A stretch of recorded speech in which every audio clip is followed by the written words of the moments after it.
Hachette Audio presents The Escape, written by David Baldacci, read by Ron McClarty and Orla Cassidy. In memory of Kate Bailey and Ruth Rockhold, you will be greatly missed.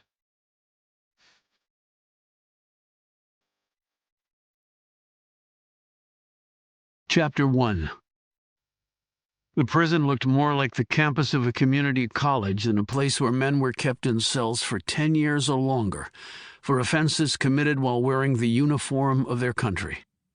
There were no guard towers, but there were 2 staggered 12-foot-tall security fences, armed patrols, and enough surveillance cameras to keep an electronic eye on virtually every millimeter of the place. Situated at the northern end of Fort Leavenworth, the United States Disciplinary Barracks sat next to the Missouri River on nearly 40 rolling forested Kansas acres. A mound of brick and razor wire, cradled by a green hand. It was the only maximum security military prison for males in the country. America's foremost military prison was called the USDB, or the DB for short.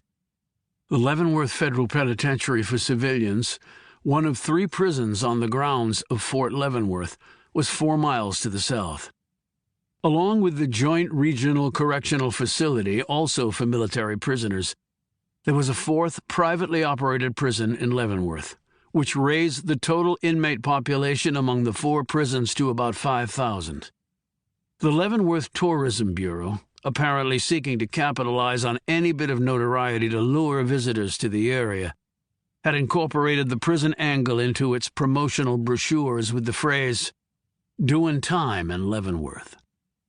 Federal dollars rolled through this part of Kansas and jumped the border into Missouri like a flood of green paper locusts, boosting the local economy and filling the coffers of businesses that provided the soldiers with smoked ribs, cold beer, fast cars, cheap hookers, and pretty much everything in between.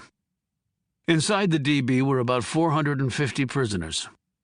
Inmates were housed in a series of escape-proof pods, including a special housing unit, or SHU. The majority of inmates were here for sex-based crimes. They were mostly young, and their sentences were long.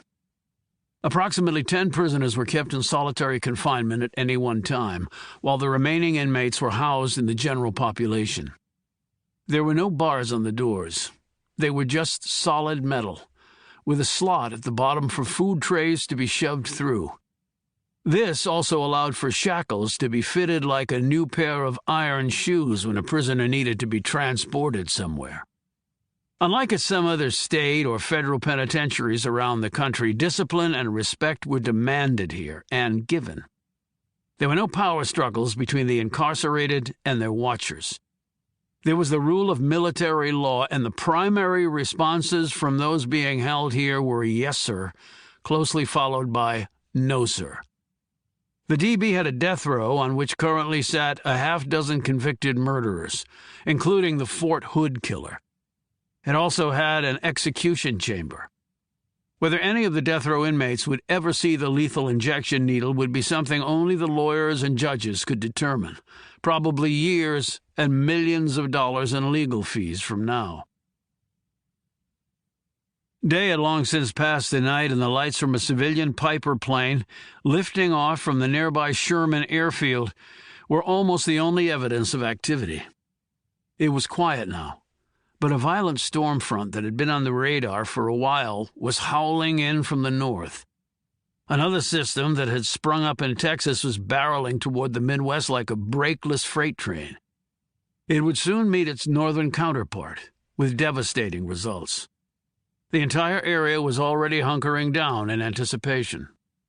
When the 2 rampaging fronts met 3 hours later, the result was a storm of shattering proportions, with jagged lightning slicing sideways across the sky, rain bucketing down, and winds that seemed to have no limit to their strength or reach. The power lines went first, snapped like string by tumbling trees. Then down came the phone lines. After that, more trees toppled, blocking roads. The nearby Kansas City International Airport had been shut down ahead of time. All planes empty and the terminal full of travelers riding out the storm and quietly thanking God they were on the ground instead of up in that maelstrom. Inside the DB, the guards made their rounds, or sipped their coffees in the break room, or talked in low whispers, exchanging scuttlebutt of no importance, just to get through their shifts. No one thought anything of the storm outside since they were safely inside a fortress of brick and steel. They were like an aircraft carrier confronted by gale-force winds and heavy seas. It might not be pleasant, but they would easily ride it out. Even when the regular power failed as both transformers at a nearby substation blew up, plunging the prison into momentary darkness, no one was overly concerned. The massive backup generator automatically kicked on, and that machine was inside a bomb-proof installation with its own underground power source of natural gas that would never run out of juice. This secondary system came on so fast that the short lapse did nothing more than cause jittery fluorescence and a few pops on surveillance cameras and computer monitors. Guards finished their coffees and moved on to other gossip, while others slowly made their way down halls and around corners and in and out of pods, making sure all was well in the world of the DB. What finally got everyone's attention was the total silence that came when the foolproof generator with the endless supply of energy and the bomb-proof installation made a noise like a giant with whooping cough, and then simply died. All the lights, cameras, and consoles instantly went out, although some of the surveillance cameras had battery backups and thus remained on. And then the quiet was replaced with urgent cries and the sounds of men running. Communication radios crackled and popped. Flashlights were snatched from holders on leather belts and powered up, but they provided only meager illumination. And then the unthinkable occurred. All the automatic cell doors unlocked. This was not supposed to happen. The system was built such that whenever the power failed, the doors automatically locked. Not so good for prisoners if the power failure was due to, say, a fire, but that's the way it was, or the way it was supposed to be. However, now the guards were hearing the clicks of cell doors opening all over the prison, and hundreds of prisoners were emerging into the hallways. There were no guns allowed in the DB. Thus the guards had only their authority, wits, training, ability to read prisoners' moods, and heavy batons to keep order. And now those batons were gripped in hands that were becoming increasingly sweaty. There were SOPs, or standard operating procedures, for such an eventuality because the military had procedures for every eventuality. The Army typically had 2 backups for all critical items. At the DB, the natural gas backup generator was considered a fail-safe. However, now it had failed. Now it fell to the guards to maintain complete order. They were the last line of defense. The first goal was to secure all prisoners. The secondary goal was to secure all prisoners. Anything else would be deemed an unacceptable failure by any military standard. Careers, and along with them stars and bars, would fall off like parched needles from a Christmas tree still up in late January. Since there were far more prisoners than guards, securing all of them involved a few tactics, the most important of which required grouping them in the large open central areas, where they would be made to lie face down. This seemed to be going well for about 5 minutes, but then something else happened that would make every guard dig deeper into the Army manuals and more than one sphincter, whether attached to guard or prisoner, tighten. "We've got shots fired!" shouted a guard into his radio. "Shots fired! Undetermined location! Unknown source!"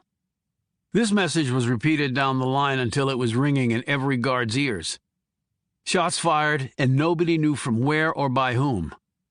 And since none of the guards had guns, that meant one of the prisoners must, maybe more than one. Now things, already serious, morphed into something bordering on chaotic. And then the situation became a lot worse. The sound of an explosion flooded the interior of pod number 3, which contained the SHU. Now the borderline chaotic leapt right into utter meltdown. The only thing that could restore order was an overwhelming show of armed force, and there were few organizations in the world that could do overwhelming armed force better than the United States Army, especially when that gunned-up force was right next door at Fort Leavenworth. Minutes later, 6 green Army trucks swept through the powerless boundary gates of the DB, whose high-tech intrusion detection systems had been rendered inoperable. Military police in SWAT gear and carrying shields poured off the trucks, their automatic weapons and shotguns racked and ready.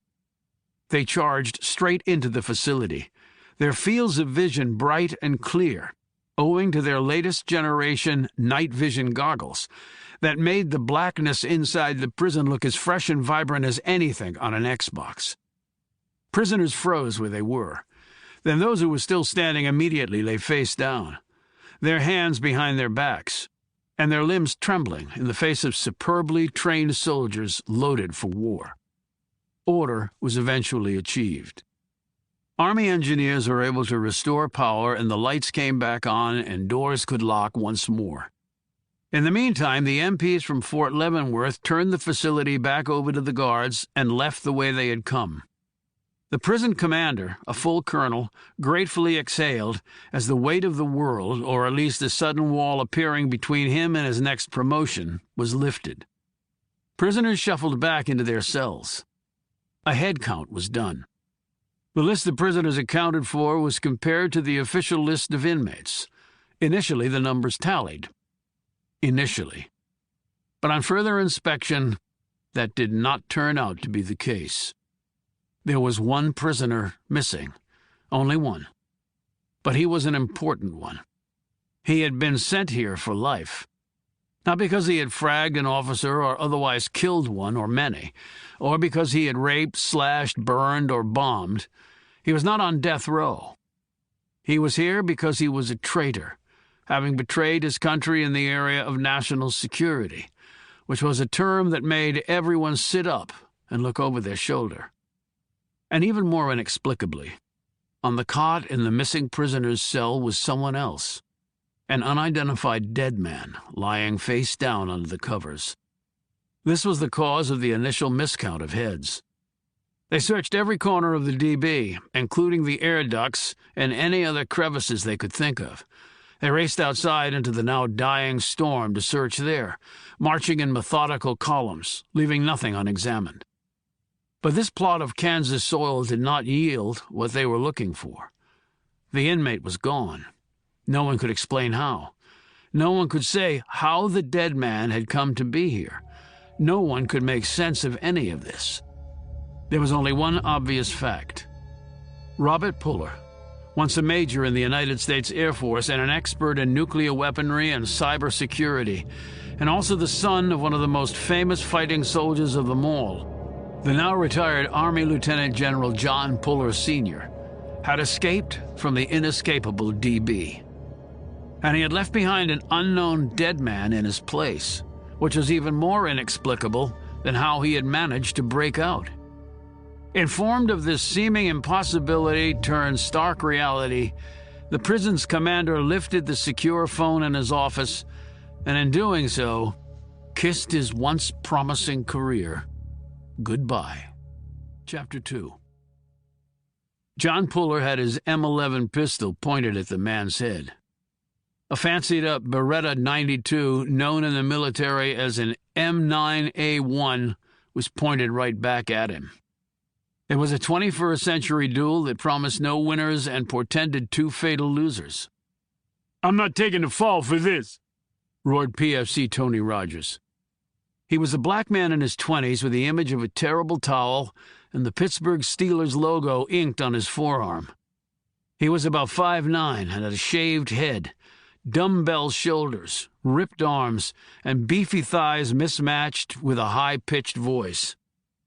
Puller was dressed in khaki pants and a navy blue windbreaker with the gold letters CID stenciled on the back.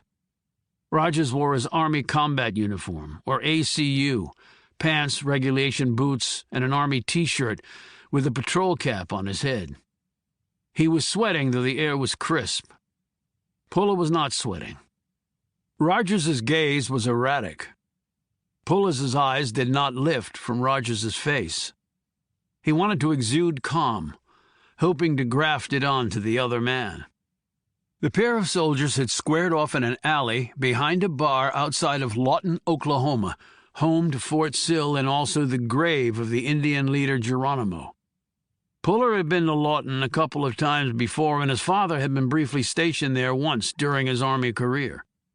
He was here now in his capacity as an agent in the Criminal Investigation Command, attempting to arrest an alleged killer who wore the same uniform he did, and who was now pointing his Army-issued sidearm at him. Puller said, "So, tell me your side of the story." "I didn't shoot anybody, you hear me? You out of your damn mind saying I did." "I'm not saying anything. I'm just here because it's my job. You have defenses to the charges, then good for you. Use them." "What are you talking about?" "I'm talking about you getting a kick-ass JAG lawyer to defend you, and maybe you beat the charge. I know some good ones. I can refer you. But doing what you're doing right now is not helping your case. So put the gun down, and we forget all about you running away and then drawing down on me." "Bullshit." "I have a warrant for your arrest, Rogers.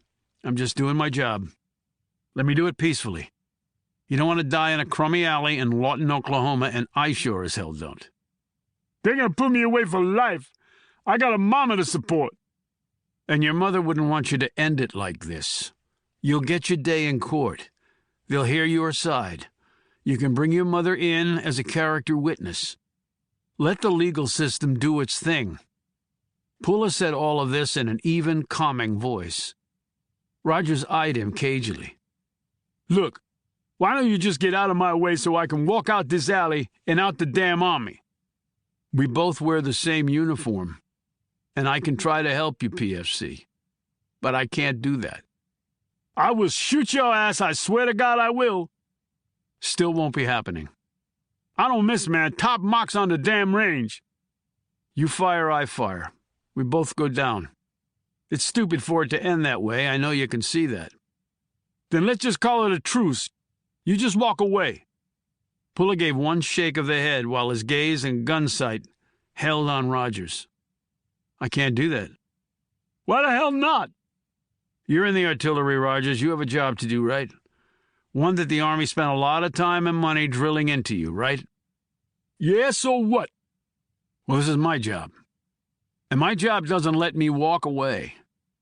Now, I don't want to shoot you, and I don't think you want to shoot me, so put the gun down. It's a smart thing to do, you know that." Puller had tracked the man to this location after finding more than enough evidence to put him away for a long time. However, Rogers had spotted Puller and made a run for it. That run had ended in this alley. There was no way out other than the way they'd entered. Rogers shook his head. "We both gonna die then." "It does not have to end like that, soldier," retorted Puller. "Use your brain, Rogers. Guaranteed death or a trial where you might get some time in DB, or where you might even walk away. Which sounds better to you? Which would sound better to your mother?" This seemed to strike a chord with Rogers. He blinked rapidly and said, "You got family?" "Yeah, I do. I'd like to see them again. Tell me about your family." Rogers licked his chapped lips. "Mama, 2 brothers and 3 sisters back in Pittsburgh. We're Steeler fans," he added proudly. "My daddy was there when Franco caught the Immaculate Reception." "So, put the gun down, and you can still watch the games." "You ain't listening, damn it. No way I'm going down for this. See, that dude drew down on me. It was self-defense." "Then make that claim at your court-martial. Maybe you walk away free." "It's not going to happen, and you know it." He paused and studied Puller. "You got stuff on me or you wouldn't be here. You know about the damn drugs, don't you?" "My job is to bring you in, not pass judgment." "This is the middle of nowhere, man. Need some juice to get by. I'm a city guy. I don't like cows. And I'm not the only one." "You've got a good record in the Army, Rogers. That'll help you. And if it was self-defense and the jury believes you, you're home free." Rogers shook his head stubbornly. "My ass is gone. You know it, I know it." Puller quickly thought of some way to defuse the situation. Tell me something, Rogers. How many drinks did you have in the bar? What? Simple question, how many drinks? Rogers tightened his grip on the pistol as a bead of sweat ran down his left cheek. Pitcher of beer and a shot of beam. He suddenly yelled. What the hell does that matter? You messing with me? Are you messing with me, asshole? I'm not messing with you. I'm just trying to explain something to you. Will you listen to what I have to say? Because it's important. It's important to you. Puller waited for him to answer. He wanted to keep Rogers engaged and thinking. Thinking men rarely pull triggers. Hotheads did. Okay, what? That's a fair amount of alcohol you've had. Shit, I can drink twice that and still drive a Paladin. I'm not talking about driving a Paladin. Then what? Demanded Rogers. Puller continued in a calm tone. You're about 170 pounds. So even with the adrenaline spike, I'm guessing that your intoxication level is about a 0.1, and maybe higher with the shot of beam. That means you're legally too drunk to drive a moped, much less a 27-ton howitzer. What the hell's that got to do with anything? Alcohol impairs fine motor skills, like the kind required to aim and fire a weapon properly. With what you've had to drink, we're talking a serious degradation of marksmanship skills. I sure as hell ain't missing your ass from 10 feet. You'd be surprised, Rogers. You really would be. I calculate you've lost at least 25% of your normal skill level in a situation like this. On the other hand, my aim and fine motor skills are perfect. So I will ask you once more to put down your weapon, because a 25% reduction pretty much ensures that this will not end well for you. Rogers fired his gun at the same time he yelled, "Fuck!" But he was unable to complete the word. Chapter 3. John Puller dropped his duffel on the floor of his bedroom, took off his cap, wiped a bead of sweat off his nose, and dropped onto the bed. He'd just gotten back from the investigation at Fort Sill. The result had been his tracking down PFC Rogers in that alley. And when Rogers, despite Puller's requests for him to stand down, had started to squeeze the trigger of his Army-issued sidearm, Puller had stepped slightly to the right while narrowing his target silhouette and firing at the same time. He hadn't actually seen Rogers start to pull the trigger. It was the look in the man's eyes and the curse that had started coming out of his mouth, only half finished because of the M11's punch. Rogers was true to his word. He wasn't leaving the alley without a fight. Puller had to admire him somewhat for that. He was no coward, although maybe it was just the Jim Beam talking. Rogers' round had slammed into the brick wall behind Puller. The slug's impact chipped off a sliver of brick that shot out and ripped a hole in Puller's sleeve, but drew no blood. Uniforms could be mended with thread. Flesh could too. But he'd take the hole in the uniform over one in him. He could have killed Rogers with a headshot. But while the situation was dire, he had been in worse. He pointed his gun downward and shot the PFC in the right leg just above the knee. Shots in the torso allowed someone to fire back because sometimes they didn't completely incapacitate. Shots around the knee region, however, reduced the toughest men to screaming babies. Rogers dropped his weapon, fell to the ground, and shrieked, clutching his damaged leg. The man would probably walk with a limp for a long time, but at least he would be alive. Puller had triaged the man he'd shot, called in the paramedics, ridden to the Army hospital with the wounded man, and even let Rogers try to crush his hand when the pain got too bad. Then he had filled out the requisite mountain of paperwork, answered a slew of questions, and finally jumped on a military transport flight for home. The man Rogers had shot down in the street after a drug deal gone bad now had some semblance of justice. The Rogers family back in Pittsburgh had a son and brother to support and cry over. The Steelers would still have a fan to cheer them on, albeit from an Army stockade. It shouldn't have happened, but it had. Puller knew it was either him or the other man. Still, he always preferred to put the cuffs on instead of pulling the trigger. And shooting a fellow soldier, criminal or not, didn't sit well with him. All in all, a pretty crappy day's work, he concluded. Now, he simply needed some shut-eye. All he was asking for was a few hours. Then it was back on duty, because at CID you were really never off duty, though he would be confined to a desk while an incident investigation was performed over his use of extreme force in that alley. But after that he would just go where they told him to go. Crime did not keep a schedule, at least to his knowledge. And because of that, he had never punched a time clock during his Army career, because combat wasn't a 9-to-5er either. Puller had barely closed his eyes when his phone buzzed. He looked at the screen and groaned. It was his old man, or more accurately, it was the hospital calling on behalf of his father. He dropped the phone on the bed and closed his eyes once more. Later, tomorrow, maybe the next day, he would deal with the general. But not now. Right now, he just wanted some sack time. The phone started buzzing again. It was the hospital. Again. Puller didn't answer it, and the phone finally stopped ringing. Then it started buzzing again. These pricks are just not going to give up. And then his next thought was jolting. Maybe his father had... But no. The old man was too stubborn to die. He'd probably outlived both his sons. He sat up and grabbed the phone. The number on the screen was different. It wasn't the hospital. It was his CO, Don White. "Yes, sir," he answered. "Puller, there's a situation maybe you haven't heard." Puller blinked and then tied his CO's ominous statement to the calls from the hospital. His father. Was he really dead? It couldn't be. Fighting legends didn't die. They just were there, always. His voice dry and scratchy, he said, "Heard what, sir? I just got back in town from Fort Sill. Is it my father?" "No, it's your brother," said White. My brother?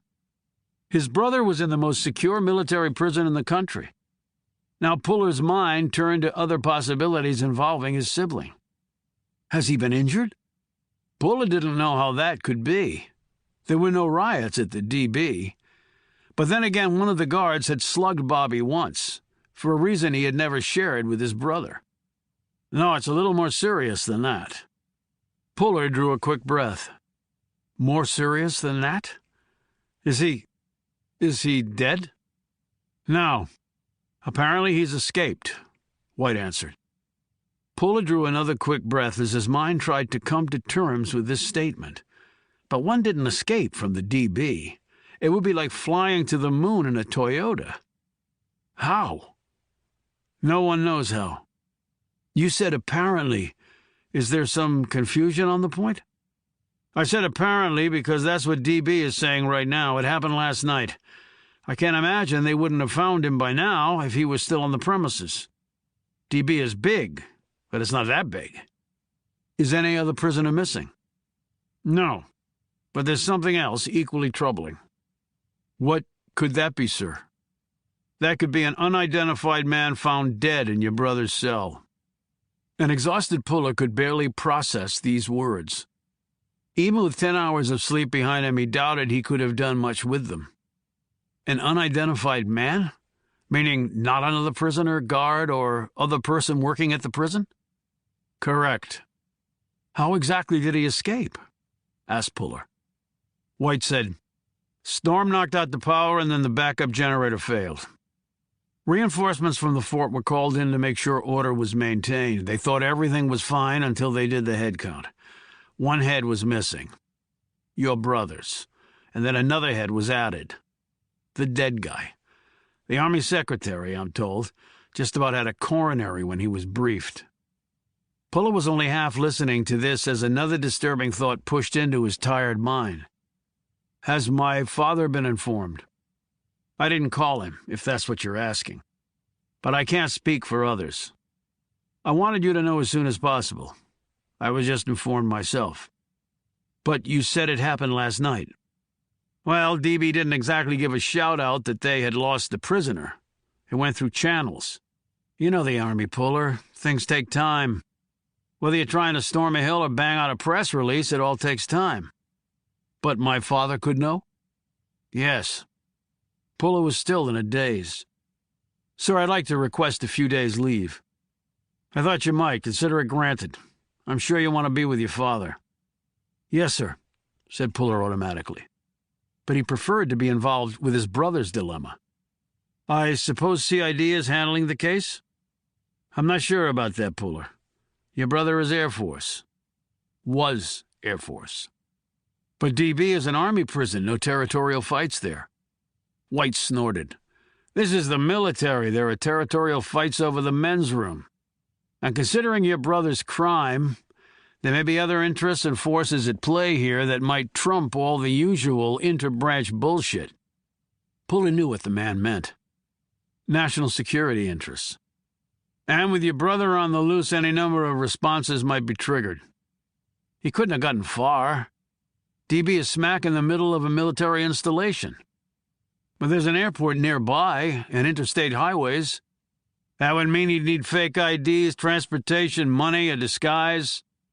In other words, he'd need outside help, added White. You think he had that? How? I have no way of knowing, but what I do know is it's quite a coincidence that both the main power and the backup generator failed on the same night. And how a prisoner was able to simply walk out of a max military facility. Well, it makes one wonder, doesn't it? And tack on the fact that a dead guy was in his cell. Where the hell did he come from? Do they have a cause of death? If they do, they haven't shared it with me. Do they think Bob, my brother, killed the man? I have no idea what theories they're entertaining on that score, Puller. But you think he had inside as well as outside help? You're the investigator, Puller. What do you think? I don't know. It's not my case. Don White's voice rose. And rest assured it will never be your case. So during your leave, you stay the hell away from this sucker. You do not need that over your head. One Puller in trouble is enough, you hear me? I hear you, said Puller. But he thought, I don't necessarily agree with you. Puller put the phone down and watched as his fat tabby AWOL glided into the room, jumped up on the bed, and rubbed her head against Puller's arm. He stroked AWOL and then picked up the cat, holding her against his chest. His brother had been at the DB for more than 2 years. The trial had been swift, and he'd been convicted by a panel of his peers. That was just the military way. You were never going to take years to try a case like that, nor were there endless appeals. And the media had been kept largely at arm's length. Fancy civilian lawyers more interested in million-dollar payoffs and selling book and film rights than actually achieving justice had no place at such a trial. The uniforms had handled it all, and the wagons had circled early and effectively. Sure, you had dirty laundry in uniform, but it was never going to be hung on a clothesline for all to see and smell. It was going to be buried in a landfill masquerading as a prison. Puller had not even been at the trial. He'd been thousands of miles away on CID deployment in the Middle East, where half the time he was playing soldier again, and toting a rifle against the enemies of the United States. The Army didn't care about his family problems. He had a mission to perform, and perform it he would. By the time he'd gotten back stateside, his older brother was already at the DB, where he would be staying for the rest of his life. But maybe not now.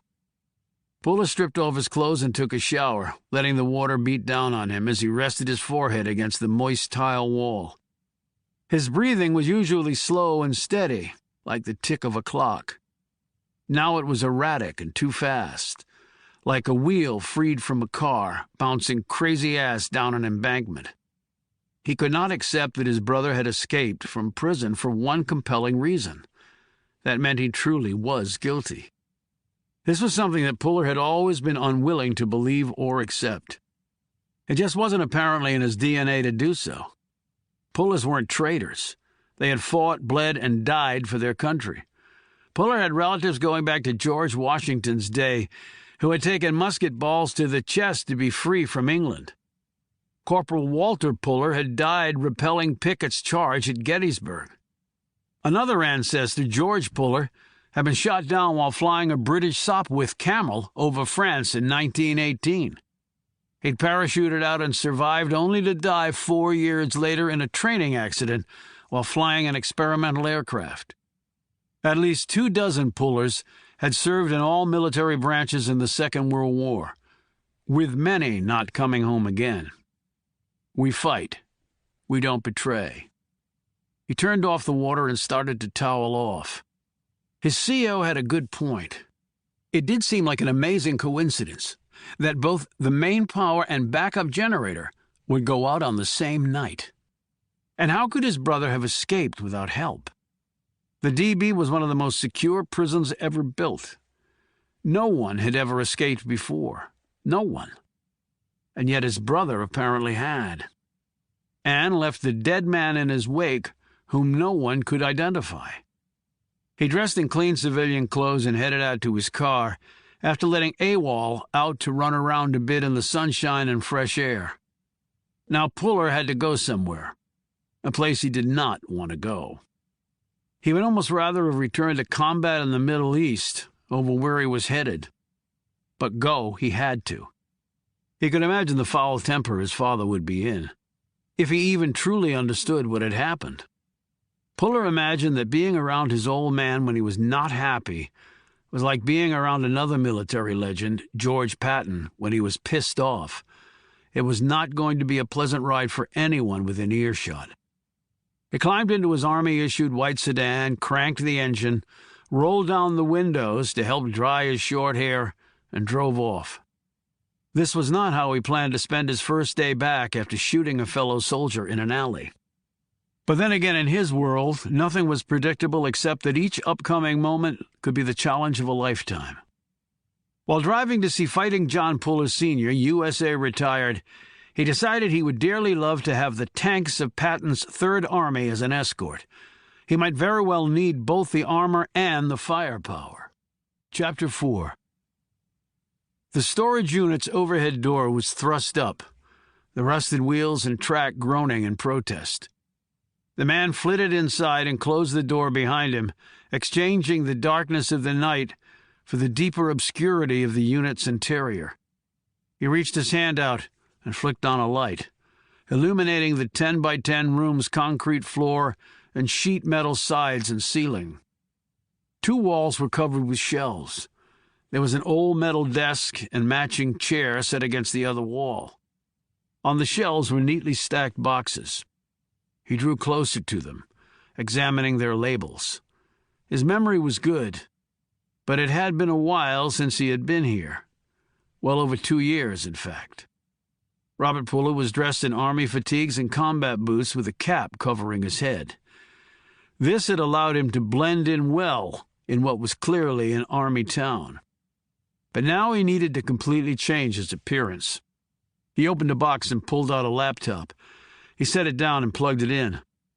After more than 2 years, he knew the battery would be dead, but he was hoping it would still charge. If not, he would have to buy a new one. He actually needed a computer more than he needed a gun. He opened another box and took out a pair of hair clippers, a mirror, shaving cream, a towel, a gallon of water in a sealed plastic jug, a bowl, and a razor. He sat down in the metal chair and set the mirror on the desk. He plugged the clippers into an outlet on the wall and turned them on. Over the next few minutes, he shaved off his hair right down to the stubble. Then he coated his scalp with shaving cream, poured the water into the bowl, and removed the stubble with the razor, dunking the blade periodically in the bowl to clean it, and then wiping it off on the towel. He studied the results in the mirror and came away satisfied. The human head had 9 basic shapes. With a full head of hair, his looked more moon-shaped. With no hair, his head appeared bullet-shaped. It was a subtle but distinct change. He slipped a length of moldable, soft plastic in front of his upper row of teeth. This caused a slight bulging and broadening of the skin and muscle there as he flexed his mouth and jaw, changing the shape of the plastic insert until it rested comfortably in place. Keeping out the mirror, water, and the towel, He put the other things away in the box and replaced it on the shelf. Another box held articles of a more technical nature. He pulled them all out and set them up neatly on the desk like a surgeon, lining up his instruments before commencing an operation. He covered his shoulders and front with the towel and then sketched out what he wanted to do on a piece of paper. He applied spirit gum to his nose and tapped it with his finger to make it sticky. He then quickly added a bit of a cotton ball to the surface before the adhesive dried out. He used a popsicle stick to remove from a jar a small quantity of nose putty mixed with Dermawax. He rubbed the putty into a ball, warming it with his body heat, making it easier to manipulate. He applied the putty to sections of his nose, all the while looking at his work in the mirror, first face on and then from the profile. He smoothed out the putty using KY jelly. The smoothing and shaping took a long time, but he was patient. He had just spent more than 2 years in a prison cell. If nothing else, that taught you considerable patience. Once he was satisfied with the shape, he used a stipple sponge to add texture and sealed it all. Then he let it dry. Finally, he applied makeup over his entire face, highlighting and shadowing, and then using transparent powder to finish up. He sat back and looked at himself. The changes were subtle, to be sure, but the overall impact was significant. Few things on a person were more distinctive than the nose. He had just made his unrecognizable from the original. Next, he used the spirit gum to pin his normally slightly protruding ears against his head. He looked at himself once more, scrutinizing every detail, looking for any mistake or imperfection caused by the changes, but came away satisfied. He scanned a few more box labels and then pulled out another one and opened it. Inside was a fake goatee. He applied spirit gum first and then positioned the goatee while looking in the mirror. When that was done, he used a comb to smooth some of the synthetic hairs into place. Facial hair was not allowed in the military, for prisoners or soldiers, so this was a good disguise tactic. Next, he removed his shirt and undershirt and drew out 2 tat sleeves from the box. He slid one on each arm and once more examined the results in the mirror. They definitely looked like the real thing, he concluded. Tinted contact lenses were next, changing the color of his eyes. Then he trimmed his eyebrows, making them much thinner and narrower. He sat back once more and looked in the mirror, again first face on, and then from his right and left profiles. He doubted even his brother would recognize him. He went through his mental checklist: hair, nose, ears, mouth, goatee, eyes, tats, eyebrows. Check, check, and check. He pulled down another box and slipped out the clothes. He had kept his weight constant over the last 2 years, and the jeans and short-sleeved shirt fit him fine. He slipped the sweat-stained Stetson over his shaved head, careful not to dislodge his pinned ears. Reaching into the box once more, he pulled out and put on 1-inch worn boots that increased his height to that of his brother's nearly 6'4". He slid the belt with the 2-inch buckle depicting a man on a bull through his jean loops and cinched it tight.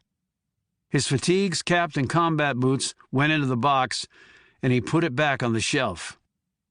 The third box contained the documents he would need to accomplish things in the outside world: a valid Kansas driver's license, 2 credit cards with a year of life remaining on them, and $1,000 in cash, all in 20s, and a checkbook tied to an active bank account with $57,000 in it, plus whatever interest had accrued to it over the years. He had put in automatic purchase instructions for the credit cards, with payments tied to his checking account that had been executed before and during the time he had been in prison. That's how he had been paying for this storage unit and some other recurring expenses.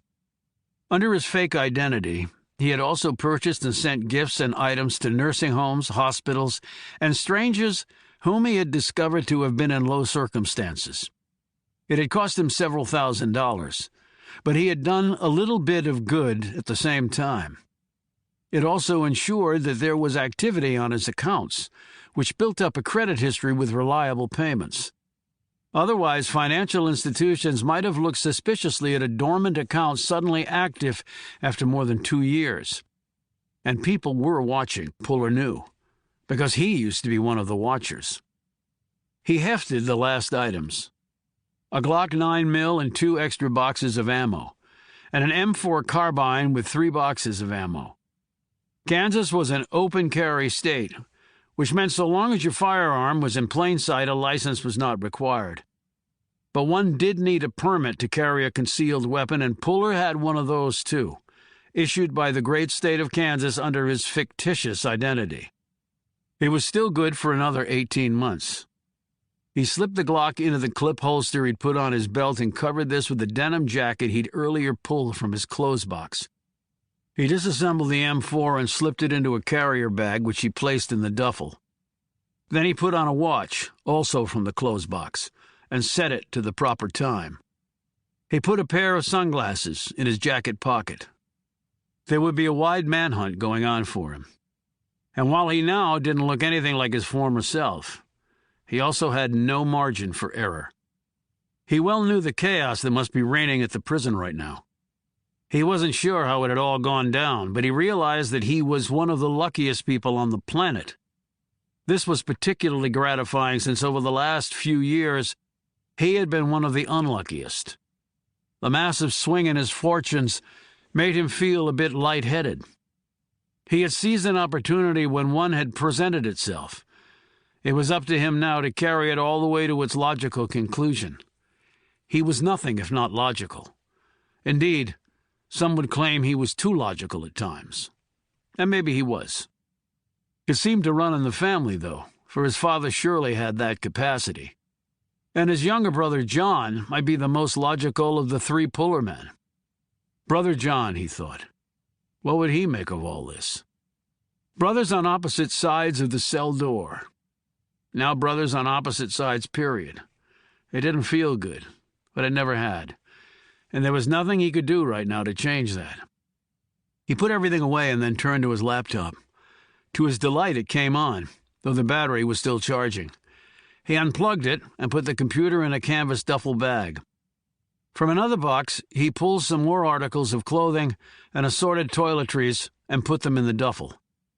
Then he slipped it over his shoulder, turned off the light, and exited, locking the overhead door and quickly walking away. He hoofed it to a diner that was just opening for business as he walked in. 2 cops went in ahead of them. They both looked tired, so maybe they were coming off their shifts instead of going on. Puller sat as far away from them as he could. He huddled behind the plastic menu the waitress gave him and ordered coffee, black.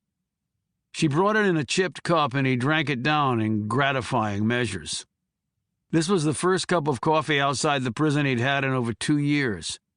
And that didn't count the time he had been in custody while his court-martial was going on. He smacked his lips appreciatively and looked over the menu. He ordered pretty much one of everything, and when his meal came he ate slowly, luxuriating over each bite. It wasn't that the food at the DB was awful, it was passable. But food just tasted different when you were eating it in a prison cell after it was slid through a notch cut in the steel door. He finished the last bit of toast and bacon and had another cup of coffee. He had been eating so slowly that the cops had finished and gone, which was just fine with him. What he didn't want to see was a couple of MPs take their place, which they did, right as the waitress deposited the bill at his table. "You have a good one, hon," she said to him. "Thanks," said Puller, before realizing that he had not changed the tone or cadence of his voice. "Pick up your damn game, Bobby." You got Wi-Fi here, Shug?" he asked in a twangy voice. She shook her head. "Honey, all we got is stuff to eat and drink. You want that Wi-Fi thing? You got to get yourself down to the Starbucks on the corner." "Thanks, Shug." He zipped up his jacket all the way and made sure his gun was covered. As he passed by the MPs, one of them flicked a gaze his way and nodded. Puller drawled, "You boys have a good one." Then he tacked on, "Go Army!" And then he smiled crookedly. The man thanked him with a weary smile and returned to looking over his menu. Puller was careful to close the swing door after him so it wouldn't bang shut, and maybe get those MPs to take a second look at him. In under a minute, he was disappearing into a darkness just about to be broken by the coming Kansas dawn. It was his first daybreak as a free man in a long time. It tasted first sweet, and then turned to vinegar in his mouth. In another 30 seconds, he had turned the corner and was out of sight. Chapter 5. John Puller knew something was wrong the minute he stepped off the elevator and onto his father's ward. It was far too quiet. Where were his father's baritone shouts that tended to explode down the hall like mortar rounds, reducing men of iron and uniform to lumps of mush? All he could hear were the normal sounds one associated with a hospital: rubber soles on linoleum, the squeaks of carts and gurneys, the whispers of medicos huddled in corners, visitors coming and going, the occasional shriek of an alarm on a vitals monitor. He strode down the corridor, quickening his pace when he saw 3 men coming out of his father's room. They weren't doctors. 2 were in their branch's standard service uniform, while 1 wore a suit. One of the uniformed men was Army, the other Air Force. Both were generals. The Air Force guy was a 1-star. As Puller quickened his pace and closed the gap, he could read the Air Force guy's nameplate: Daughtry. The Army man carried 3 stars pinned to the epaulets on his shoulders, and his plate read Reinhardt. Puller recognized the name but couldn't place him. The collection of decorations on his chest ran 9 horizontal rows. He was a big man with his hair shaved close to his scalp, and his nose had been broken at least once. "Excuse me, sirs," Puller said, coming to attention. He didn't issue a salute since they were inside and none were under cover, meaning they did not have their caps on. They all turned to him. Puller eyed the generals and said, "I'm Chief Warrant Officer John Puller, Jr. with the 701st CID out of Quantico. I apologize for being out of uniform, but I just got back from a mission in Oklahoma and was given some news I needed to see my father about." "At ease, Puller," said Reinhardt, and Puller relaxed. "You're not the only visitor your father's receiving today." "I saw that you were coming out of his room," Puller noted. The suit nodded and then flipped out his ID. Puller read it thoroughly. He'd like to know who was in the sandbox with him. James Schindler, with the National Security Council. Puller had never dealt with anyone from there before. The NSC was a policy group, and their people normally didn't go around investigating things. But these folks were also wired right to the White House. It was heady stuff for a humble chief warrant officer. Then again, if someone wanted to truly intimidate him, he would need to have placed a gun muzzle against Puller's skull. And even that might not be enough. Reinhardt said, "You received news? I'm sure it's the same news that prompted our visit here today." "My brother." Daughtry nodded. "Your father was not particularly helpful. That's because he doesn't know anything about this, and he has a condition." "Dementia, we were told," said Schindler. Puller said, "It's beyond his control now, and he hasn't been in contact with my brother since before he went to prison." "But patients with dementia have their lucid moments, Puller," noted Daughtry. "And with this case, no possible lead is too small to follow up. Since you were next up on our list, why don't we find a quiet place where we can talk? With all due respect, sir, I'll meet you wherever and whenever you want, but only after I see my dad. It's important for me to see him now," he added, acutely aware that he was collectively outranked by a country mile. The 1-star was clearly not pleased by this, but Reinhardt said, "I'm sure that can be accommodated, Puller. There's not a soldier in uniform today who doesn't owe fighting John Puller due deference." As he said this, he glanced sharply at Daughtry. "There's a visitor's room right down this hall. You'll find us in there when you're done." "Thank you, sir." Puller slipped inside his father's room and shut the door. He didn't like hospitals. He'd been in enough of them while wounded. They smelled overly clean, but they were actually more full of germs than a toilet seat. His father was seated in a chair by the window. John Puller Sr. had once been nearly as tall as his youngest son, but time had robbed him of nearly 2 inches. Yet at over 6'1", he was still a tall man. He wore his usual uniform these days: white t-shirt and blue scrub pants and hospital slippers. His hair, what was left of it, was cottony white and surrounded the crown of his head like a halo. He was fit and trim, and his musculature, while not at the level of his prime, was still substantial.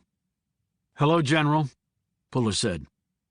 It was usually around this time that his father started jabbering on about Puller being his XO here to receive orders. Puller had gone along with his father's delusion, though he didn't want to. It seemed a betrayal of the old man. But now his father didn't even look at him, and didn't say a word. He just continued to gaze out the window. Puller perched on the edge of the bed. "What did those men ask you?" His father sat up and tapped the window, causing a sparrow to lift into the air and fly off. Then he settled back against the fake leather.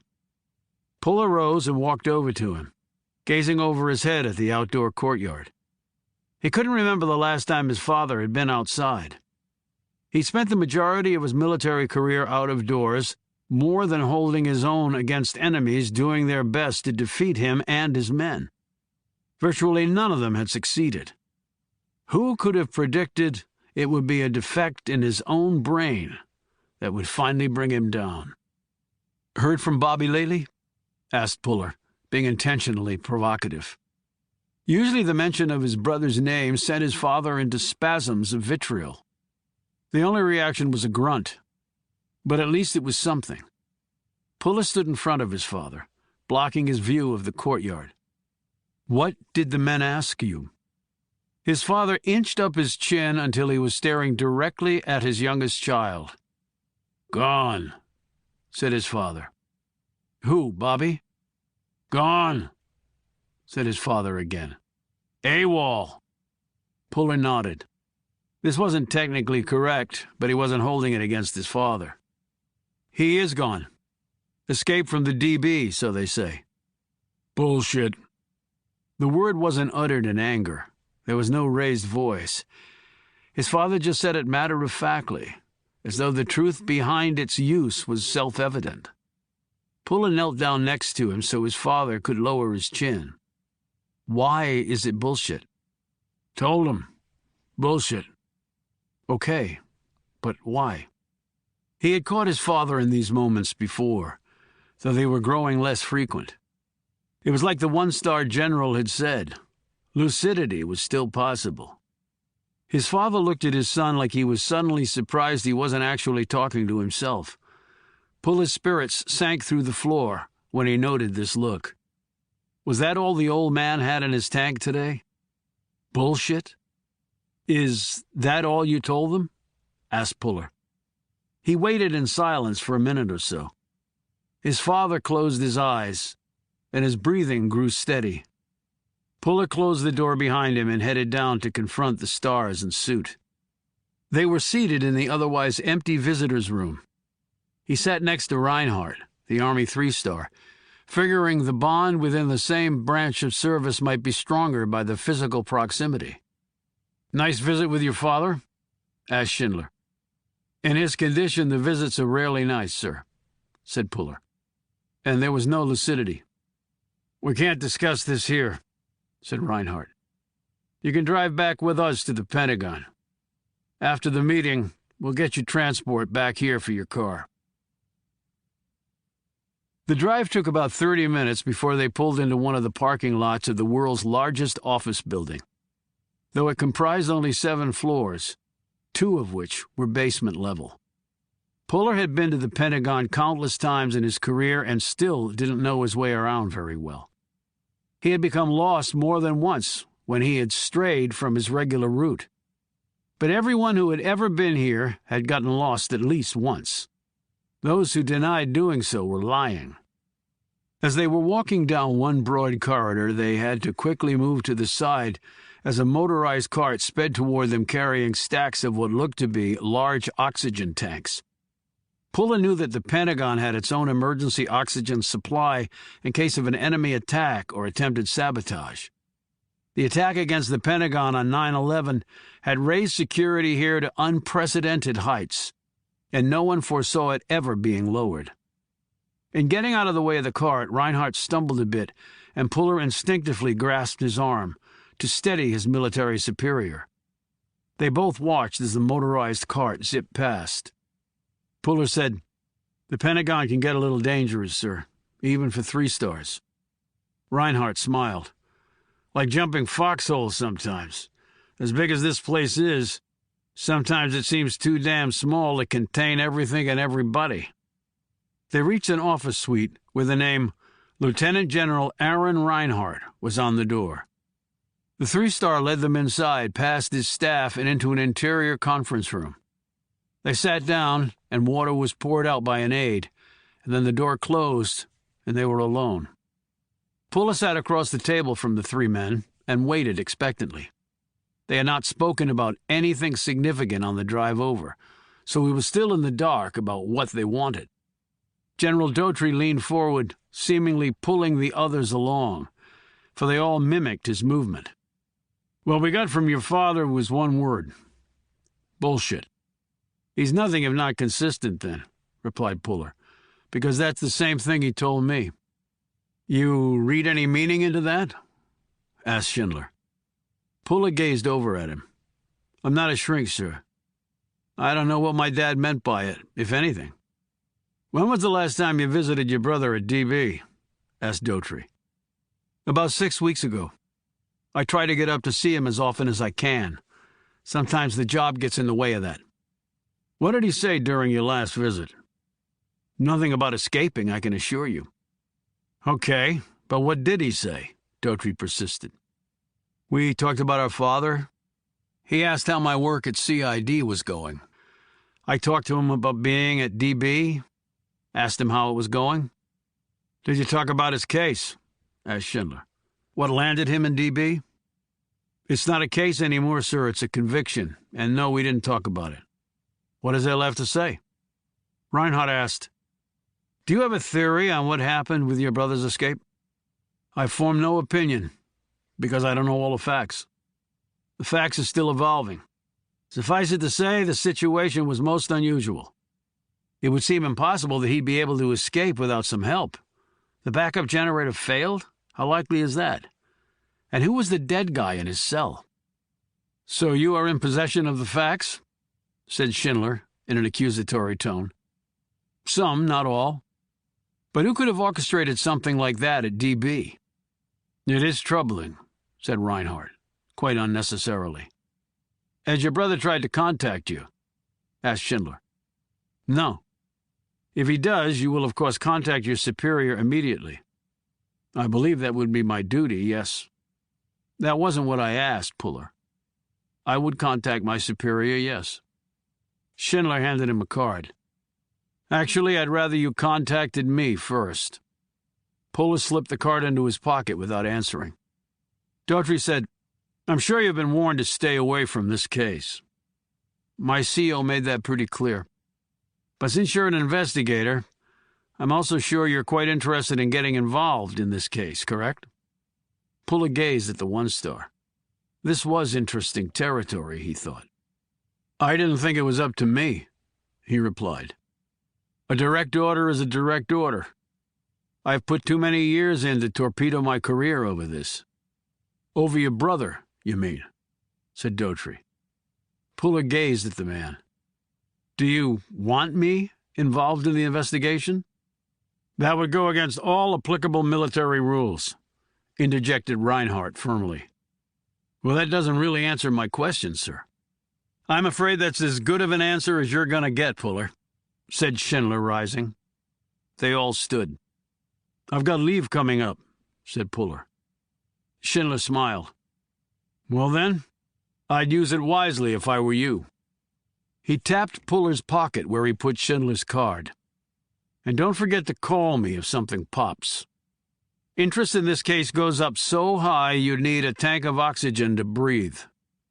Daughtry said, "One more question, Puller." "Yes, sir." "Did you ever ask your brother if he was guilty?" The query surprised Puller, and he didn't like to be surprised. "I did once." "And what did he tell you?" "He was non-committal." Daughtry said, "What do you think? Was he guilty?" Puller didn't answer right away. It didn't really matter what he thought about his brother's guilt or innocence. It couldn't change reality. Yet it seemed that all three men very much wanted to hear his answer. "I don't want to believe that my brother was a traitor," he finally said. That was really the best he could do. And he didn't intend to say any more on the subject despite being outranked. Daughtry said, "He was guilty, Puller, because the court-martial said he was. Evidence was overwhelming. You may not have been privy to it, but we all were." Reinhardt said, "That's all, Chief Puller. You're dismissed." Puller walked out, wondering what the hell had just happened. Chapter 6. He needed to think this through, but also talk things out with someone, and there was really only one person he could do that with. He lifted his phone from his pocket and punched in the number. She answered 2 rings later. "I heard." Julie Carson said immediately. "You want to talk, right?" "Yeah, I just saw my father, and then I got a weird sort of 3rd degree from a suit from the NSC and a couple of generals. 1 Army, 1 Air Force." "What was the NSC's name?" "James Schindler. I've got his card. He's based in D.C. "Who was the Army guy?" 3-star named Aaron Reinhardt, big guy, broken nose, hair shaved close to the scalp. He had about as many decorations on his chest as my father. His name is familiar." "I've certainly heard of him, but don't know him personally. Tough, no nonsense, incredibly well connected, and moving up fast for his 4th star. There's even talk he'll be the chairman of the Joint Chiefs or Chief of Staff of the Army at some point. How about the flyboy?" 1-star named Daughtry. He didn't offer up his first name. "Okay, I'll see what I can find out. They're all in the database somewhere." "Thanks, Julie." "I haven't done anything yet." "You answered your phone when you obviously knew why I was calling. You could have played ostrich and dodged the bullet. You got a new command down in Texas that I'm sure is keeping you busy 24/7, so thanks." "I don't much care for ostriches, never saw the point. And I'm getting these folks down here whipped into shape. I'll call you later." He hung up and sat back. He wasn't thinking about his brother right now and his dilemma. He was thinking about the woman who had been on the other end of that conversation. When Puller had first met her, Julie Carson was an Army 1-star assigned to the Pentagon with designs on at least 1 and possibly 2 more stars before her military career was finished. Puller had run into her during a case he was investigating in West Virginia. The two had started out as adversaries, and then, months later, had ended up sharing a bed while Puller was investigating his aunt's death at her home on the Gulf Coast of Florida. And Carson had almost been killed while trying to help him. Though badly wounded, she'd fully recovered. Puller still had nightmares about it. She had gotten her 2nd star and with it a new command at an Army base in Texas. They had said their goodbyes over a bottle of wine and take-out Italian. The Army tended to get in the way of any permanent relationships among service members. He knew he might not see her in person again, at least for a while. After Texas, the odds were she would be headed to the Pacific Northwest. After that, it was anyone's guess. He was just glad that she had answered his call. Right now, he needed a friend with stars on her shoulders. Later that day, he had just gotten back to his apartment near Quantico when his phone buzzed. It was Carson. "I hope you don't mind if I eat while I talk. I had time today to either eat lunch or do a 5-mile run." And of course you opted to run. "Don't we all?" She replied as he heard utensils hitting a plate and liquid being poured into a glass. "You cook a lot down there?" he asked. "Are you giving me shit?" She said in a mock reproachful tone. "No, I'm deadly serious," he replied, though his tone wasn't. "I almost never cook." She said. My mother would be so disappointed. Well, she is disappointed. She could fill the house with what she did in the kitchen, and the smells were like you wouldn't believe. I played 3 sports in high school, and I think part of me did it so I could eat my mom's cooking and not get fat.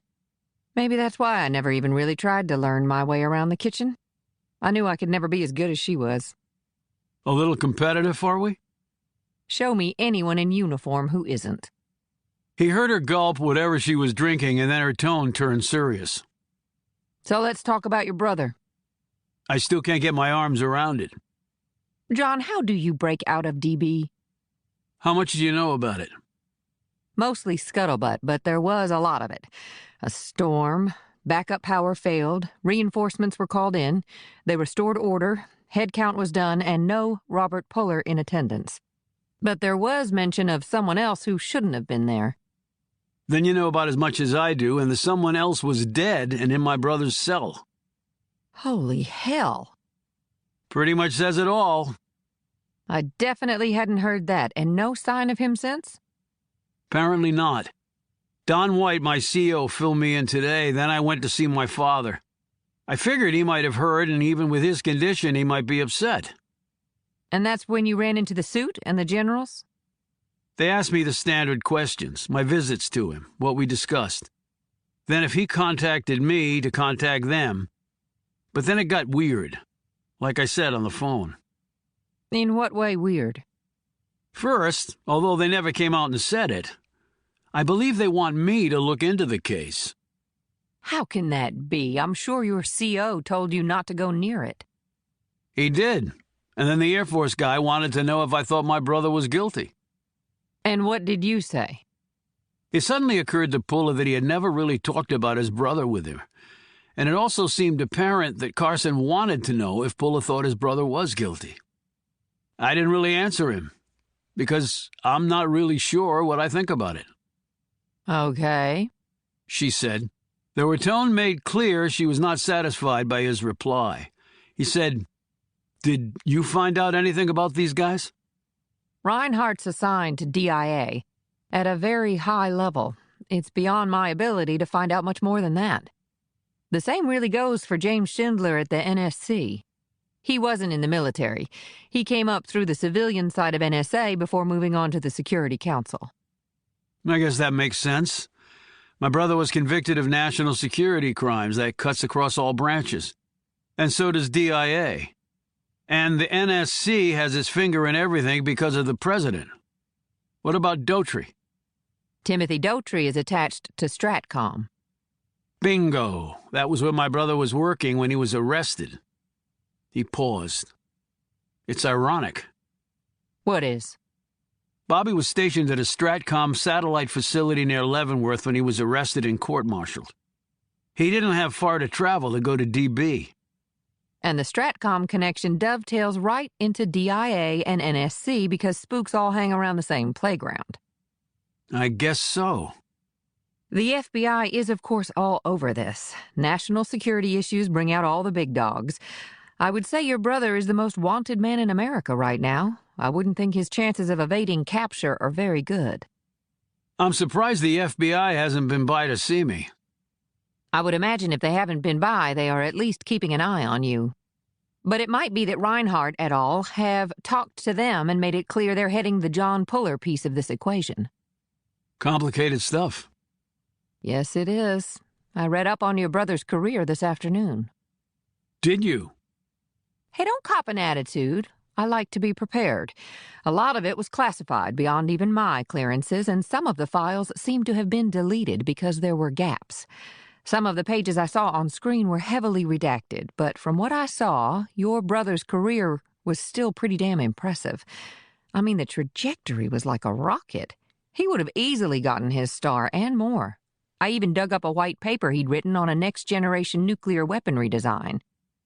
I could understand about every 10th word, and I don't consider myself stupid. Some of the math equations in the paper looked like Chinese to me. He was always the smart one in the family, officer material. I was just the enlisted grunt in the trenches. Did you ever ask him if he did it? Once. And? And he didn't answer me.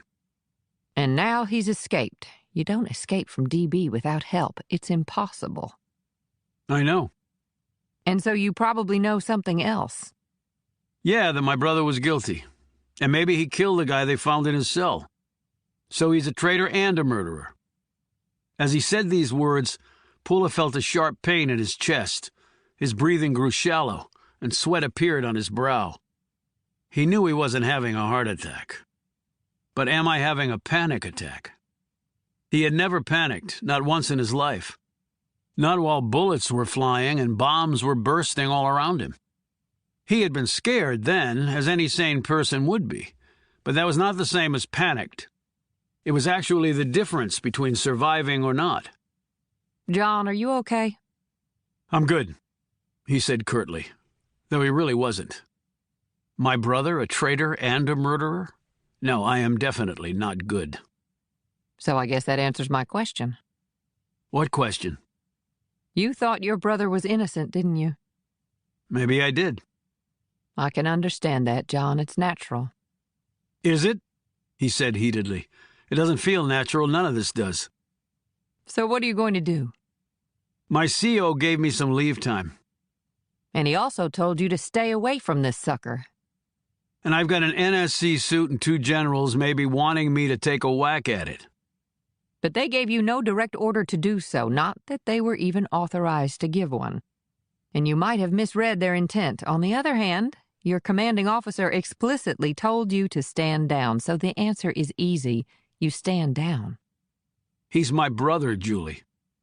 And you're a soldier, John. Orders are orders. You don't really have a choice. You're right, I don't. He's my brother. Why are you doing this? Doing what? Putting this much pressure on yourself. Pula took a long breath and then said again more forcefully, He's my brother. It doesn't matter if he's your brother. That ship has already sailed, Puller. He's an escaped prisoner. The best you can hope for is that he's captured safely and returned to DB promptly. So that's it, then? What more could it be? Look, I know how you must feel, but your brother made his choices. His career and life are over.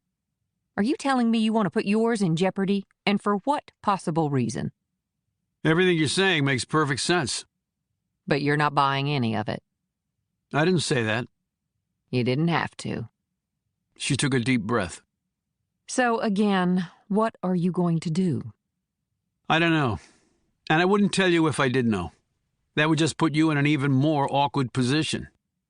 I've been in those with you before. And you almost died, Julie. I'm never going to do that to you again. Never. I showed up in Florida voluntarily. You didn't ask me to come down there. But I didn't tell you to go back home either. I survived. Barely. And I don't want anything to happen to you, John. Even if I am in Texas now, I still care about you. Though they were not face to face, Pula could imagine the look that Carson was displaying right now, tender and concerned. Not worried about fraternization rules? They don't apply to us. They apply to officer and enlisted. We're both officers. I'm a general, and even though you started out in the ranks, you're a chief warrant officer, and you're not under my command. So you checked. Her voice rose over the phone. Yes, I checked, so you can understand if I feel a little proprietary towards you. You can't tank your career over this, you just can't. I can't sit on the sidelines, I'm sorry. John, please, think about the consequences. I've done nothing but think about them, but it hasn't changed my decision. He heard her draw a long breath. Well, then I wish you the very best of luck. And I guess I can't say I'm surprised. After Florida, I understand quite clearly that Puller blood is thicker than even the Army green variety. Thanks for understanding. I didn't say I understood, just that I'm not surprised. Take care of yourself, Puller. And consider that a direct order from a 2-star. That means a lot, Julie. It really does. Puller put down the phone, sat back, and closed his eyes. He had never thought that Julie Carson would be the one. She was a general on the rise. He was a chief warrant officer pretty much topped out. He cared for her, but professionally they were like oil and water. But they could and would remain friends, and he would always care about her. Always. Loyalty mattered to John Puller, almost as much as family did. And sometimes they were the very same damn thing. Chapter 7. Wi-Fi was up and working, and so was Robert Puller. While the enormous machinery of the United States military, along with the even bigger intelligence octopus that spread outward from the CIA and the NSA, was searching for him, arguably the most wanted man in America was sipping an unleaded Grande Americano with raw sugar mixed in and pounding away on his Apple MacBook Pro with fingers as nimble as a teenager's. And he'd been here doing this for most of the day. It was a bit tricky because, as most Americans with an internet connection or cell phone knew these days, they were watching. And they could come and get you any time they wanted. But Robert Puller knew his way around computers and every known way to trace, hack, or spy on their users. And his laptop had been expressly programmed and loaded with software and unique protections not available to the public. There were no back doors for the NSA to pixel creep up on him. There were no back doors, period. Except the ones he had planted in other databases before he went to prison, and was now exploiting to the fullest. Being at Stratcom all those years had left him in a unique position to hack everybody. And to do it with style, he admitted to himself as he finished off the Grande and looked over the other patrons of the Starbucks, where fancied-up Java was not merely a beverage, but also a way of life. He had already read all the news stories related to his escape. He had been lucky, that was for sure. But it hadn't been all luck. The news reports were full of facts. No real details on the hunt beyond the painfully obvious. Checkpoints, house-to-house searches, watching airports, bus and train stations, asking the public for help, etc., etc. Pictures of him were all over the web. If nothing else, they were a stark reminder of how much his appearance had changed overnight. The MPs he had passed earlier at the diner would have had his mug imprinted on their jeans. And yet the one guy who'd looked directly at him hadn't even troubled himself with a second glance. Also posted all over the web was his past history. The brilliant academic career where he had topped the lists at every institution he'd attended. The meteoric military career. His far-reaching fingers in all the intelligence pies. The systems he'd developed, the software he'd coded, the far-sightedness he'd displayed in arenas in which the public only had a vague awareness. And then the tumble from the high pedestal, the arrest, and the charges aimed at him like a .50 caliber machine gun set to blow him into little pieces. Then the court-martial. Then the verdict. Finally, the imprisonment for life. And now the escape. All of this he read and digested, but it was ultimately meaningless to him. There was one angle to the story that had socked him right in the gut. His father and his brother had both been mentioned throughout numerous articles. The fighting legend now laid low by dementia, and there was dirt dredged up and regurgitated about the reasons why he had never gotten the 4th star, and why the Medal of Honor had never been draped around his thick neck.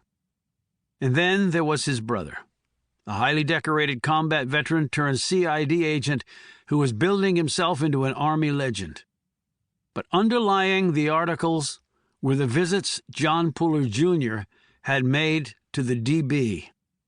How close they were as brothers. The lawman and the lawbreaker. No, the law crusher, for he wasn't a mere criminal. He had committed treason, saved from the death penalty by who knew what in the military tribunal process. But are they implying that my brother somehow helped me escape? He didn't know where John had been yesterday, but he was pretty sure it wasn't in Leavenworth. That would have come out in the papers. His brother would have to be fully cleared of any involvement with the escape. He had to be. Still, he knew that even the hint of suspicion could come close to breaking his kid brother as strong as he seemed. Personal honor meant everything to John Puller Jr. And what about John Puller Sr.? Well, despite his affection for the old man, He just hoped that his father was so far out of it now that nothing could penetrate the dense cloud the dementia was solidifying around his once extraordinary mind. He set all this aside and tapped his computer keys with renewed vitality. It had been part of his life for so long before it had been taken from him. Yet hacking was like riding a bike. He hadn't forgotten anything. The codes had changed. The security was better, but it wasn't infallible. Nothing was. There were new hacking techniques invented every day, and the good guys simply could not keep up. He was a natural hacker, because part of his duties had been to hack his own side, to test defenses that he had helped create. If he, their inventor, couldn't crack them, it was assumed that no one else could either. Sometimes they'd been right, sometimes wrong. And sometimes Puller had held back just a bit, because he never played the short game. His gaze trailed off the screen and ventured to the street where a Humvee puttered by. Inside were soldiers in their cami uniforms, their methodical gazes sweeping the area. So they still think I might be around here. Interesting. He really didn't believe this. The Army was simply covering its ass. The DB had just suffered its first setback. A presence on the street was to be expected. He returned his gaze to the screen and was typing away, creating his version of a symphony, built note by note, measure by measure, and movement by sly movement. When the contents of the screen dissolved and then reemerged as something entirely new, he closed his laptop and stood. What he had just gained access to was not meant to be read at the neighborhood Starbucks. And while he had used plain Jane Wi-Fi that was basically open to anyone, his laptop was firing off scramblers of such strength that any punk with an electronic mitt trolling for credit card numbers and accompanying pins would be left with something so garbled that it would look like a trillion-piece digital puzzle without a handy picture to go by. But still, there were protocols. And though he no longer wore the uniform, Puller intended to abide by these rules to the extent he could. It was part of who he was, who he would always be. They said the uniform made the man. Well, actually it did. But that statement had nothing to do with clothing. It was all inside of you. Now was the time for exploration and perhaps a drive. For that he needed wheels. He wasn't going to do a rental. He was going to write a check for a 2004 Chevy Tahoe pickup in the lot of a used car dealer the next block over. He looked at it earlier while taking a break from his hacking. It took an hour of dickering and filling out the paperwork, and he climbed into his new ride, started it up, the 8-cylinder power plant sparking gloriously to life, and drove off. He flicked a wave to the salesman, who'd probably cleared enough of a commission to splurge on a nice meal for himself and the missus, photos of whom Puller had been shown during the course of their negotiation, probably to soften him up. It hadn't worked. Prison did not soften you up. It made you a piece of rock. Next mission, obtaining quarters, where he could read in peace. And then he could get this thing rolling.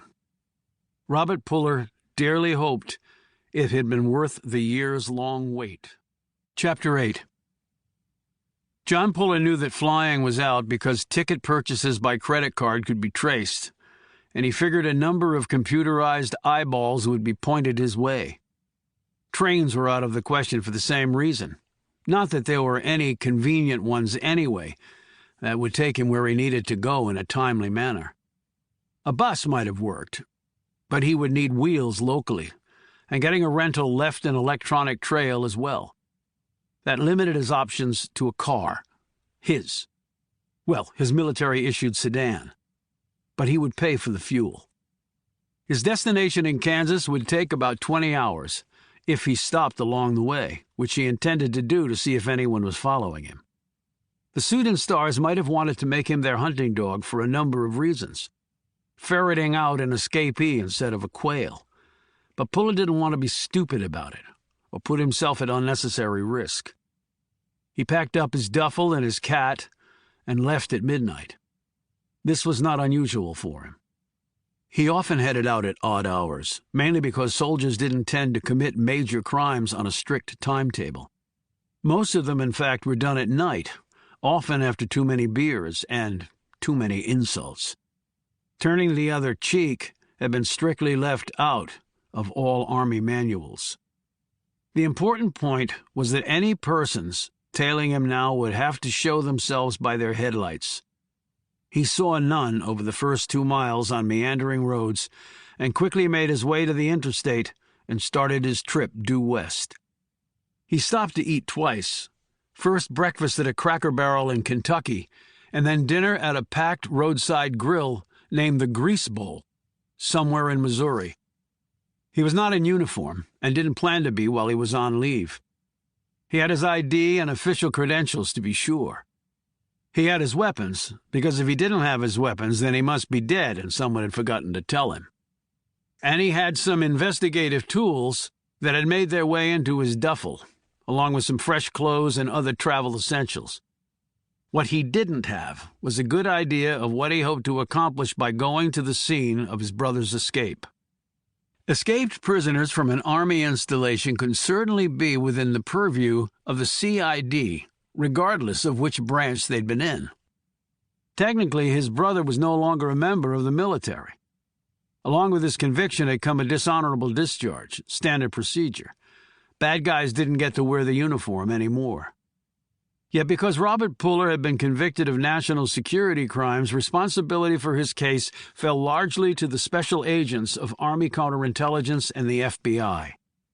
However, Puller had worked on parallel investigations with both agencies and considered them highly capable. Good for them, perhaps bad for his brother. But he had to stop thinking that way. What was bad for his brother was good for him and the rest of the country. Easy to think, harder to execute, because the brothers had been inordinately close all their lives due to their father's all-consuming military career and a largely absent mother. John Puller had looked to his older brother for advice on all important decisions in his life, from asking a girl out to what position to play on the high school football team. From much-needed help on a physics exam in his junior year of college to the most appropriate way to approach their father about his decision not to go to West Point and become an officer. It was Bobby's advice, all of it good and on point and well-intentioned, that had helped make Puller what he was today, for better or worse. And now that mentor was suddenly his enemy? The first time he had visited Bobby at the DB, it had seemed as though an enormous mistake had been committed, but that it would be corrected in the near future. The two brothers, both tall and well-built, though Puller was the taller and stronger of the two, had sat across from each other in the visitor's room, and Puller had talked, and Bobby had listened. And then Bobby had talked, and Puller had listened. Then, as the visits had continued over more than 2 years, and his brother's status in prison had gelled to a permanency that seemed unshakable, Puller increasingly could think of nothing to say. It was as though the man he was facing had his brother's face, but that was all. The person he'd known all his life could not be in there. He could not be in this place convicted of treason. Yet there he was. When they had last parted company, Puller had shaken his brother's hand, but had felt no connection to him at all. It was an impersonator, he had thought at the time. It had to be. This simply could not be his brother. It was true that Bobby had helped his little brother via phone prevent a disaster of enormous proportions during his investigation into the murder of a military family in West Virginia. For that, his brother became the only prisoner at the DB ever to receive a commendation for service to his country. And when their aunt had been found murdered in Florida, his brother had offered him both commiseration and counsel. That had thawed their relationship somewhat, but nothing could overcome the fact that one of them lived behind bars. Used to live behind bars, Puller reminded himself, as he crossed the border into Kansas at around 10 p.m. the night after leaving Virginia. It was dark, and his options were limited. He didn't want to stay where he usually did when visiting his brother at the DB. That would be too easy for others to find out and follow him from there. He kept driving. About 10 minutes later, stopped at a motel that looked like it had been built in the 50s and then forgotten about. The small office proved this observation correct, even down to the rotary dial phone, thick phone book, and bulky metal cash register. There was not a computer screen in sight. The woman behind the counter looked like she had been there from day one and had forgotten to change her clothes and hairstyle during that time. He paid for 2 nights in cash and took the old-fashioned bulky room key from her aged, shaky hand. A few minutes later, he was in his room with his cat, AWOL, huddled on a thin mattress with damp sheets because the wall air conditioner was basically a humidifier, casting wisps of wet air into the room atmosphere where they eventually fell back to earth, or, at least, to the sheets. Puller stretched out on the bed, damp linens and all, and checked his emails. There was one from his CO reiterating to Puller that this case was off limits. He didn't answer. What would be the point? Then he did the only thing he could after driving nearly halfway across the country. He fell asleep. He had been able to rest in the middle of both combat and murder investigations. But tonight his slumber was continually interrupted by thoughts of what he was going to do tomorrow. By the time he woke the next morning, he still wasn't sure. He fed and watered AWOL and then let her out. Then he got into his car and drove to a diner down the street from the motel.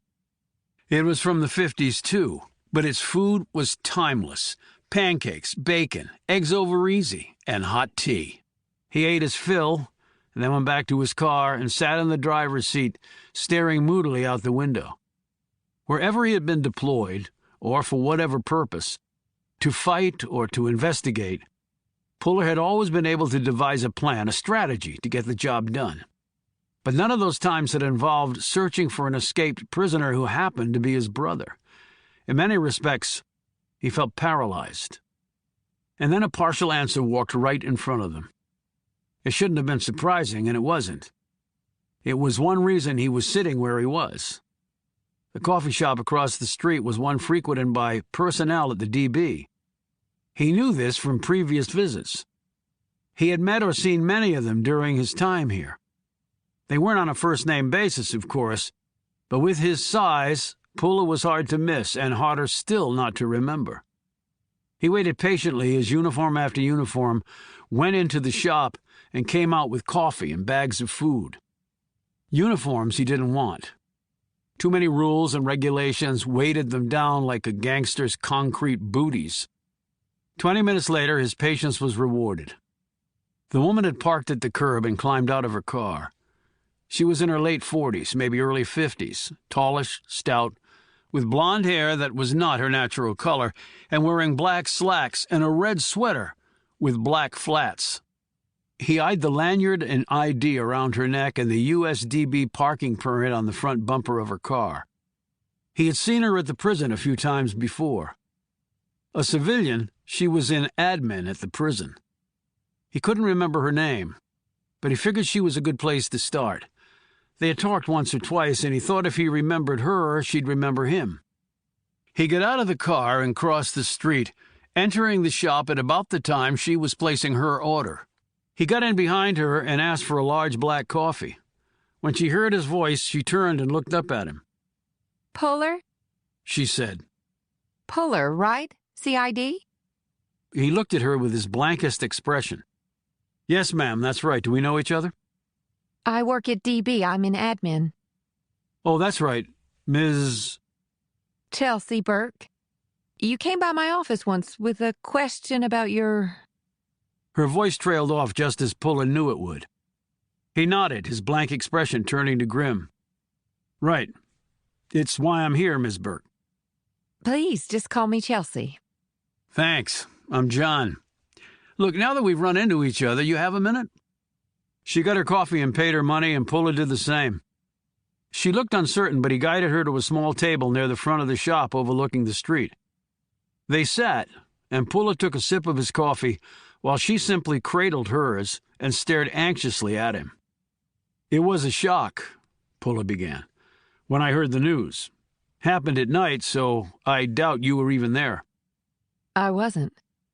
People have already been by to see me. Oh, very hush-hush. But I'm CID. I can see through all that. You probably can too. Is CID involved in this? I'm afraid I can't answer that directly, sorry. Oh, of course not. I didn't mean to. He quickly waved off her apology. No problem, Chelsea. But I like to hit the ground running, and it might have been fortunate I bumped into you. Why is that? Because you're not military. I don't understand. Uniforms tend to circle the wagons in events like these. CID's only concern is getting to the truth. This was perfectly true, although he had made the statement to cause her to believe that CID, in the form of his presence, was investigating the matter. Absolutely, she said wide-eyed. He was gratified to see that as she took a sip of her coffee, she sat back in a chair and looked more relaxed and engaged. I'm sure you can understand that things look very peculiar here. Main power goes, purportedly because of the storm, and then the backup generator dies? You must see that is extremely unlikely to have happened just by accident. She was nodding before he finished. That's the scuttlebutt, John. It's like 1,000,000,000 to 1. Now, I'll grant you it was one hell of a storm, but the storm could not have had an impact on the generator. It runs off natural gas lines buried underground. He sat forward and smiled. I like how you picked that right up. He paused.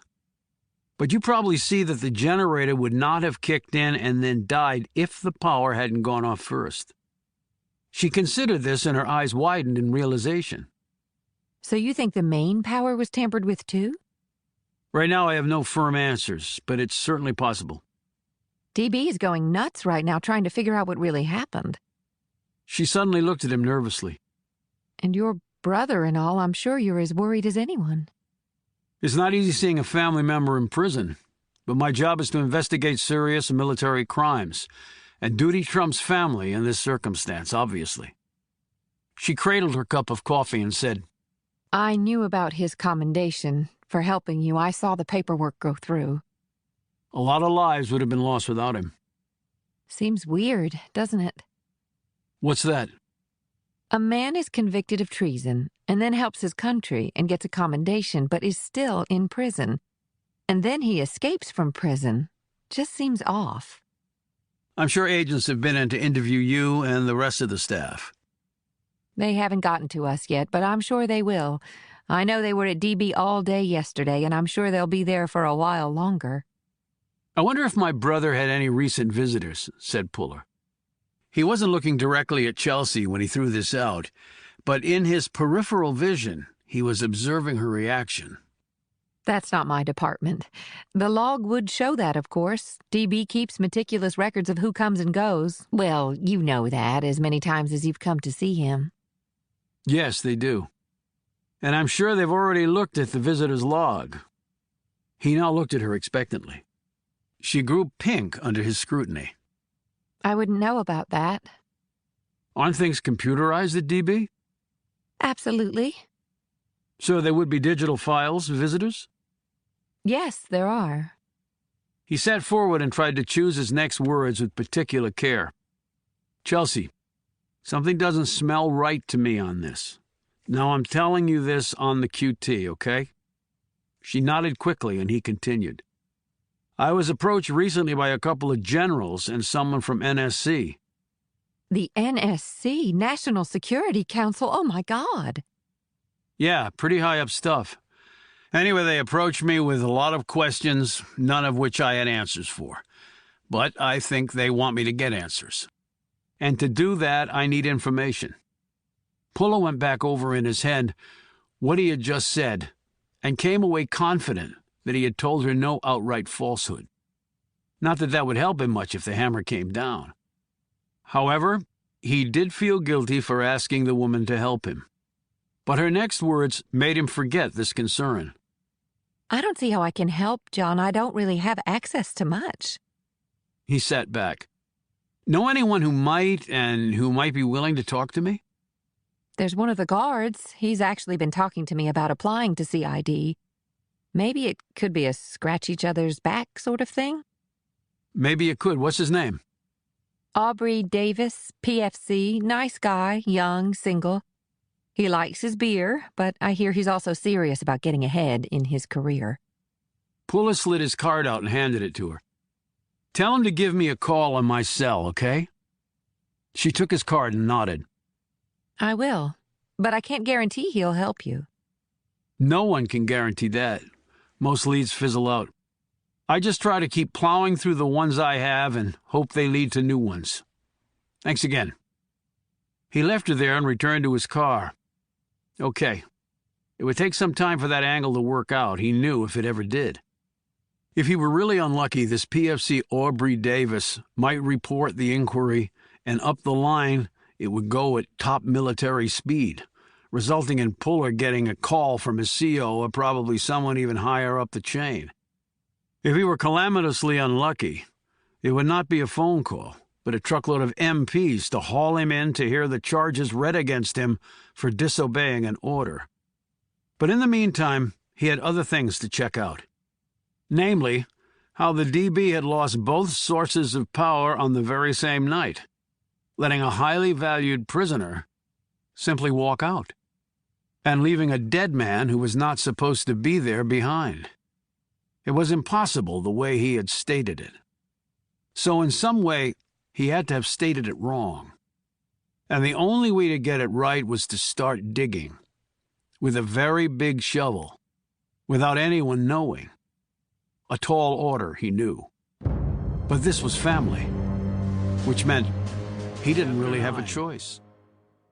Puller drove a circuitous route that took him around the perimeter of the DB and Fort Leavenworth as a whole. His gaze ran over the transmission lines.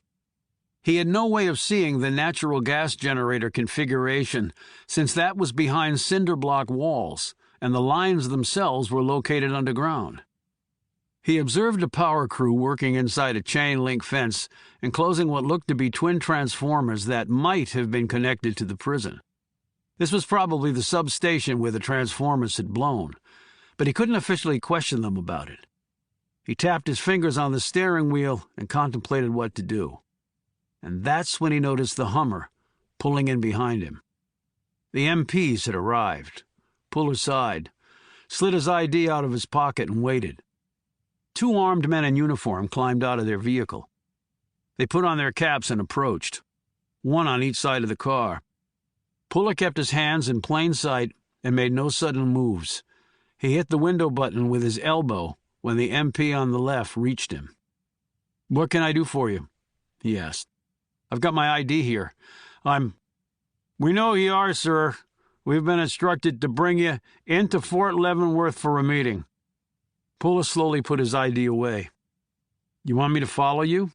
Or would you rather I went in your ride?" "Ours, if you don't mind, sir. Just pull yours a little further off the road. We'll make sure it's here when you get back."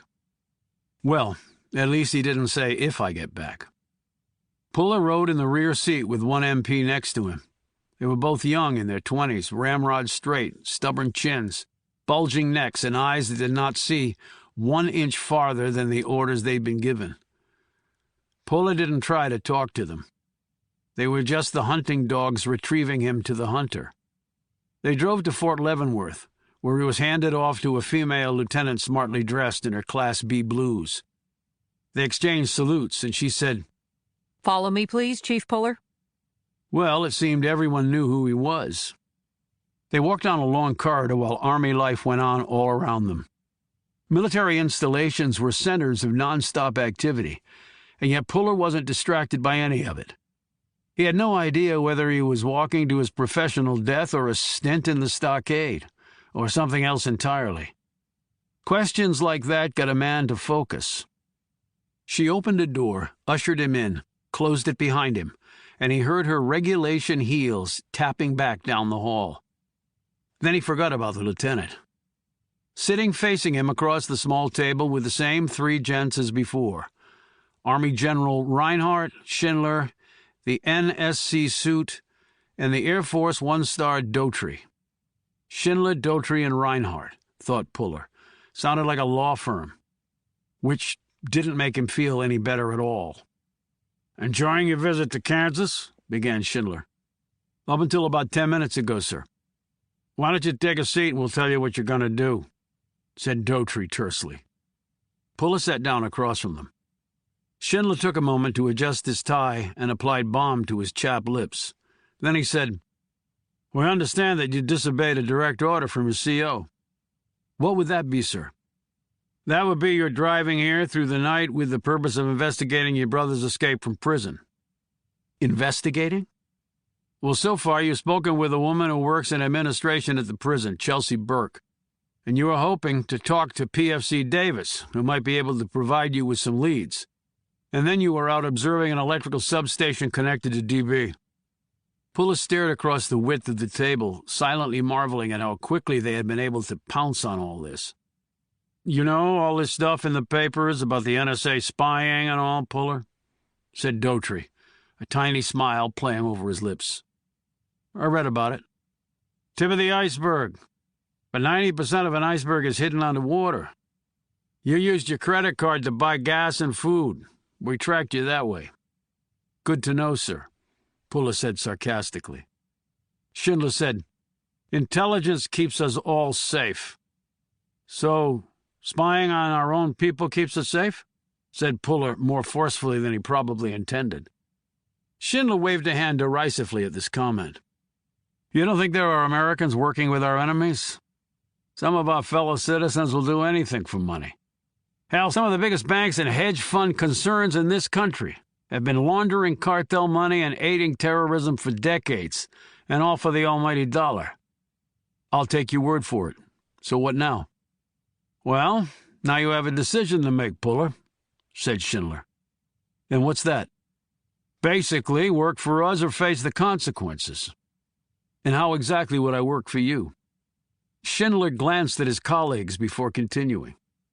"Doing exactly what you want to do. What you're here to do, in fact. Investigate your brother's escape. But the difference is, we're kept in the loop the entire way. You step outside that box, your career is over." Reinhardt added, "The decision is yours, Puller, and we'll respect whichever way you choose to go. But if you choose not to work for us, your butt is on a cargo plane out of here. And just to make sure you don't come snooping back around on your own time, your next assignment will be overseas starting tomorrow. Got a couple of unsolved murders on 2 different bases, one in Germany and one in South Korea. Army hasn't decided yet which one you'll be assigned to. My vote would be Korea, and my vote will carry great weight." Puller took all this in but didn't immediately respond. They had him boxed in, and both he and they knew it. "Why me?" he said finally. "You've got lots of resources at your fingertips.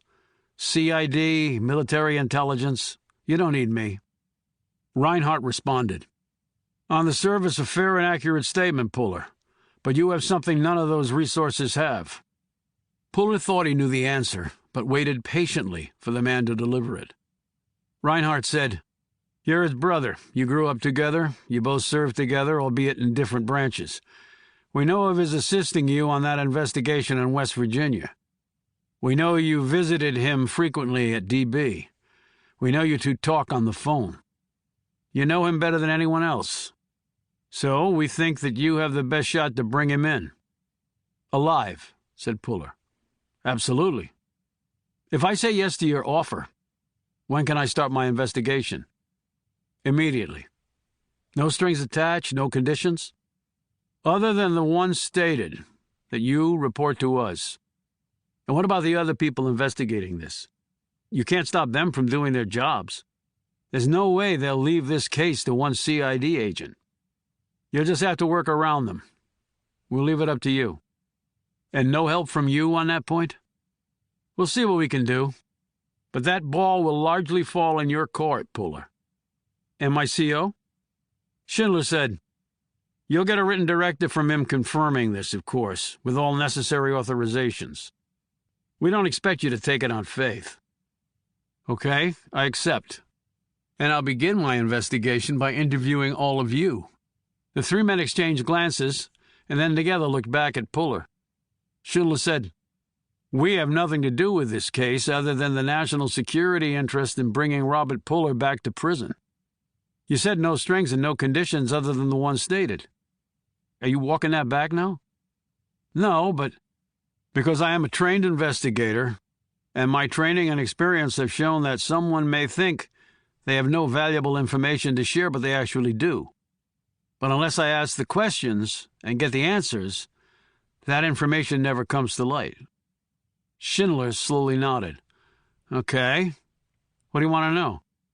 You said this was a national security case. Why? You know what your brother was involved in with the Air Force? STRATCOM. That's right. United States Strategic Command. Used to be limited to nuclear defense.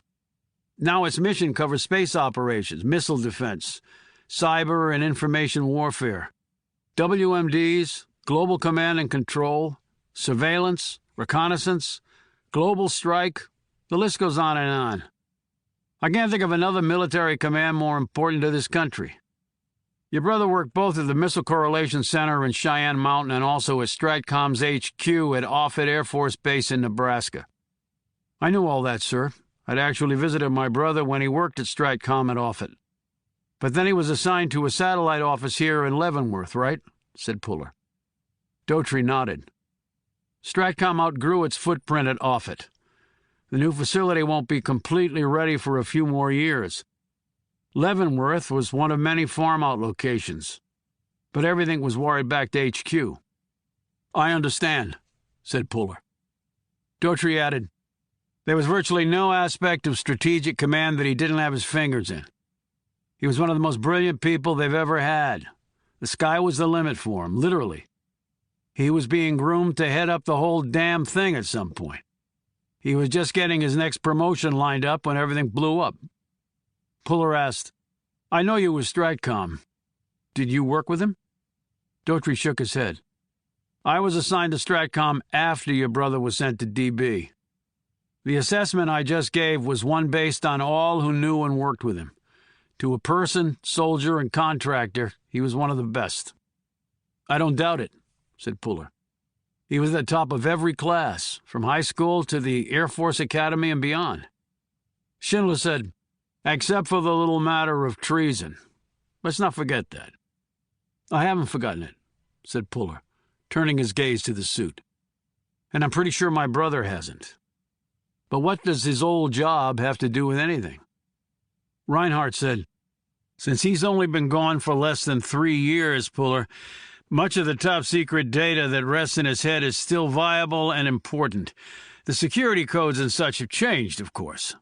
But the underlying technology, strategies, and tactics are the same. You know the military way. We finally get everyone to agree on something, and Congress has to allocate the money. Everyone jockeys for their piece, the uniforms for their slice of the command and subsequent promotions, and the contractors for their share of the dollars. Once that is all set, the years-long process of implementation and execution begins. We are many things, but nimble is not one of them. It's like changing course on a Nimitz-class carrier using a handheld rudder. It takes time. So many of the projects your brother was connected with are still being implemented or are in operation right now. He has intimate and detailed knowledge of some of this country's most important security programs that in turn deal with some of the most critical challenges we have. Puller considered all of this and said, so he would be very valuable to enemies of this country. Without question, said Reinhardt. Puller looked at each man and said, so maybe he didn't break out. Schindler looked confused, an expression he shared with his two colleagues. I don't quite get what you're saying, Puller. He did break out. He's gone. I'm not saying he's not gone from DB. Then what are you saying?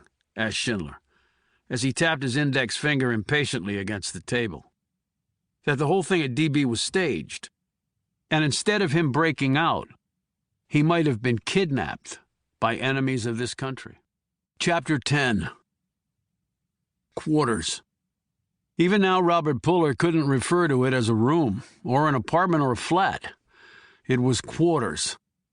Military vernacular was drilled into the minds of those in uniform like fingers marking letters in wet concrete that dried to permanency. His quarters was a motel room on the outskirts of Kansas City, Kansas. He had left Leavenworth behind for no other reason than I could. It was a right-angle drive, hands 12 and 3 on the clock, meaning straight south and then straight east on I-70. The two perfectly equal legs of a right triangle, only awaiting the hypotenuse to complete it, which he might, taking an alternate but no less straight and direct route back to Leavenworth, if necessary. He had always framed things that way, with a reference to math or science or an adjunct of either one, placing them into a perspective that amused some, bewildered others, but was off-putting to most, he had found, and which bothered him not at all. There was a bed, a chair, a table, a bureau, and a TV on the bureau with lots of mostly useless channels. The bathroom was barely an afterthought, essentially a niche in the wall with a shower stall so claustrophobic it felt more like a straitjacket than a proper bathing area. Again, after a prison cell, it bothered him not at all. His duffel was on the floor, and his laptop on the desk. He had purchased a disposable phone along the way, along with a mobile hotspot, set it all up, programmed in some interesting features, and was grinding his way through the military database he'd hacked into back at Starbucks.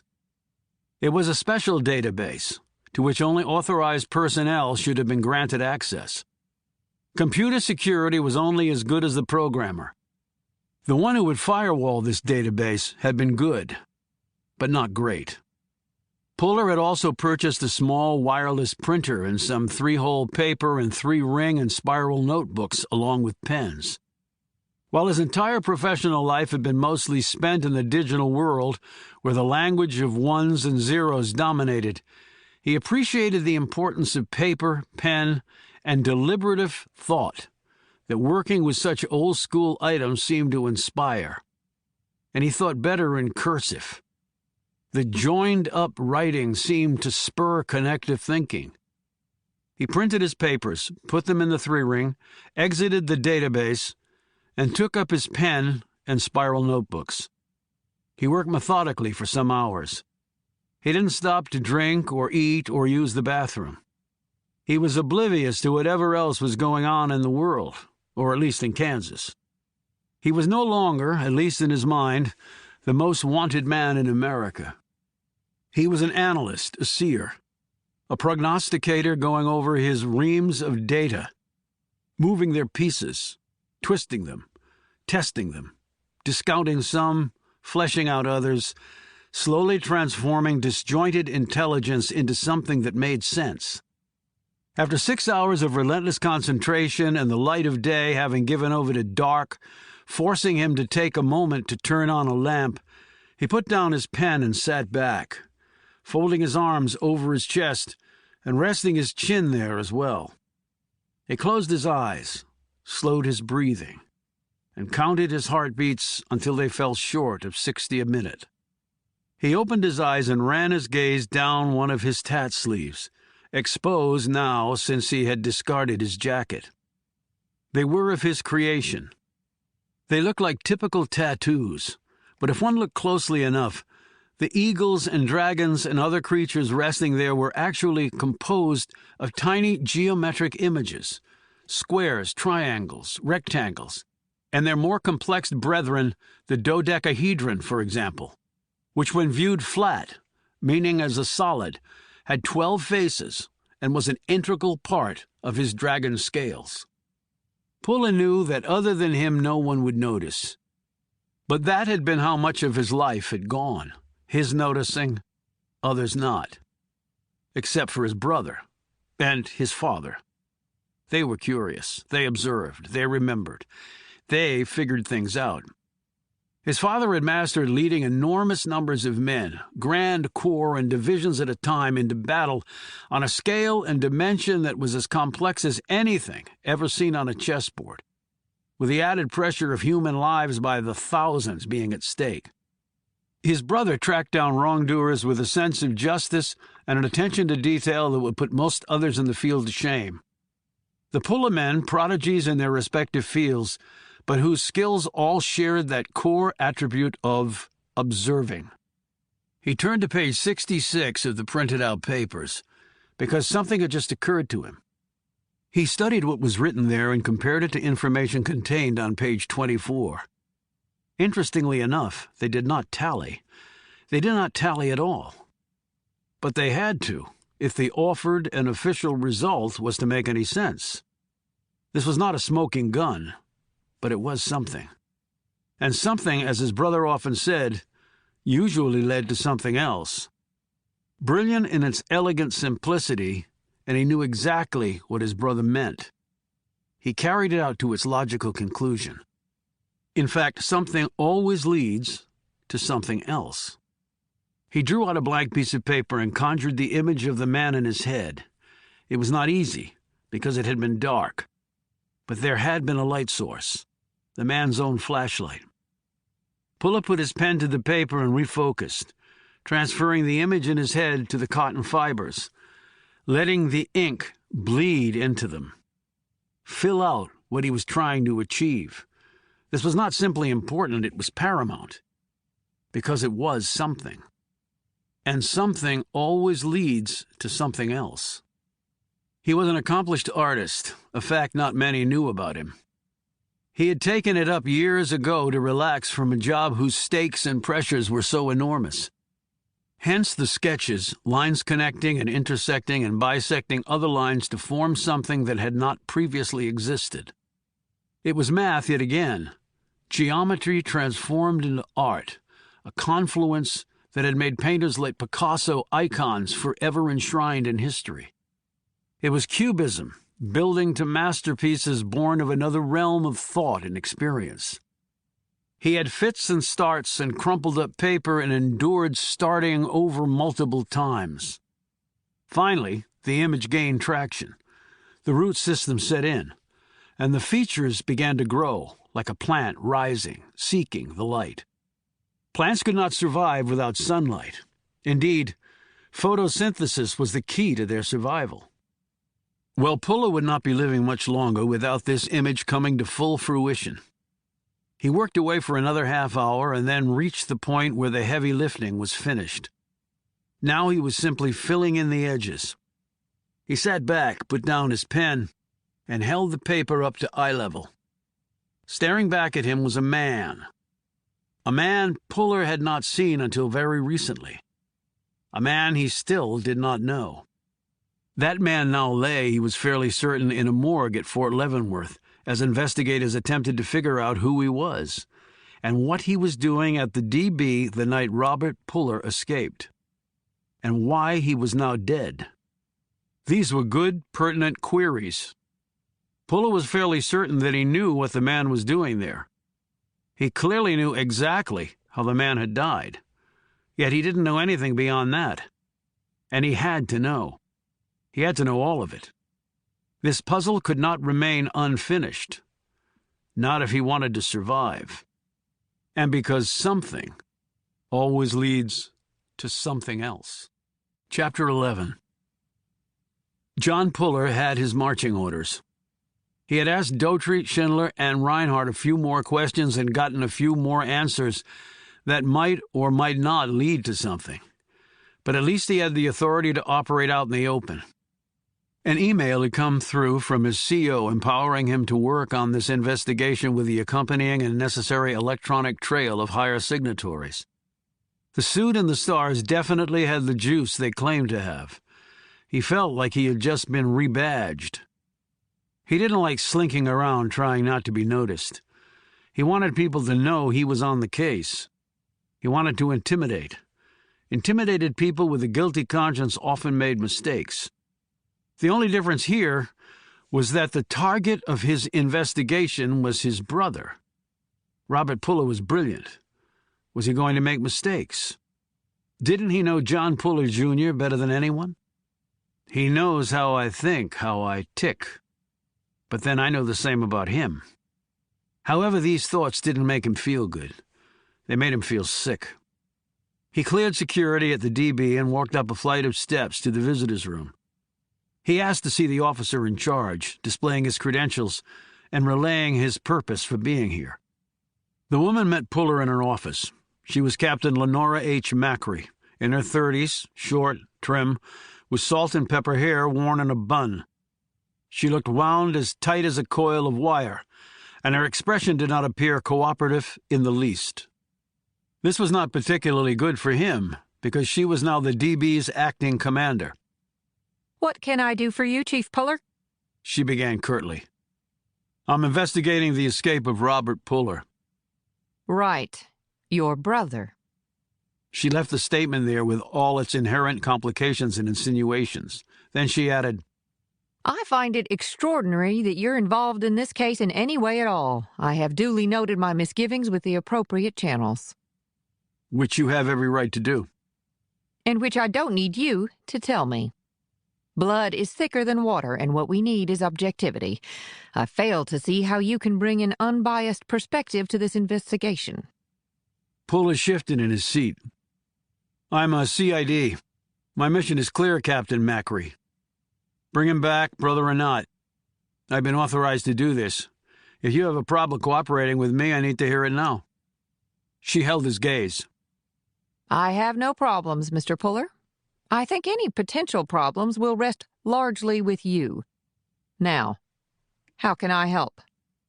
She had done that rather neatly, thought Puller, not only covered her ass with the appropriate channels, but also put the onus on him to disprove her opinion of his being involved at all, while at the same time appearing cooperative. Only a captain now, but she must be bucking hard for her next promotion. Aren't they all? Puller went over the facts as he understood them, and asked for her confirmation of them.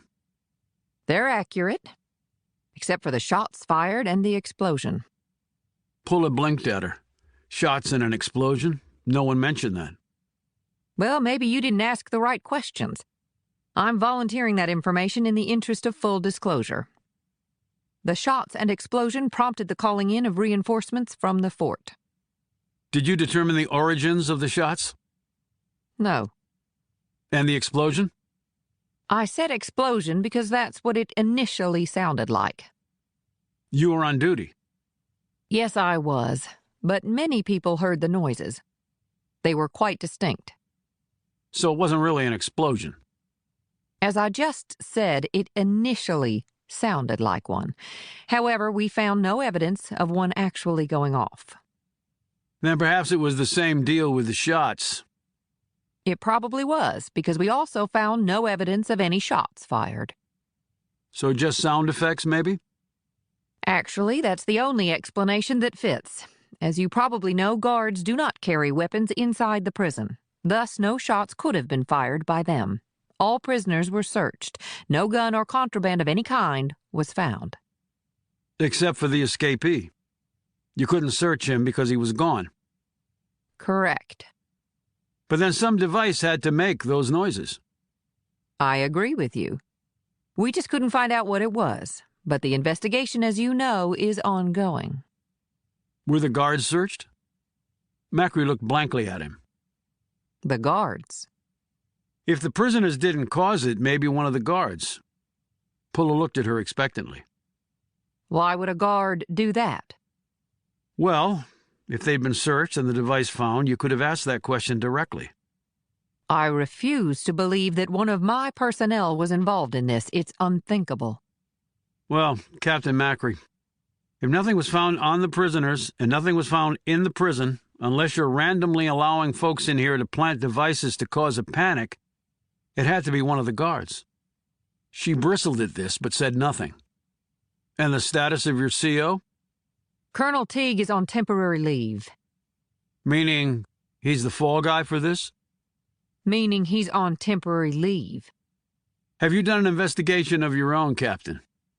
A preliminary one has been conducted. As you well know, there are others here currently doing their own.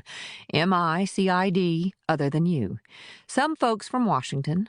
Lots of cooks in the kitchen. And what did your preliminary investigation reveal? That Robert Puller escaped in a manner as yet undetermined. And the dead man? What about him? Has he been identified? Not yet. Anyone missing from the prison? Guards, support staff, civilians? And how about Fort Leavenworth? Everyone accounted for there? A thorough accounting has been done. There are no missing personnel at either place. But there's a federal pen here as well. and the Midwest Joint Regional Correctional Facility. All folks accounted for at those locations? She seemed taken aback by this query. I don't see how personnel at those facilities are relevant. If a prisoner had escaped from there, we'd know about it. It's not like guards at those institutions could just walk into the DB. He stared at her pointedly. You're with the 15th MP Brigade? I know I am. Composed of the 40th and 705th MP battalions. She said impatiently. And your point? The 15th MPs are responsible for the operation of DB and the Midwest Regional. Colonel Teague was the commandant at DB and also the commander of the 15th. MPs from the 15th responded to the situation at DB and restored order.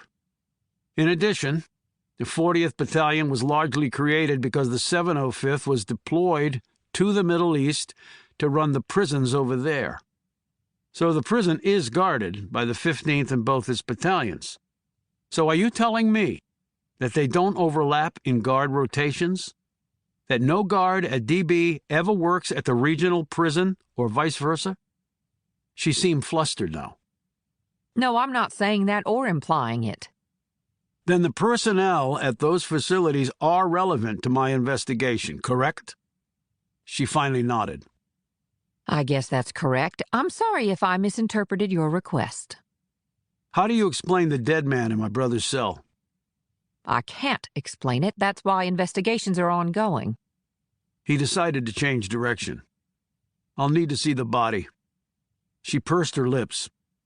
Pulla knew that despite any animosity she might have toward him, Macri could not refuse this request. A murder always carried with it a body. And for him, as a CID agent authorized to investigate this murder, an examination of the body was always required and access never denied. I'll make arrangements. They have him at Fort Leavenworth. Thank you. You're welcome.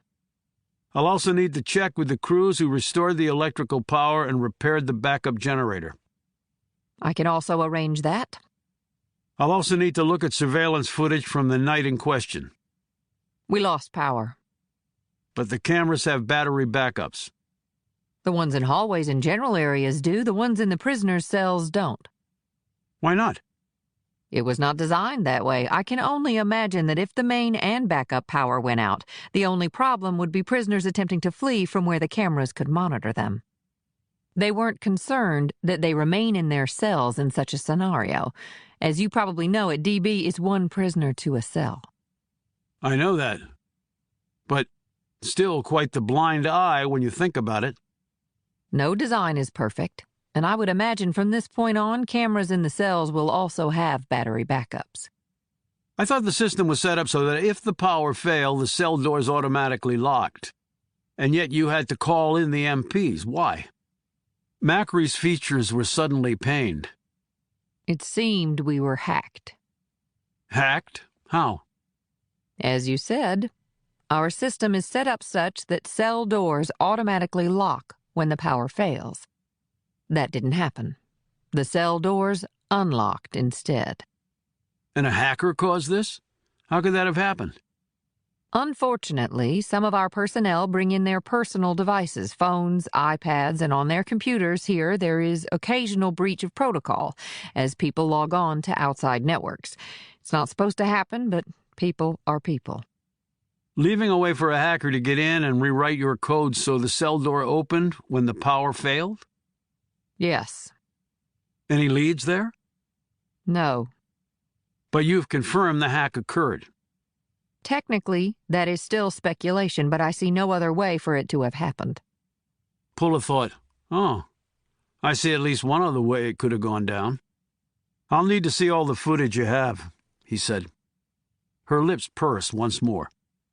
I can arrange that as well. And the MP reinforcements from Leavenworth? I'll need to talk to the people involved in that. She gave a curt nod. Just to be clear, are you sure you haven't formed any theories, Captain, as to what happened? No, I have not. Not even any hunches? I don't like hunches, Mr. Puller. They often lead to mistakes, and mistakes often lead to the end of military careers. Well, I'll let you get on with your career then, as soon as you make the arrangements we just discussed." Macri gazed at him intently, and then picked up her desk phone. Chapter 12. An hour later, Puller was leaning against the 50-gallon oil drum in a workshop facility near the DB. The man he was talking to, Al Jordan, had been the crew chief for the group that had repaired the blown transformers. He was in his early 50s with pewter gray hair and a barrel chest set atop skinny legs. So it was definitely the storm that fried the transformers. Jordan wiped his hands on a rag and then lifted his cap and wiped sweat from his brow. "That's sure what it looked like to me. The two transformers were part of a small substation, encircled by a chain-link fence that was locked. The station had lots of safety devices built in, but that storm had enough power to do just about anything it wanted to. You can't trump Mother Nature." "And the transformers were connected to DB?" asked Puller. Yep, along with other facilities around here. We got them back up and running as fast as we could. We didn't even wait for the storm to stop." Puller understood this. The military was mission first, not safety first. "So, anything unusual you might have noticed?" Jordan considered this. "I can't say that there was. Those transformers just blew, probably hit by the lightning. They were all burned up." "Isn't it unusual that they both blew?" "Well, they're connected. One gets hit, there's going to be an effect on the other as well. Too much juice, anything can happen." "You said they had lots of safety devices built in. Don't they ground them?" "Yes, in addition to other protections like an arrestor for secondary induced surges, but none of them were perfect. You get a direct hit with enough power, I don't care what you've done to avoid damage, that sucker is going. A lightning bolt can carry 120 million volts or more. You slam that into a transformer in a millisecond, well, can you say boom? So like an explosion. Very much like one." "Could it have been a bomb?" Jordan looked at him in surprise. "A bomb? In a transformer?" "Yes, it could have taken out both transformers." "What, to knock power out to the prison, you mean?" "Yeah." "But they got backups," protested Jordan. "They failed, too, and a prisoner escaped, which is the only reason I'm here." Jordan scratched his cheek. "I don't know if it was a bomb. I guess people who know bombs can check it out." "Have they?" "Don't know. You talk to anyone else who's investigating this?" "I have. They asked the same sort of questions you did." "But not about a possible bomb." "What makes you say that?" Jordan asked suspiciously. "Well, you were surprised when I asked you about the possibility of a bomb. If they had asked you as well, I don't think you would have been surprised when I did." "All right. Well, they didn't ask about a bomb, as a matter of fact. Where are the transformers that blew?" "They took them away." "Who took them away?" Jordan shifted his stance a bit. "Some people." "Those people have names or credentials?" "They outranked me. That's all that mattered." "So no names?" Puller persisted. "No releases signed?" "You had to cover your butt somehow." Jordan shrugged. "I just took it on faith, I guess." Puller gave the man an incredulous look. "Then you should reconsider your faith." The next stop for Puller was the backup generator. It was housed in a concrete bunker about 100 yards to the rear of the DB. The gas lines powering it ran underground. The bunker was also partially underground and surrounded by a 10-foot-high fence topped with concertina wire. There was a guard stationed there. Puller had called ahead, and 2 men were waiting for him. He climbed out of his car and approached. They were in uniform and carried the ranks of E4 specialists. With their glasses and scrawny bills, they looked to him like nerds playing soldier. He gave a detailed explanation of why he was there, and they led him into the bunker and down a short flight of stairs until they arrived at 3 mammoth generators. "I thought there'd be only one of them," said Puller. "The electrical load requirement for DB is very substantial," said one of the E4s. "These generators are run in parallel, but with sophisticated control features. It'll provide the load required, but not more, so the waste is minimal. What was the cause of the failure? Asked Puller. One specialist looked at the other, who cleared his throat.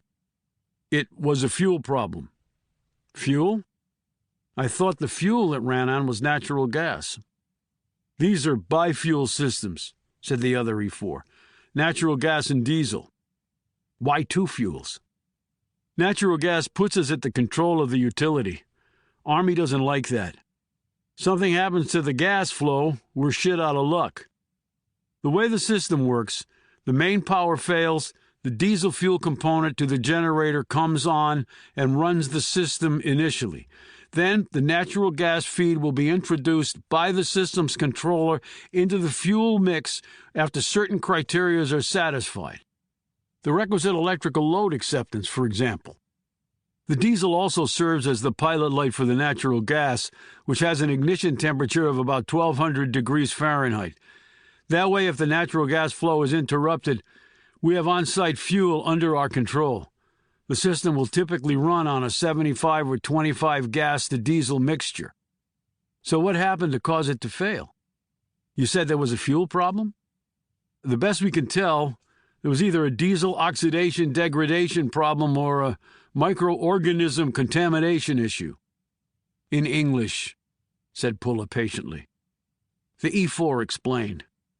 Diesel can degrade over time. Oxidation can occur in the first year of storage, forming sediment and gum. When introduced into the system, they can clog fuel filters and injectors just like gunk in a car engine. Now, microorganisms are introduced via water condensation in the fuel lines, which promotes bacteria and fungi. They feed on the fuel. They can form colonies that clog the lines as well. But I presume you have protocols in place that would prevent those problems from happening. When the men said nothing, Puller exclaimed sharply, "The Army has procedures for toilet paper usage. Are you saying they had none for maintenance of a power system for the military's most important prison?" The same E4 said hastily, No, they do, lots of them. But it might have still happened. There was a lot of rain this year, and we got some underground seepage into the bunker. That could have caused excessive condensation buildup. And these generators are very near the end of their useful life. In fact, they should have been replaced about 2 years ago. Sequestration cuts brought the hammer down on that, pointed out the other E4. And the Army also bought some bad diesel that's been working its way through the system. Okay. So you checked out the generator and found the lines all, gummed up with microorganisms, sediment? That's pretty much what we did find, yes, sir. And that caused the generator to fail. They both nodded. One added, and without the diesel serving as the pilot light, you can't ignite the natural gas. So no fuel source connection. That means no power. And a prison with no locked doors, said Puller, as he stared at both men. So you two are the principal caretakers of this equipment? Yes, sir, they said together. Well, you might want to make alternate plans for your future. Meaning exactly what, sir? Asked one of them anxiously. Meaning that the Army in its infinite wisdom must affix blame for this clusterfuck. And you two are as likely candidates as any I've seen so far. The E4s exchanged a shocked glance as Puller headed out of the bunker and back to daylight. Chapter 13. Puller sat in the room and stared at the feed from the surveillance camera's capture of the events on the night his brother disappeared from the DB. The various loops had been compiled so that he could see essentially an all-inclusive feed. He had wanted the room darkened so his focus would be on the screen in front of him. The total feed wasn't long, perhaps 2 hours or so, to record all that happened. And that counted the duplication from the different cameras. If he had been watching the feed from a single camera, the events would have taken less than 30 minutes total. It was remarkable that so much of significance could have taken place in such a short time. Puller looked through the feed initially to orient himself to the special parameters: corridors, rooms, doorways. When the power went out on the feed, he leaned in closer to the screen and used his controller to take it in frame by frame. Blackout. Not much to see. Then the lights came back on, flickered, and then went back off. The cameras had built-in lighting, so he could make out the silhouettes of figures running, the bouncing beams of flashlights. There was audio, too, which he isolated. He listened to each individual voice. He doubted that his brother would have spoken, but he couldn't discount the possibility. The frames ran through, and not one time did he spot his brother. One problem was that the camera recording in his brother's pod was placed far away from his cell door. Puller had seen figures running up and down the hall, but none of them were recognizable.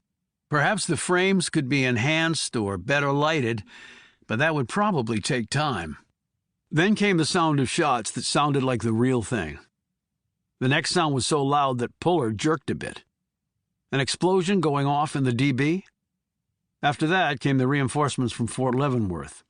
They swept down corridors and took charge of the prisoners out of their cells, at least from what he could see. He sat back and drank down the rest of the bottle of water. This was going nowhere fast. He had transformers that had blown from a lightning strike during a storm that no one could have relied on to knock out the prison's primary power source. Then, according to Al Jordan, people had come around and taken the remains of the transformers.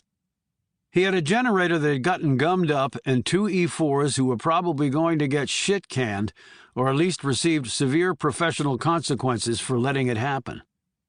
He had gunshots and an explosion, or at least the sounds thereof, that no one could as yet explain. He had no opportunity, no motive, no leads, and no suspects. He had nothing at all. And yet his brother was out there somewhere doing who knew what, maybe with enemies of this country.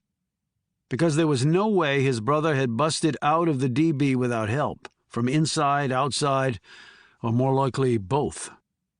He hit some more keys and brought up an image that was crystal clear. This had been taken before the power had gone out. He sat up straighter as he looked at his brother. Robert Puller was sitting on the bolted-to-the-floor bunk in his cell.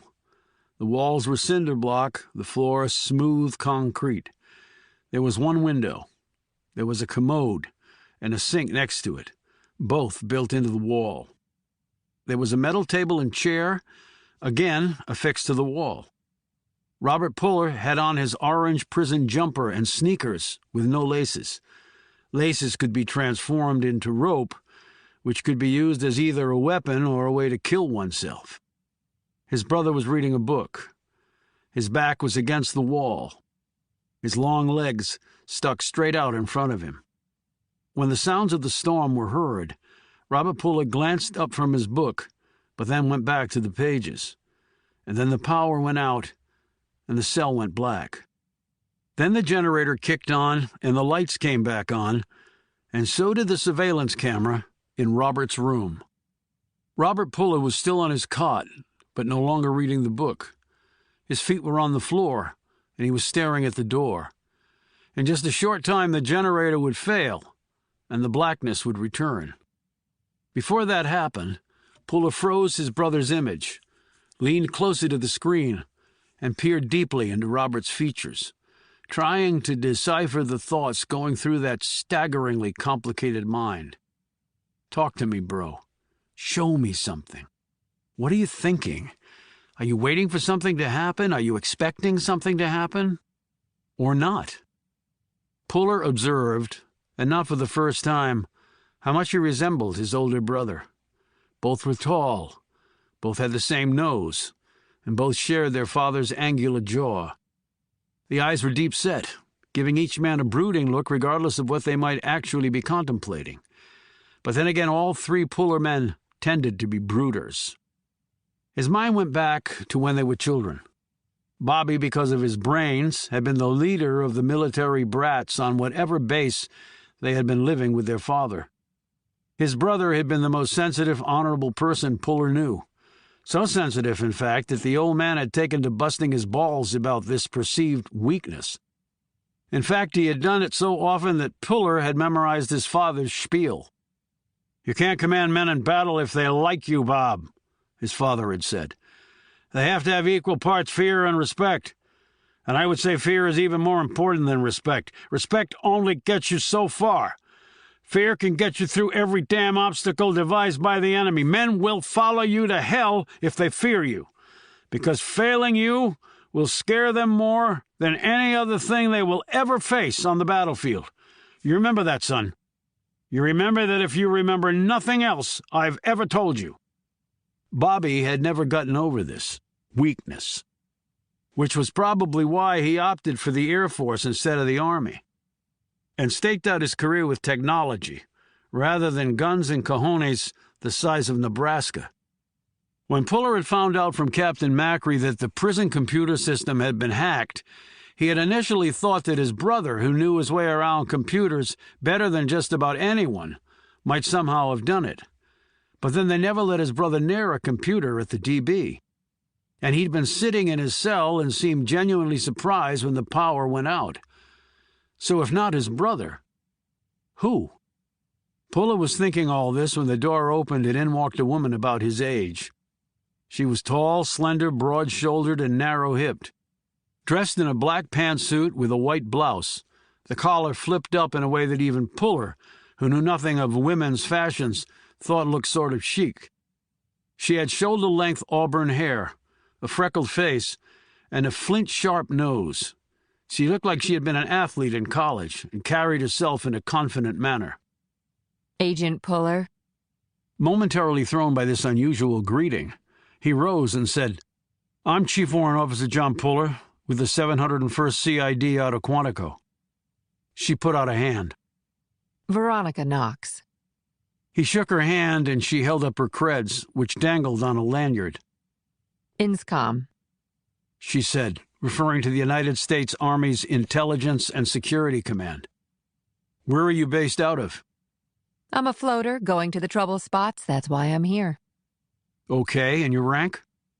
Why? It's just sort of standard to know. Captain. Okay, ma'am.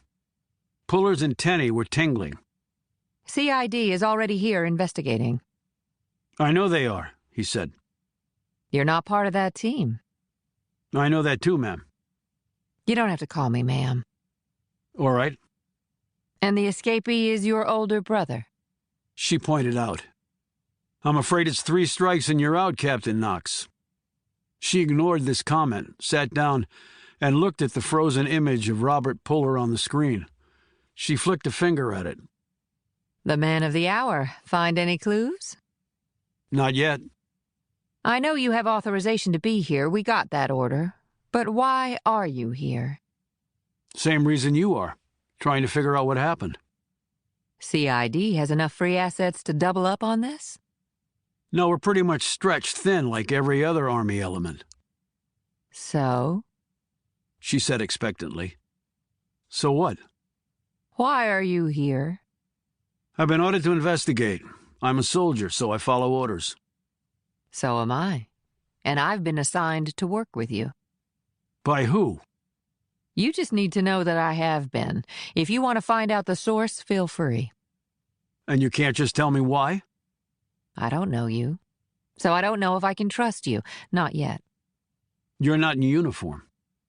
Neither are you. I will be at some point. Maybe I will be too.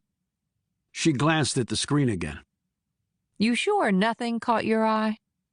Nothing. Let's hope we can get beyond that. The way she said this made Puller stare at her strangely. I've looked into the transformers at the substation and the generator. She shook her head dismissively. Lightning overload and microorganisms and a pair of dumbass E4s who are going to get sliced and diced by their CO. Exactly the way I saw it, he replied, again watching her closely. So, we're a team? She shrugged. Only because the Army says so. I usually work alone. At CID, we work in groups. Different strokes. What's your take on the sound-making device? Shots and explosion. She looked at the screen. Maybe your brother had it. Where would he get something like that? And there's his cell right there.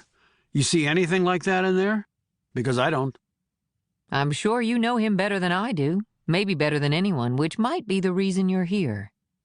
Puller eyed the door. You gone over the visitor's log yet? Next on my bucket list. Shall we? She held the door open for him. After you. Chapter 14. As they walked down the hall, Puller said, You talked to Al Jordan, guy who replaced the Transformers? I did. Knox replied. And? And what? Did he mention anything that got your antennae up? Like what?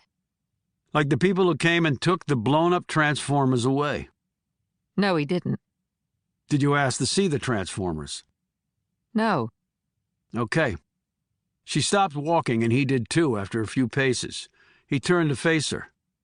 What are you driving at, Puller? Just asking questions and hoping to get some answers that make some sense. What about the Transformers? Everybody thinks the storm blew them up. And you don't think that was the case? I don't think anything. I just follow the evidence. But a pretty simple examination of the Transformers' debris would have shown whether there was a bomb involved. A bomb? She said skeptically. A bomb. Can't blow something out without a few essential elements. The explosive, the detonator, a timer, or a remote switch. That I know, but your theory is someone blew up the Transformers and sabotaged the backup generator in order to break your brother out of prison? She paused, frowning. You didn't tell me you were a conspiracy freak.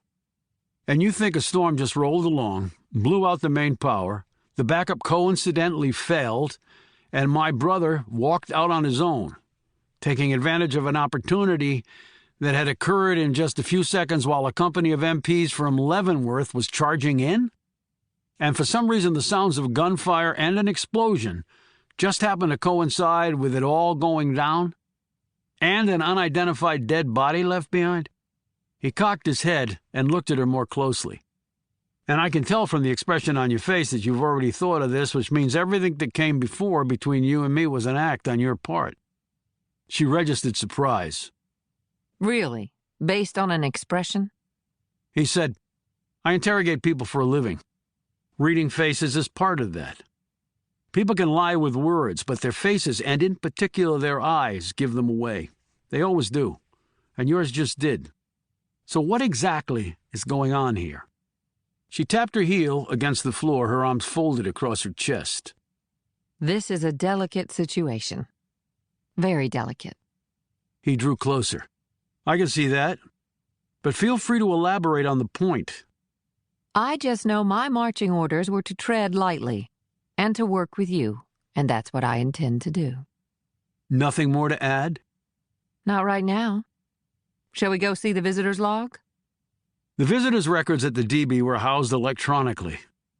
Puller and Knox were given access to them at a computer terminal in a cubicle adjacent to the visitor's room.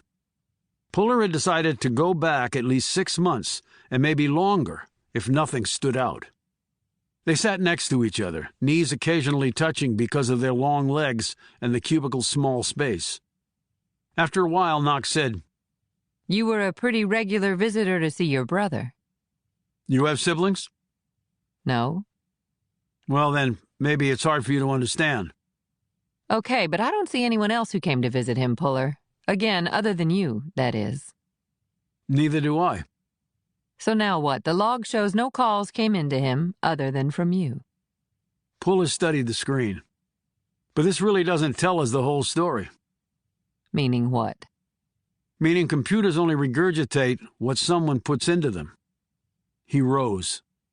She looked up at him and said, Now where? To do some real investigative work. Such as? Such as talking to people. It took the better part of the rest of the day, and they had to speak to numerous people and look at paper records, and then talk to supervisory officers, and then go back to people originally interviewed. When they were done, it was 9 p.m. You hungry? Said Puller. She nodded. Breakfast was a long time ago. You know Leavenworth? Not that well. Well, I do. Come on. They drove in his car to a diner on the main street or everything on the menu was fried in grease that was probably as old as the building, which said 1953 on the wall over the entrance. They both ordered their meals. Puller had a beer, while Knox sipped on an iced tea heavy on the ice. What we're about to eat will mean 5 extra miles on my morning run, she said, giving a fake grimace. You've got some room to spare, he noted. He took a sip of his cold beer. Crew or basketball in college? Both.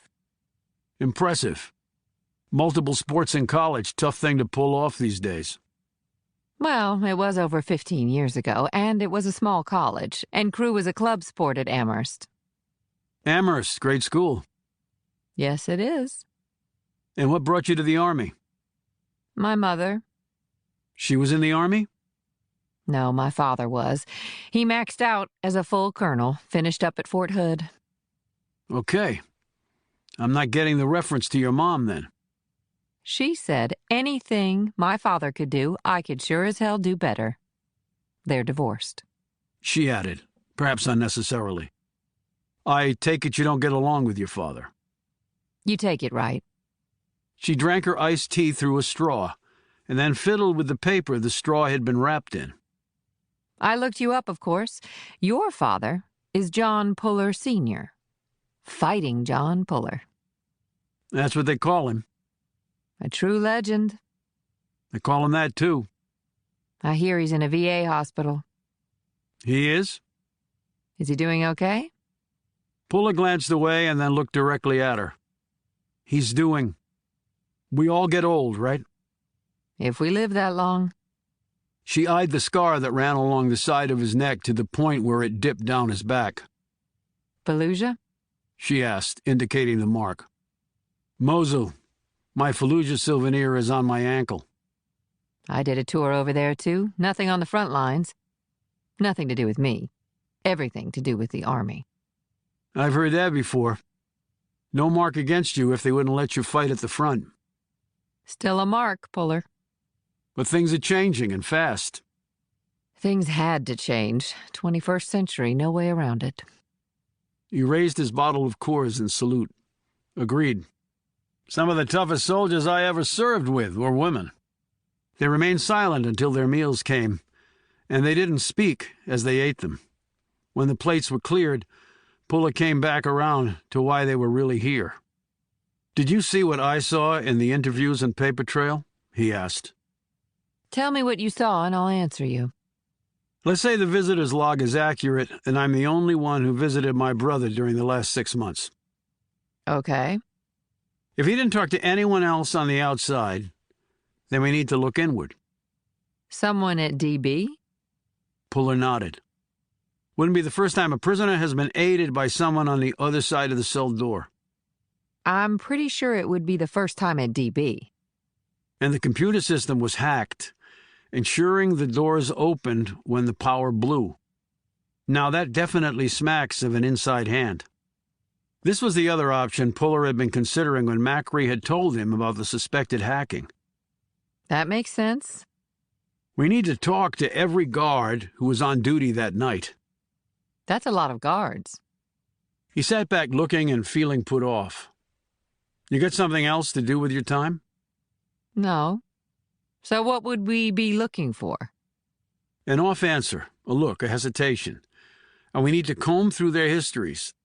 See if anything pops. That could take a long time. Puller slapped the table with the palm of his hand. I don't care how long it takes, Knox.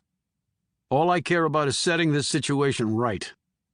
And what exactly does that mean to you? Setting the situation right. Capturing your brother and returning him to prison safely? What else would I mean? She studied him. I wonder. But if this was an inside job, it might involve more than just a guard. And that, for me, is far-fetched. It's not far-fetched if it turns out to be true. Maybe the picture is a lot bigger than we think it is. And maybe it isn't. Have you been briefed on my brother? Stratcom. Puller nodded. And you know what that entails. That could be the motive right there. Our enemy snatched him for his brains, use what he knows against us. So now you've moved on to spies? She said skeptically. A mole at DB? Do you have another explanation? No, I don't. We still have no idea who the dead guy is or what he was doing there. I made arrangements to see his body in the morning. That is a puzzler. I mean, how do you get into a prison and get yourself killed and no one sees or hears anything? It might be easier than you think, Puller said.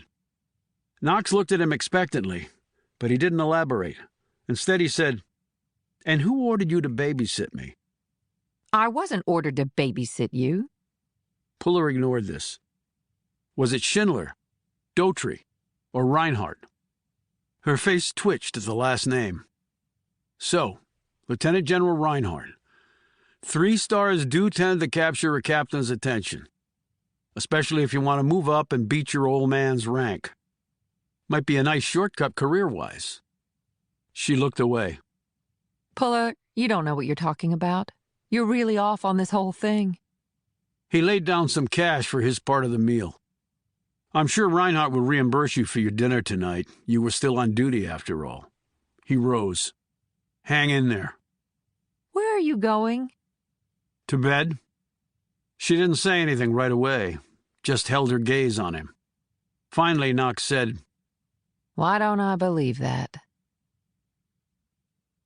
They went their separate ways. Puller had not even asked where Knox was staying. He doubted it was the same motel. There weren't that many guests there. He probably would have seen her. He pulled into the parking lot and cut the engine, got out, and looked around. There were 2 other cars parked in the lot, neither of which had been here when he'd left in the morning. They were clunkers, both with out-of-state license plates. That didn't bother him. His was an out-of-state plate, too. This was probably a motel where folks traveling east or west, north or south would pull in for a night's sleep before heading on. Being in the middle of the country, Kansas, he knew, got a lot of such traffic. He jogged up the steps to his room on the 2nd floor and walked along the exterior passage to his door. The next moment he had pulled his M11 and curled his finger around the trigger guard. His door was open, not by much, but enough. He distinctly remembered locking it that morning after leaving the light on for his cat. And this motel did not provide daily maid service. You'd never see the maid, because she only showed up when you checked out, if then. He slid to the side of the door and eyed the gap. Not wide enough to see anything. He nudged it open farther with his foot. He had both hands on his weapon, and the next moment was inside the room in a crouch. His M11 making defensive arcs in the air as he looked for a target to fire on. He didn't find one, but he saw 2 things. First, AWOL was curled up in a ball on the bed. Her slow breathing and languid toss of her tail showed him his pet was just fine. The same could not be said of the person next to her on the bed. Puller eyed the bathroom door and cleared that and the shallow closet before coming back over to the bed and looking down. Air Force Brigadier General Tim Daughtry was quite dead. Chapter 15. The old motel probably had never seen so much activity. Local police were clustered around, talking, moving, observing, and otherwise getting in the way. An Office of Special Investigations, or OSI, team had been flown in to head up the investigation. They were the Air Force's counterpart to Puller's CID. The Air Force had never lost a general in this way before, and as Puller surveyed what was going on, he knew that every agent was taking special care to do things by the book.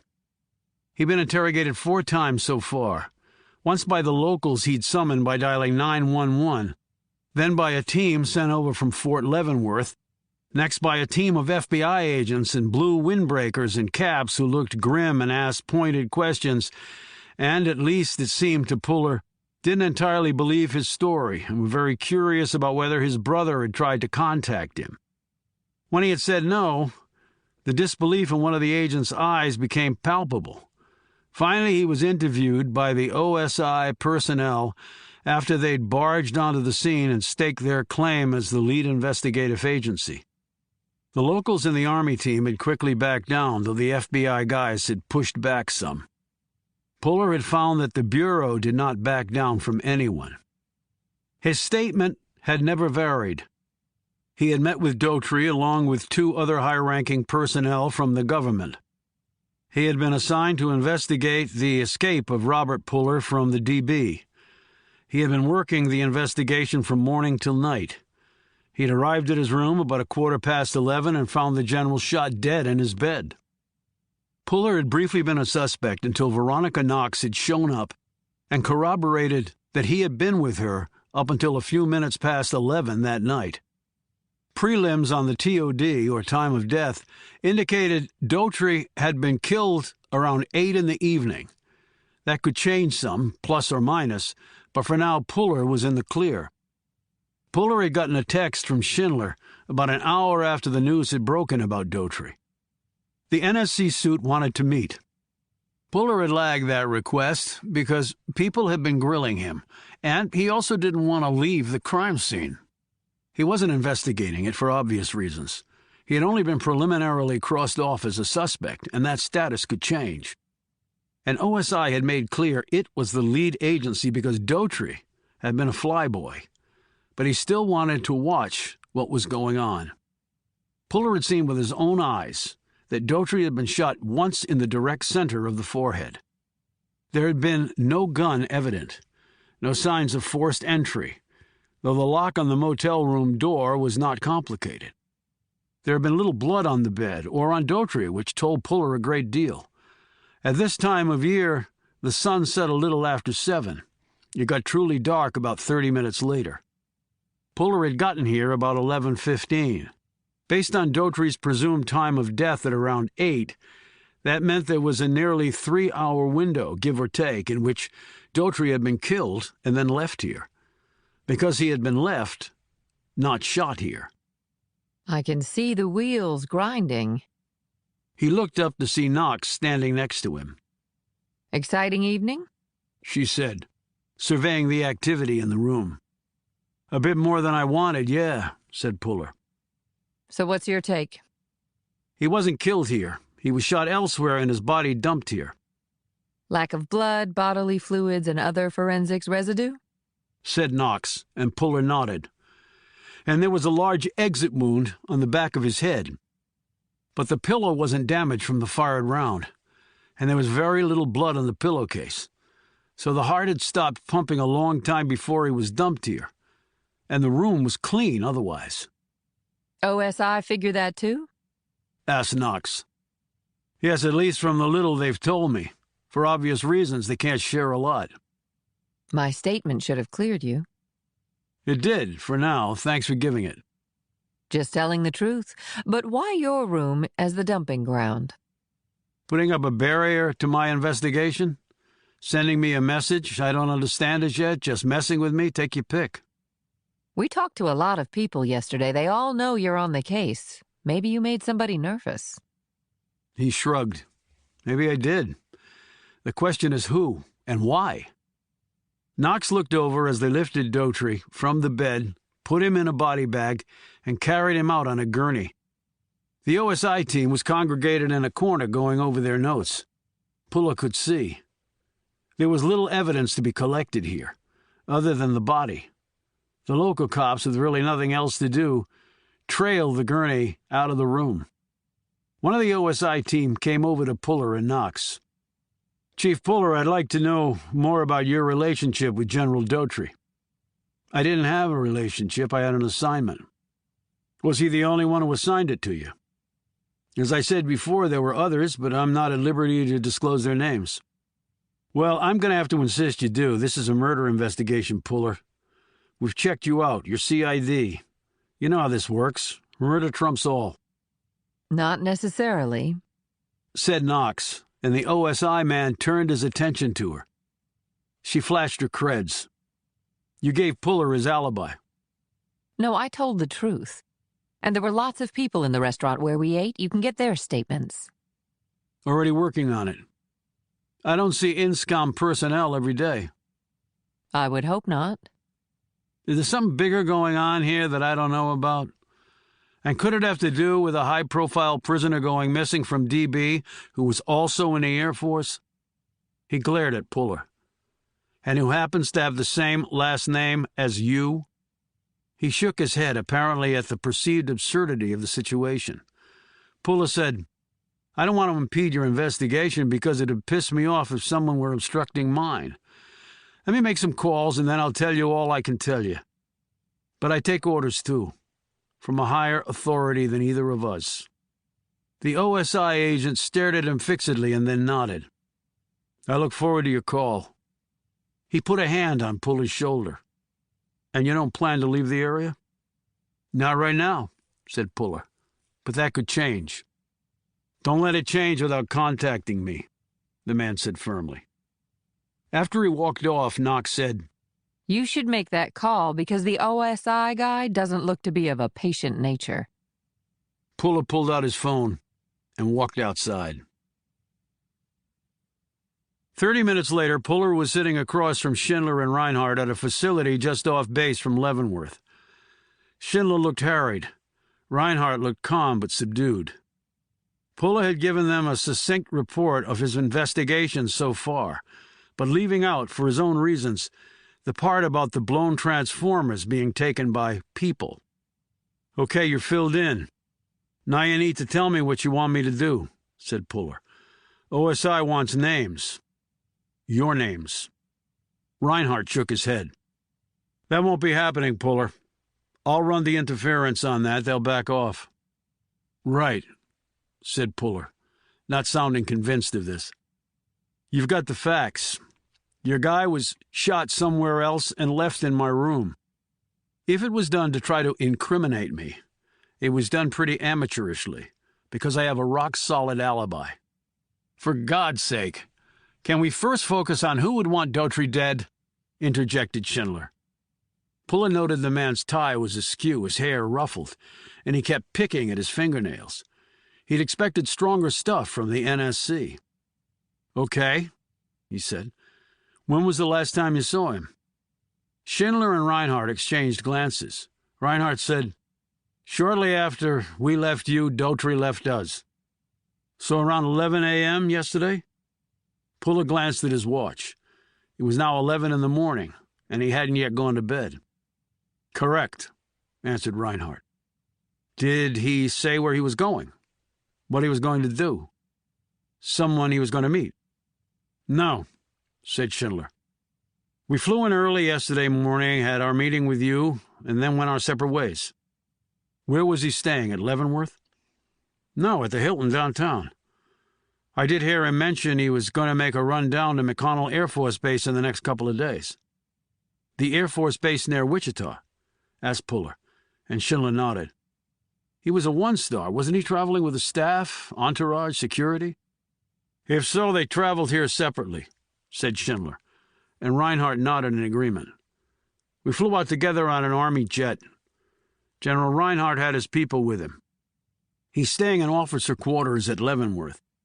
I'm also staying at Leavenworth as a guest of the general's. Puller nodded and wrote all of this down. So who would want to kill Dautry? Any ideas?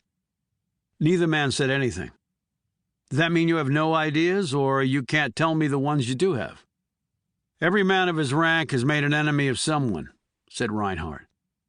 But I wouldn't think to such a degree that they'd blow a hole in his head. He was assigned to Stratcom, said Puller suggestively. Maybe the reason comes from there. I'll make inquiries, said Schindler. Reinhardt added, Stratcom, after all, is why the three of us were interested in this in the first place. OSI will be onto that angle as well. You can count on that, said Puller. As I said, I will run the interference on that, said Reinhardt. Different branch of service, Puller pointed out, putting away his notebook. I'm not without influence over there, said Reinhardt. And the chairman of the Joint Chiefs was the best man at my wedding right out of West Point. Schindler said, Puller, your mission is still to find your brother. His escape may not be connected to the death of General Dautry. Or it may be the reason for it, replied Puller. Or said Schindler. Your brother might have been the one who killed him. Chapter 16. Puller checked into another motel about a half-mile from the other one. He locked the door and put a bureau against it, pulled the shades, put his phone on silent mode, turned out all the lights, lay on the bed fully dressed, and fell dead asleep for over 6 hours, with AWOL next to him, purring and licking her paws. When he woke, it was dinner time, and he had a voicemail on his phone. It was Knox. She wanted to meet. He didn't call her back, at least not yet, because he didn't know if he wanted to meet. And he also had a few phone calls to make. Later he showered and changed into jeans, a windbreaker, and a white collared shirt. He slipped on his shoes and finally called her back while sitting on the bed. So where the hell have you been? She said after 2 rings. Already got me on her contacts list. Interesting, he thought. Sleeping? He said. Nice. Yes, it was, thanks. What's up? Developments. What are they? Let's do it face to face. They met at the same diner where they'd had dinner the previous night. He had a slab of ribs coated in a Jack Daniels rub, coleslaw heavy on the mayo, a side of salted steak fries, and a vegetable that looked green that was otherwise unrecognizable. He was washing it all down with a Budweiser. Knox had a chef salad with dressing on the side and water. She looked his meal over and said, You know, you could eat a little better. Yeah, and I'm sure the processed meat in that salad and the chemicals in the dressing won't give you cancer in 10 years.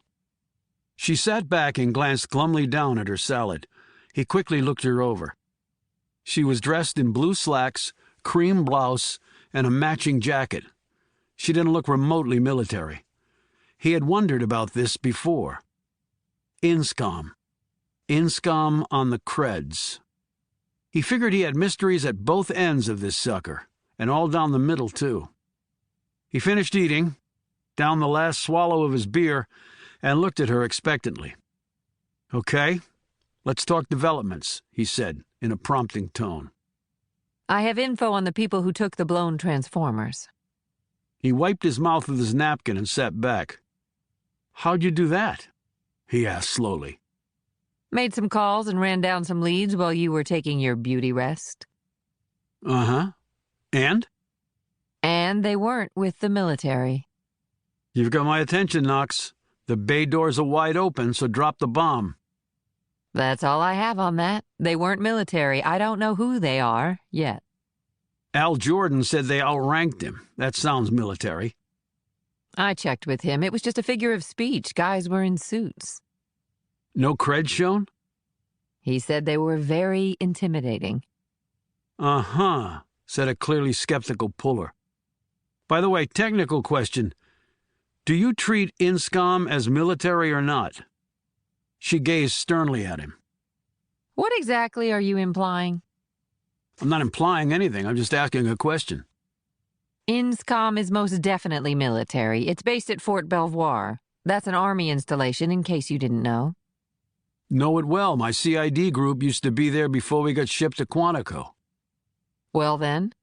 She said, almost daring him to make another provocative comment. He decided to take up the dare.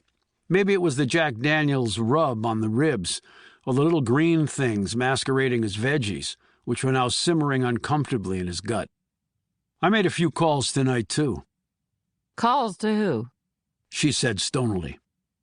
I've been in the Army long enough to have a pretty deep Rolodex.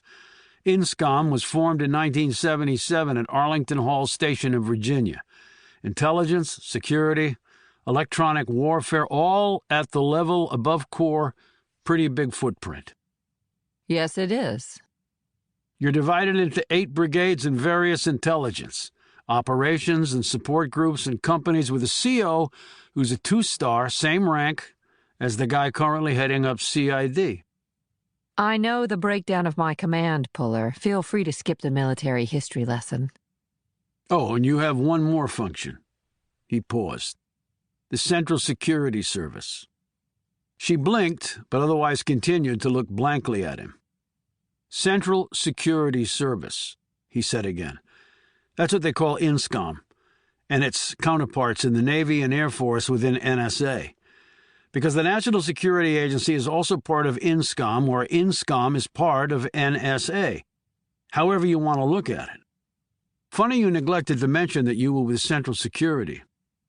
I would find it very hard to believe that anyone in your Rolodex would know whether I am or not. Are you? Am I what? NSA. She held out her lanyard with her creds on it. It says INSCOM right here, Puller. I know what it says, he replied, and then said nothing else. She let the lanyard drop and sat back. And why would it matter to you where I'm actually attached? NSA, INSCOM, United States Army? She shrugged. We're all Americans, Puller. All on the same side. He said nothing. He just sat there staring at her with an expression that finally made her look away again. He dropped some bills on the table for the meal and rose. She said, Walking out on me again? It's starting to get embarrassing. People will surely talk. She quipped, but her look was bordering on panic. Take care of yourself, Knox. Puller, the last time we parted like this, you found a dead body in your room. Are you saying you're involved in that?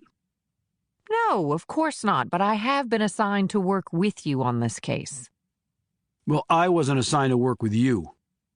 Now, I can't stop you from showing up, I guess. But here's where the partnership ends, at least on my side. You really need to rethink this. And you need to rethink whether dishonesty is really the best policy. I wasn't dishonest with you. But you weren't honest, so what would you call it? She folded her arms and looked away. This appeared to be an idiosyncrasy of hers, he noted, though he didn't know if she was truly not conscious of it, or used it to gain an advantage somehow while she thought of another lie. She glanced up at him. Can we talk about this in a less public place? Not if you're just going to keep running in circles. I don't have time for that. I will be as frank as I can be. How does that sound? I guess we'll find out. He turned and walked off. She jumped up, dropped a $20 bill on the table, and hurried after him. Outside, he was already standing at the side door of his car. I'll drive, you can talk, he said. She assented to this by opening the passenger door and climbing in. Puller hung a left at the next intersection and then headed away from town. Leavenworth wasn't that big, and they were soon out of the downtown business district and passing residential streets where houses dotted the dark landscape. She said, I need to know if I was positively identified by anyone you talked to as being with CSS. Why? Why do you think? It's not like I advertise my position. So you are with Central Security? Did anyone? No. So it was just a guess on your part? Not entirely. What do you mean? Every uniform I've ever met will automatically relay their rank and what unit they're assigned to. I go to the Pentagon, or I go to buy groceries and see another soldier at the checkout. I say, hey, I'm a chief warrant officer in the 701st CID based out of Quantico. Before that, I was a sergeant first class with 3rd Battalion, 75th Ranger Regiment out of Fort Benning. Rank plus squad, platoon, company, battalion, brigade, division, corps. It's all just part of the DNA. We're all attached to something. And we want you to know what that something is. Point of pride, point of belonging. It's a fact of being a soldier. There's no getting around it. And I didn't give you my rank until you asked, and I told you. And didn't specify a particular unit. And when we first met, you addressed me as Agent Puller. I'm a chief warrant officer. Anyone actually in uniform would automatically address me as Mr. or Chief, never as Agent. Strike two, she said, clearly irritated. And you just don't seem military to me, Knox. Is that right? She said in a slightly offended tone, and her body stiffened. Well, you look to be in good shape, but that's not the issue. So what gave me away? I've been in the Army for 15 years. Before that, I was an Army brat from the day I was born. I can smell uniforms from under any layer they try to cover themselves with. And with you, I didn't get a whiff. He paused. Were you really in Iraq? Yes. but not in uniform. I was gathering intelligence. He glanced at her. So you weren't on the front lines? She didn't reply. Knox, I said. Pull over. She interrupted. What? Just pull over. He steered the car to the side of the road and shifted to park. She turned on the interior dome light, unhitched her shoulder harness, untucked her shirt, and pulled her slacks and underwear on the left side down to near the bottom of her left hip. Puller simply gaped, wondering what the hell was going on, until he saw it. In the middle of the soft white skin was a long, ugly scar riding on her left hip that carried around to the fleshy edge of her left buttock. The scar was a dull red, the suture tracks still evident. Though the underlying wound it represented was probably long since healed, it still looked painful. She said, I got this, courtesy of shrapnel from incoming mortars and RPGs. I was in a motorcade heading into Basra. Rebels were trying to retake it. They were closer and better armed than we thought. 5 of my people died. I wasn't sure I'd walk again. The shrapnel came really close to my spine, and I couldn't feel my legs for about 2 weeks. Turned out to be concussive paralysis due to the inflammation and swelling, but it finally went away after I lived on prednisone and the surgeons finally got all the metal out. And I worked harder than I ever had in my life, and I eventually got all the way back, except when it rains. Then my hip and butt cheek ache like a bitch. All in all, I consider myself the world's luckiest person, a lot luckier than the rest of my team. Puller remained quiet for a few seconds, and then said, Just so you know, while I doubted where you came from, I never doubted your patriotism or your courage. She slowly pulled her slacks and underwear back up and tucked in her shirt. I can't believe I just did that. Hell, I've dated guys for months who never saw that. She paused and looked out the window. I just didn't want you to think I couldn't hold up my end of the load, Puller, because I can. I know this part of the world is still very much a man's world, but I'm damn good at what I do. Like your patriotism and courage. I never doubted that either, Knox. She turned to him. In my line of work, sometimes I have to deceive, but I don't like having to mislead people like you. Okay, said Puller. Anything else you need to tell me? Or can tell me? I had a dual purpose coming here. The first was to work with me. The second was to watch you closely. Why? I thought that would be obvious. Your bosses really think I'm involved in my brother's escape? No, that's not it, but they think he may try to contact you at some point. And why do you think he would do that? Because with your father the way he is, you are the only family he has left. And all reports indicate you two are very tight. So you hoped I would lead you right to him. She slipped her shoulder harness back on and clicked the latch. I never thought it would be that easy or clear, but we couldn't simply disregard the possibility. Everyone goes after the low-hanging fruit first. My brother is way too smart to make a mistake that stupid. Puller put the car in drive and got back on the road. So where are we going? To see the body of the dead guy left in my brother's cell. I was supposed to go this morning, but as you know, another dead body got in the way. It's sort of late. Yeah, but if we wait any longer, the body might disappear like the Transformers. They drove along for a few minutes in silence. So are we good? She asked, breaking the quiet. For now, Knox. You know, you can call me Veronica. He shot her a glance. I like Knox better. It seems to suit you. She frowned. In what way? He pushed the gas down and the Chevy jumped forward. As in Fort Knox. When he looked over at her again, she was actually smiling. Chapter 17. There were multiple possibilities Robert Puller knew. He was sitting in another motel room staring at his computer. The sheer arithmetic of the challenge was compelling. Officially, there were 17 American intelligence agencies. Officially. While much of the recent media attention had been focused for good reason on the NSA and the famous or infamous, depending on your position, Edward Snowden, The fact was, the NSA was merely one cog in an ever-expanding wheel known under the rubric of the IC, which stood for Intelligence Community.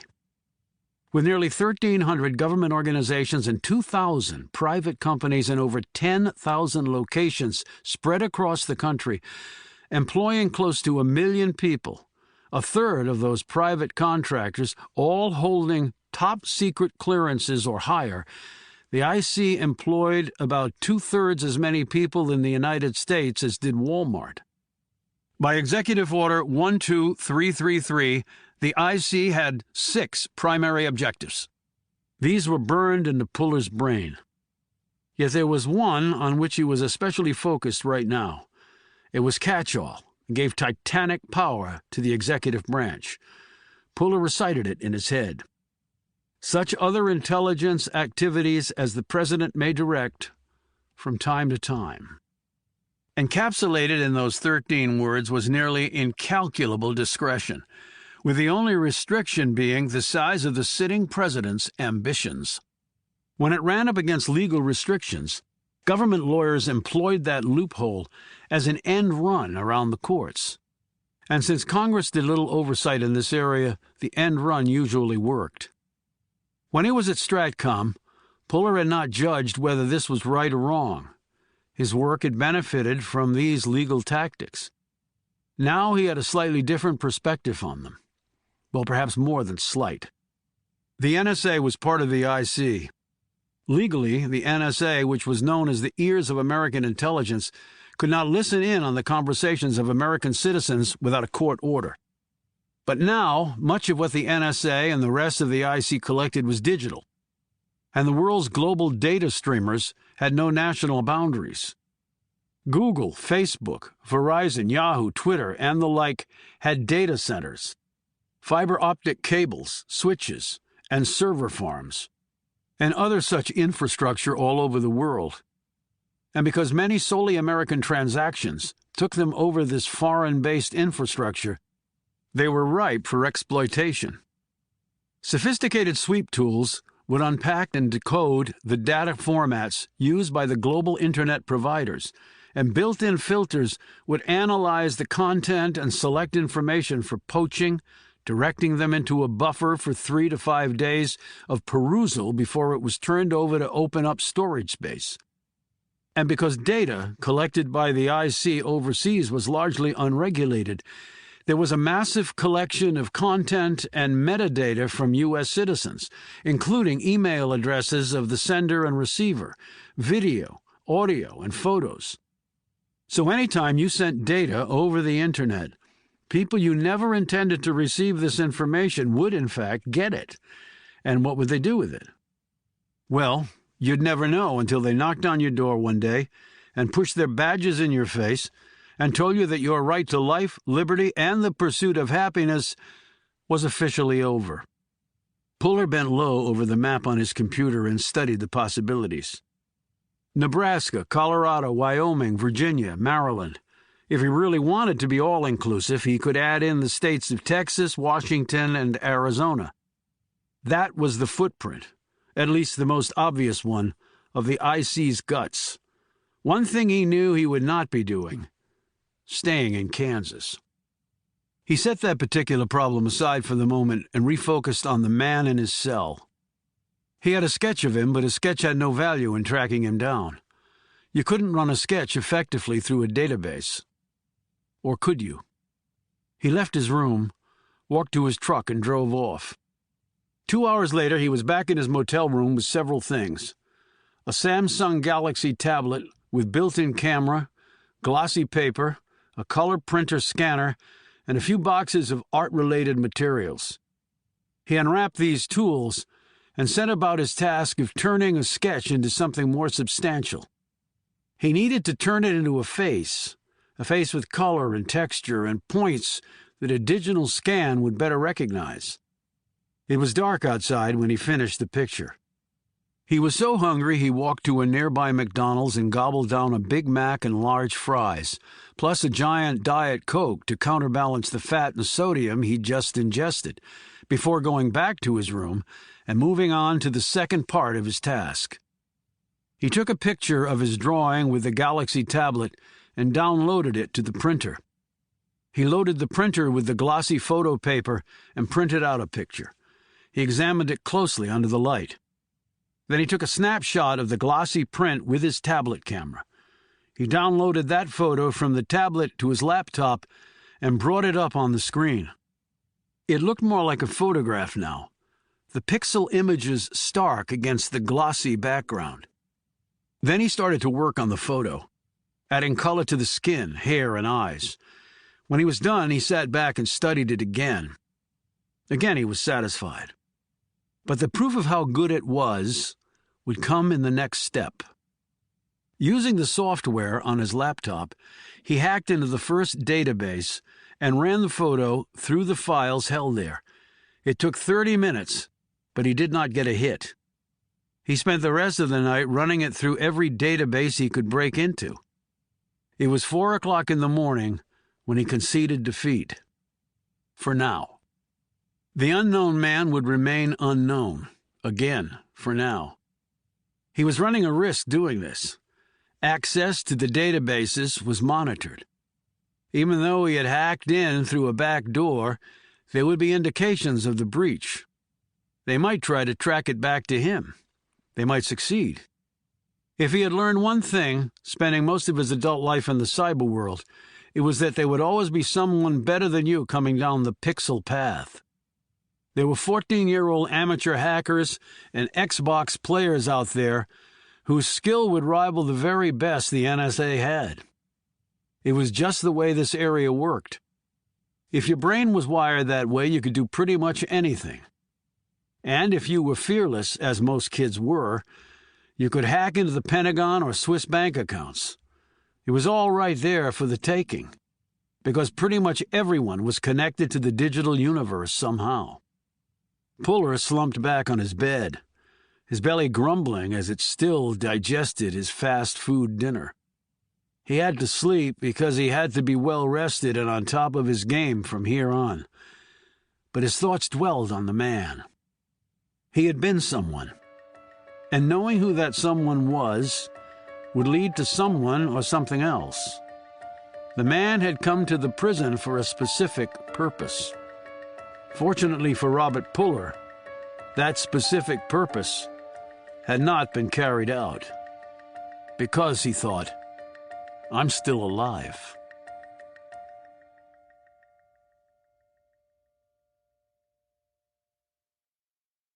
Chapter 18. Bright and harsh and direct. Puller and Knox blinked to adjust to this, and then waited as the door was opened and the body rolled out on a metal freezer bed. The military medical examiner was a man in his 50s with graying hair, a trim build, and large, muscular hands. He looked a little put out because Puller's call had caused him to climb out of his bunk, get dressed, and show up here. He held a clipboard in one of those hands as he slid down the sheet with the other, revealing the body of a tall man in his 30s with close-cropped hair, a chiseled physique, and no facial hair. Puller noted the Y incision already carved in the man's chest, and the suture tracks that had sewn this massive post-mortem cut back together, with the organs placed neatly in the chest cavity. "Cause of death?" asked Puller. The ME pointed to the base of the neck. "In layman's terms, a broken neck." "Manner of death?" asked Puller. "Someone broke it." "So he didn't fall, hit his head?" "No. It wasn't a compression injury with vertebrae collapsing on each other that you would associate with a fall like that. Nor was it an injury you would see in a hanging where the vertebrae are separated vertically. Here it seems that the neck was snapped horizontally." Puller looked instantly intrigued by this observation. Horizontal? Side to side? He held up his hands like he was gripping a head and then pulled one hand to the right and one to the left. "Like that?" The ME considered this. "Yeah, pretty close. How'd you figure that?" "Any other wounds?" "None that I could find, and I looked for a long time." Puller looked down at the body, going over it inch by inch, starting at the head and moving to the feet. He bent closer and examined the forearms a second time. What do you think those are? He asked. The ME looked where Puller was pointing. There were 3 slight indentations in the skin. They were uniform and evenly spaced. I noted those. It might have been an article of clothing or something else he was wearing that made those impressions, or he might have even been bound somehow. Although I'm not sure how that could have been the case, he certainly wasn't found tied up in the cell. What clothes did he have on? Jeans, long-sleeve shirt, and canvas boat shoes. So he walked into a max security military prison dressed like that? Said Knox. Are you kidding? My job is to check the body and make my report on the cause, time, and manner of death, replied the ME, stifling a yawn. You guys get to play Sherlock Holmes. And what was the TOD? Asked Puller. They called me in right when they found the body. He'd been dead at most 2 hours. You got an ID on him yet? Asked Puller. Nothing popped on the fingerprints or facial recognition databases, and they usually do for those in the ranks. I took a dental impression and also DNA samples. They'll be sent up to Afdil in Dover, he said, referring to the Armed Forces DNA identification lab. Puller said, Can you ask for stat service? Otherwise it could take weeks. Even with an expedited reply, we're looking at 1 to 4 days. I can, but there's a backlog these days. Not as bad as when Afghanistan and Iraq were going full bore, pointed out Knox. No, and thank God for that, said the ME. Can I see the flip side? Asked Puller, indicating the dead man. He helped the ME turn the body over. Puller again started at the top and worked his way to the bottom. And once more he leaned in closer, this time when he reached the calves. The traces were barely visible, but they were also 3 in number and uniformly spaced. Did you see these? He asked. The ME leaned in and then used a handheld light with attached magnifier. He pointed to one faint line. I thought that one might be from his sock line, but I didn't see the other 2, he added in a distressed tone. Although his legs are particularly hairy, you must have great eyesight. Puller straightened. I saw them because I was looking for them, based on what I saw on the forearms. He helped the ME roll the body back to its original position. What do you mean? Knox asked. Puller didn't answer her. He glanced at the ME. Will you let us know as soon as you have an ID on this guy? He looks military, but he might not be. Particularly if he doesn't show up in the databases. The ME nodded. Puller leaned down and more closely studied the dead man's features. He actually looks Eastern European. Jawline, nose, cheeks, forehead. He lifted up one of the hands. Calluses. Heavy one on the right index finger's top pad. Knox bent closer and looked at the finger. From friction with a trigger? Puller nodded. Maybe. Can I see the teeth? The ME used a tool to open the mouth and lever back the lips. Puller peered inside the mouth. Guy's never been to a dentist. Bad teeth, but no metal. He nodded to the ME, who let the mouth close.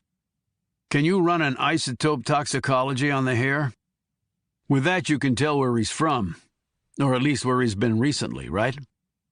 The ME said, That's right. Hydrogen and oxygen isotopes transferred to hair from food and water taken in by the person as well as from the air they breathe. His hair is pretty short, so it won't give me a broad spectrum to work with. Head hair grows at a rate of about 1 to 1.5 centimeters a month. With hair as short as his, any answer will be locked into where he was recently. I think that might be good enough. Understand that while the U.S. has a pretty good isotope map on water and air differentials, other countries may not. If he's from some obscure third world nation, we might not get a hit. We'll never know until we try. As soon as you can get it done would be appreciated. Roger that, Chief Puller. And Doc, said Puller. The ME looked at him. Keep what we just discussed on the QT for now, okay? The ME's brow wrinkled. But I have reports to make, and just for now, QT, okay?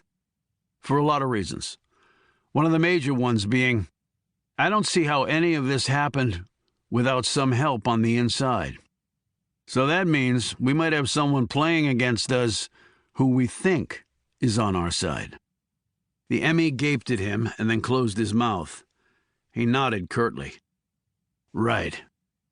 Puller walked down the corridor so fast Knox had to hustle to keep up. Where are you going? To look at surveillance camera footage. At this hour? Why, you got a date or something? But we've already looked at the feed from inside the prison. But we haven't looked at the feed from outside the prison. Hold it right there, said Puller, and Knox clicked the key to freeze the frame. They were sitting in a cubicle at the DB reviewing the surveillance camera footage from the entrance to the prison. Puller ran his gaze over the trucks that had just rammed the front gates of the prison. Now do it in slow motion. She did so, and Puller started to count, jotting down numbers in his notebook. He had her back up the video and repeat the process twice. When he'd finished, he said, Okay, let's see the exit. She brought this footage up and then hit the computer keys to make it move forward slowly. She watched as Puller started to count again. He had her repeat the video as he had done before, and he wrote down more numbers. When he was done, she stopped the feed and sat back, looking at him expectantly. Well? Fort Leavenworth dialed up an entire company of MPs to take control of DB. They came in 6 heavy trucks, 4 platoons, totaling 132 men, and the leadership component, a captain and his first sergeant. Okay. The 6 drivers stayed with the vehicles, but I counted 133 men in riot gear getting off those trucks, plus the captain and the first sergeant. So 135 men in total. When there should have been only 134. So 1 extra? And I counted 135 men coming out of the prison in riot gear. They climbed into those trucks and drove off. So the numbers tally, but we still have the extra guy. But what if the dead man was one of the platoon members going in? She shot him an astonished look. What? The strap marks on the body.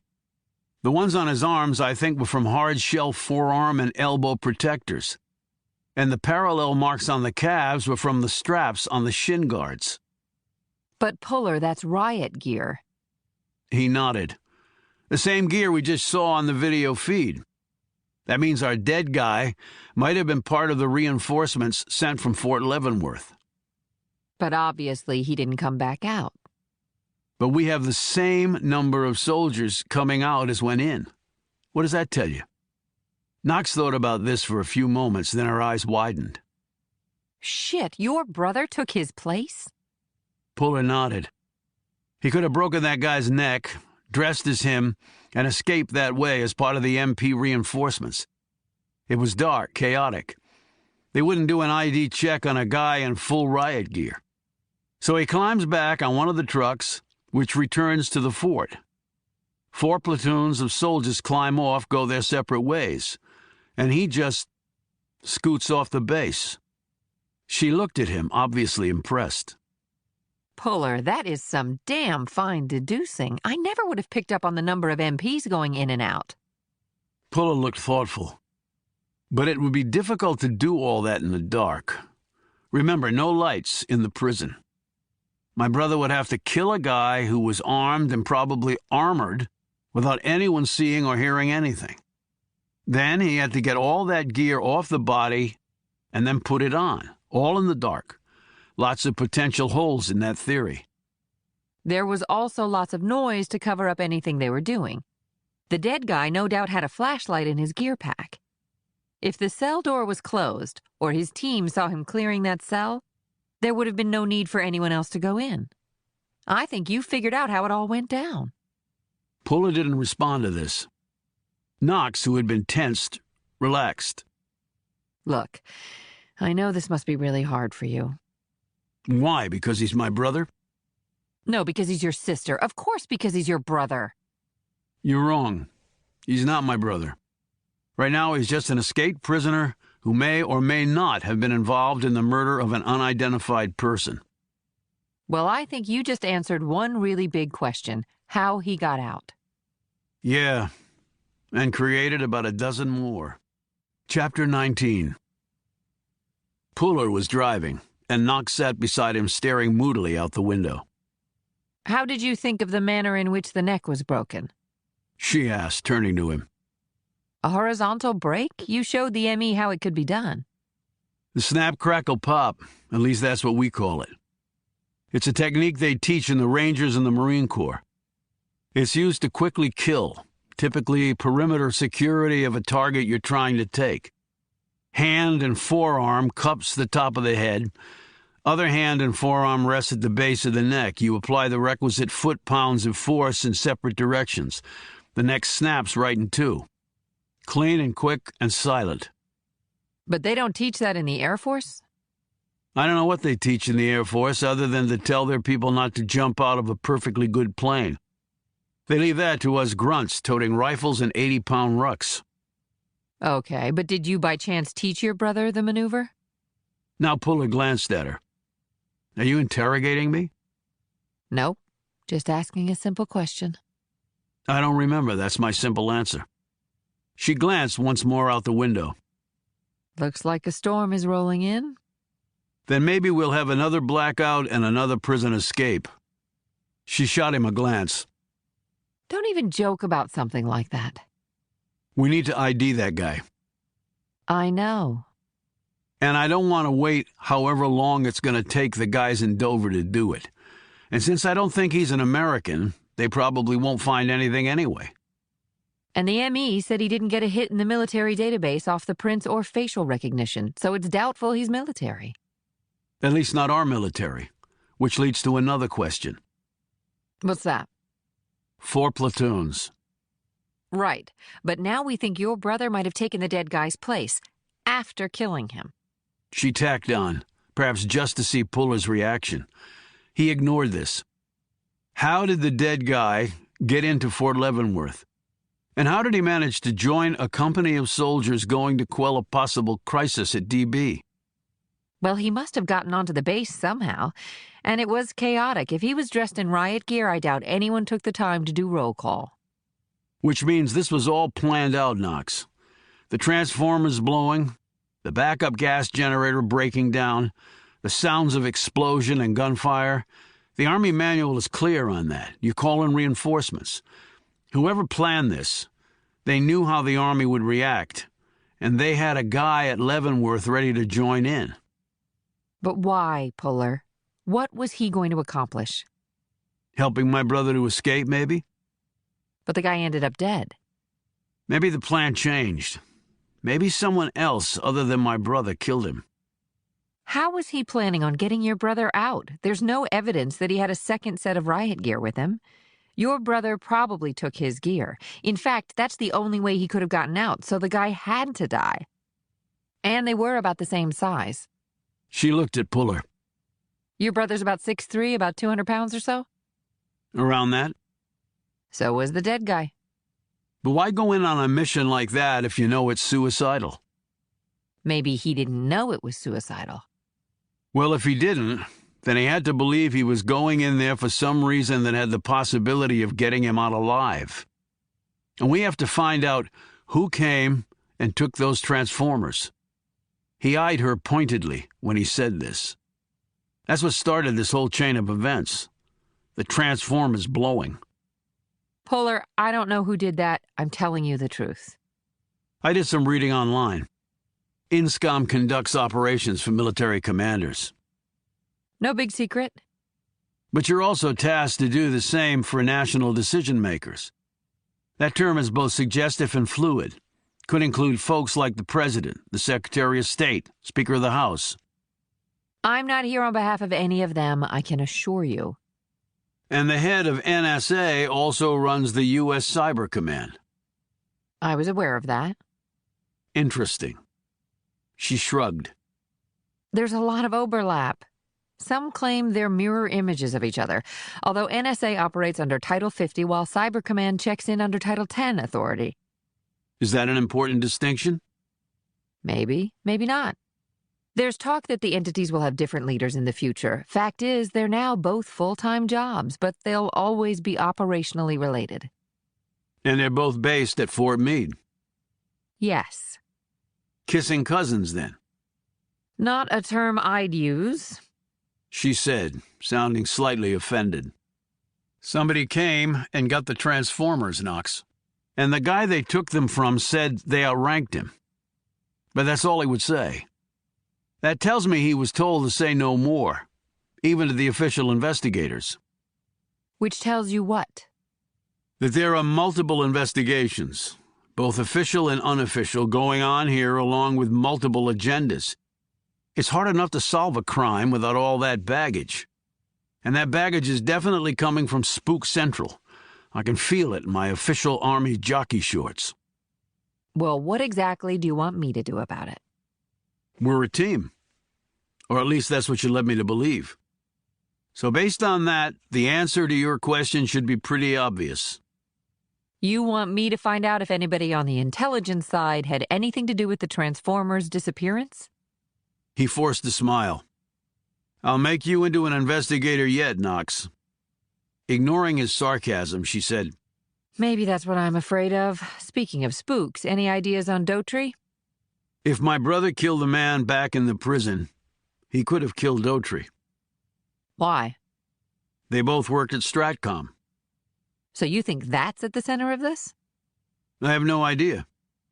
You know more about that world than I do, and it's a big one. A lot bigger than most people realize. Did you know that Cyber Command technically comes under Stratcom's leadership? He looked at her questioningly. But how does that work with NSA? It's all very incestuous, Puller. NSA operates from under hundreds of intelligence platforms. You never know where the tentacles are going to reach. Then how the hell does anybody keep all of it straight? I think that's the point. They don't want anyone knowing enough to keep things straight. Then they might have to start answering some tough questions. Makes congressional oversight damn difficult. Damn near impossible. Which, again, is the central point. He eyed her curiously. These are puzzling observations coming from someone in the intelligence sector. Just because I work there doesn't mean I have to drink all the Kool-Aid. And have you wondered about something else? What? What your brother was sent to prison for. He was charged with national security crimes, treason. She said in a scolding tone. And you weren't curious about the exact circumstances? That's surprising for an investigator. I did wonder. I wondered a lot. As soon as I got back from deployment overseas, I checked into it. My brother was already in prison, but I did investigate. And? And the file was sealed. I couldn't get anyone to even return a phone call or meet with me. Everything was completely hushed up. Not even the media really got wind of anything. It didn't make any of the newspapers, and I only saw one item about it on CNN, and then it just went away like dust in a black hole in space. So you don't know what he was convicted of? He glanced sharply at her. Why? Do you know anything about it? I think we might want to find out about it. Puller kept driving as he thought about this. Or do you not want to know if your brother is really guilty or not? He was convicted. And in your experience, an innocent person has never been convicted? Not that many. One is too many. But if the file is sealed on my brother's case? You are the investigator. You must have some ideas on how to find out things. And if I'm going to stick my neck out about these Transformers gone missing, you can do the same with your brother's case. And she said no more as they drove along right into the gathering storm that might as well have been inside the car as well as outside it. Chapter 20. He awoke at noon and slowly looked around. Robert Puller had been dreaming that he had escaped from the DB. So when he woke, he thought he would see the interior of his prison cell. But I did escape. I am free. For now. A few minutes later he showered, careful to keep the soap and water off his altered face, and changed into one other set of clothes. He would have to go shopping soon if he managed to maintain his freedom. He looked at himself in the mirror, if only to confirm that he still didn't look a thing like himself. He just needed to avoid being arrested, because he couldn't change his fingerprints, DNA, or retinal marker. His belly grumbling again, he drove to a 24-hour diner and ate at the counter. Over his scrambled eggs, bacon, and buttered biscuits, he read the local paper, a copy of which was sitting on the counter. The story he stumbled on had not made the front page, and he wondered why. Air Force General found dead in motel room in Leavenworth, Kansas. He read on. Timothy Daughtry, age 43 and a one-star general in the Air Force, had been visiting the area on military business. He had not been staying at the motel, and there was no information on how he got there or the motive for his death, nor were there any suspects. There was a hotline number for people to call with information. Puller searched his memory. Daughtry. Timothy Daughtry. He didn't recall the name, but then again the Air Force was a pretty big entity. It might be totally unrelated, or it might be directly connected to what was going on with him. He finished his breakfast and carried the paper with him back to the motel. He got online and did a search on the dead general. There were numerous references to him, including a Wikipedia page. He ran his eye down the page. There it is. He was with U.S. Cyber, a command component of Stratcom. Daughtry had been assigned there just over 4 months earlier, well after Puller had gone to the DB. His career looked pretty straightforward. There was even a YouTube video of the man pontificating about military matters on some obscure show that probably only people in uniform, and only certain ones of those, would bother to watch. He seemed intelligent and straightforward on the video. Stupid people did not get assigned to Stratcom. But he was assuredly not straightforward. Such people also did not get assigned to Stratcom. In fact, reading between the lines of the video interview, Puller came away with the impression that Daughtry had learned more about the interviewer than the journalist had learned about him, or more importantly, about Stratcom. Yet now he was dead, and they had no leads. Murdered in Leavenworth while there on military business. And what business would that be? U.S. Cyber Command was headquartered at Fort Meade in Maryland. The closest Air Force base out here was McConnell in Wichita. But if he were doing Stratcom business in this part of the country, he would have likely gone to Offutt Air Force Base in Nebraska. The satellite office that Puller had worked at in Kansas had closed, and the operation had been consolidated at the partially renovated Offutt. So why was he in Leavenworth, Kansas? The answer seems suddenly obvious. Because that's where I escaped from. As he looked at the face of the dead man on the YouTube video, Puller nodded. That had to be the connection. He had to be the connection. He looked at the newspaper article once more. The motel where the body had been found was a relatively short drive away. He was making no progress with his database searches on the dead man back at the prison. He was still debating when to head out of Kansas and on to another location that might yield answers. But he had time for a side trip. In fact, in some respects, he had all the time in the world. He left his room and got into his truck and drove back to Leavenworth. He found the motel, passed by it, and noted the military guards posted out front to secure the crime scene. The motel was like the one he was staying in right now in KC.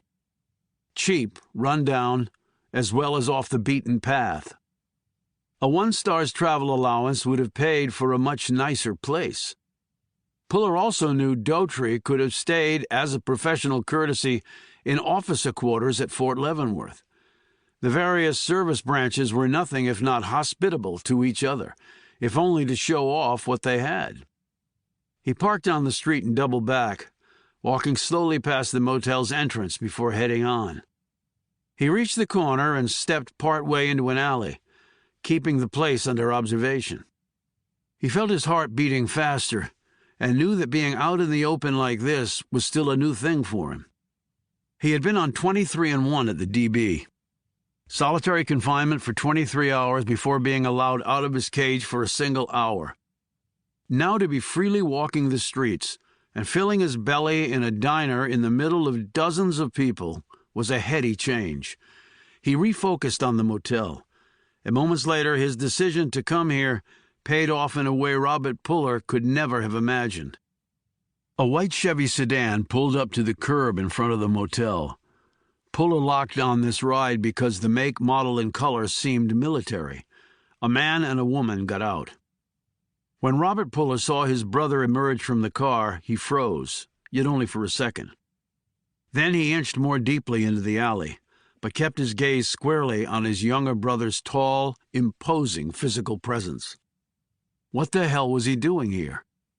This wasn't a CID case, and even if it were, the Army would never have allowed John Puller to work on it, if only because it might have a connection to his brother's case. The military not only disliked appearances of impropriety, it loathed them. But there he was, in the flesh, and he was heading past the guards after flashing his creds. The woman with him was tall, slender, and auburn-haired, but Puller did not get a good look at her face. So my brother is investigating this case, and I wonder what else he's investigating. Would the military really let one brother go after another? Robert Puller had thought a lot about his brother, and what he would make of his older sibling doing a bunk from the DB and leaving behind a dead body. But never once, with all his brilliance and built-in paranoia from working so long in the intelligence field, had he imagined his brother working an investigation whose one goal would be to bring Robert Puller in, dead or alive, as melodramatic as that sounded. And certain people might very well prefer me dead. He waited for his brother to disappear from his line of sight, and then left the alley and quickly made his way back to his truck. He was confident of his new face and altered appearance, but he had learned that his younger brother's powers of observation were far beyond the norm. Sometimes they were even scary, so he was taking no chances. He reached his truck, climbed in, and then just sat there. His thoughts were now totally focused on one thing, and they had nothing to do with the dead man in a prison cell. His brother was here, and Robert Puller did not even want to think about where things might end up. Things were already complicated enough. Now, what he was trying to do seemed impossible, because his little brother might be standing right in the way. Chapter 21. John Puller sat in his motel room staring at a wall. He and Knox had slept in after their late night. Then they had driven back to the motel where Daughtry had been found. Puller didn't know what he expected to find there the second time around, and ultimately he had discovered nothing new or helpful. Then he and Knox had spent the entire day running down more leads, but absolutely nothing had popped on any of them. Now it was night again, and their investigation hadn't progressed one iota. And something Knox had said was sticking in his head like a K-bar knife driven into his skull. Or do you not want to know if your brother is really guilty or not? Do I want to know or not? He slipped his phone out of his pocket. It felt like a brick. He thumbed through his contacts list until he settled on the one he wanted. He checked his watch. It was late, and even later on the East Coast, but the person was a night owl. Puller knew many such night owls. He tended to be one himself. He listened to the phone ringing. On the third ring, he heard the gruff voice. Yeah. Shireen? Who the hell is this? The gruff had moved on to annoyance. John Puller. Puller heard a thump, like a book had been dropped, and a clink, like a glass with ice in it, had just been set down. And knowing Shireen as he did, the glass was not filled with water, more likely gin with a splash of tonic and ice cubes, because, as she had once told him, it was important to keep cool and hydrated. A few moments of silence were followed by, John Puller. What are you doing with yourself these days? Shireen Kirk, Her full name, Puller knew, was Cambray Shireen Kirk, was a judge advocate general, or JAG attorney. She'd had her professional shingle out for nearly 20 years and had been involved in several of the cases that Puller had investigated. Each of those cases had resulted in a conviction. She was now 44 years old, petite and thin, with reddish blonde hair cut in a bob and bangs that still showed plenty of her freckles. Irish sprinkles, she had called them once. She was based in D.C. and had a reputation for being brilliant, scrupulously honest, diligent, fair-minded, and a woman who would kick your ass if you lied to her, regardless of military rank. And she could drink any one of Puller's acquaintance, and that included many large male beer lifters of prodigious capacity under the table. "This and that, Shireen," replied Puller. We haven't worked a case in a while. "Maybe we're about due." Wait a minute, didn't you just shoot somebody in Nebraska? "Oklahoma." Right, one of those flyover states. Saw something come across my desk about it. You okay? "I'm fine. The other guy isn't. I didn't kill him, but he'll be walking funny for a while. Not how I wanted it to go down, but he didn't give me a choice." Where are you now? "Kansas." There was a long moment of silence. Puller could almost hear her mind sorting through things and compiling data, with a conclusion soon forthcoming. DB. "DB's here, all right," A little surprised you are.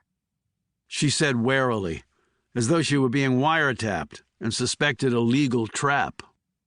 "I was too, but it's all official and authorized," she said in an incredulous tone. You're not saying you're investigating the escape. "That's exactly what I'm saying." Get off it, you're shitting me. "No, Has the Army lost its damn mind? I can't really answer that." Then have you lost your mind? "I hope not."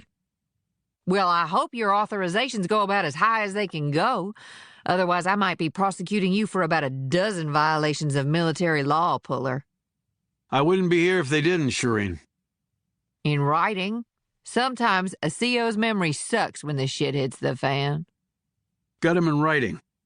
Army 3-star and the NSC with trickle down the chain of command to my CO. Good enough for you?" Well, son of a bitch, will wonders never cease. Why are you calling? If you're in Kansas, it's too far to catch a beer together. "I'm calling about my brother." What would I know about your brother, other than he's apparently escaped from DB, and you're there apparently investigating a crime you shouldn't be within a continent of? That word "apparently" again. What about it? You're not the first to use it when talking about what happened. Well, of course, Puller, think about it. People don't escape from DB. And do you believe for 1 second the Army wants to admit something like that? The bigwigs are probably still praying he got stuck in a ventilation hole and it was all a big misunderstanding. "So my brother?" She said nothing, but Puller could hear papers rustling and thought he detected the sound of a pen clicking. She seemed prepared to take notes. Whether this was a good thing or not, he wasn't sure. "I need to find out about his case." His case? "His court-martial. Find out what? Basically everything." You don't already know about it? "No. Why not? It was sealed. I'm assuming because of the issues involved," National security. she said. And Puller could imagine her head nodding and her perhaps frowning at this. He had found that Shireen Kirk did not like secrets on either end of a case. They were a lot alike in that regard. Right, but why do you need to know about his case? "I'm trying to find him. If I knew what he went to DB for, it might generate some leads for me." He hoped the late hour had reduced the efficiency of her bullshit meter. Okay. She said slowly, skepticism oozing from both syllables. "I think you'd agree that breaking out of DB is pretty remarkable. I think we can agree on that. And maybe he had helped to do it." So, you think whoever he was involved with before helped him escape? It's a theory. He's been at DB for how long? Over 2 years. A long time to wait to bust somebody out. Not really. Not if you have to acquire the tools with which to do so. Inside help, you mean? That wouldn't come easily or cheaply. At least I hope it wouldn't, since it might implicate folks in uniform. Well, if the file is sealed, I'm not sure there's much I can do. And if you've been authorized to investigate this case, you should be able to get it unsealed going through appropriate channels. Maybe, maybe not. But right now, I prefer not to employ proper channels, and I was thinking that you might know people who could unseal it. That would take a court order, Puller, because it would have taken a court order to seal it. Well, I remember from high school science class that for every action there's an equal and opposite reaction. Yeah, and I remember from law school that a fool and her license to practice are soon parted. I'm not asking you to do anything unethical, Shireen, because I know you wouldn't. All I'm asking is for you to just see if there's any way I can find out about the case. Something I can read, someone I can talk to. Anything is more than I have right now. The military never throws anything away. There has to be some record of it somewhere. There was another pause, and Puller started to wonder if she had hung up. Shireen? Yeah, I'm still here. I'm just taking a minute to pull my head out of my ass for even contemplating helping you. But you are contemplating, noted Puller hopefully. I'll make some calls. Anything comes of it, you'll hear from me. If nothing comes of it, you won't. Good enough? Good enough. Thanks, Shireen. Don't thank me. This shit stinks so bad it's a wonder you're still breathing. I know it's out of the ordinary. It's not just out of the ordinary, it's unthinkable.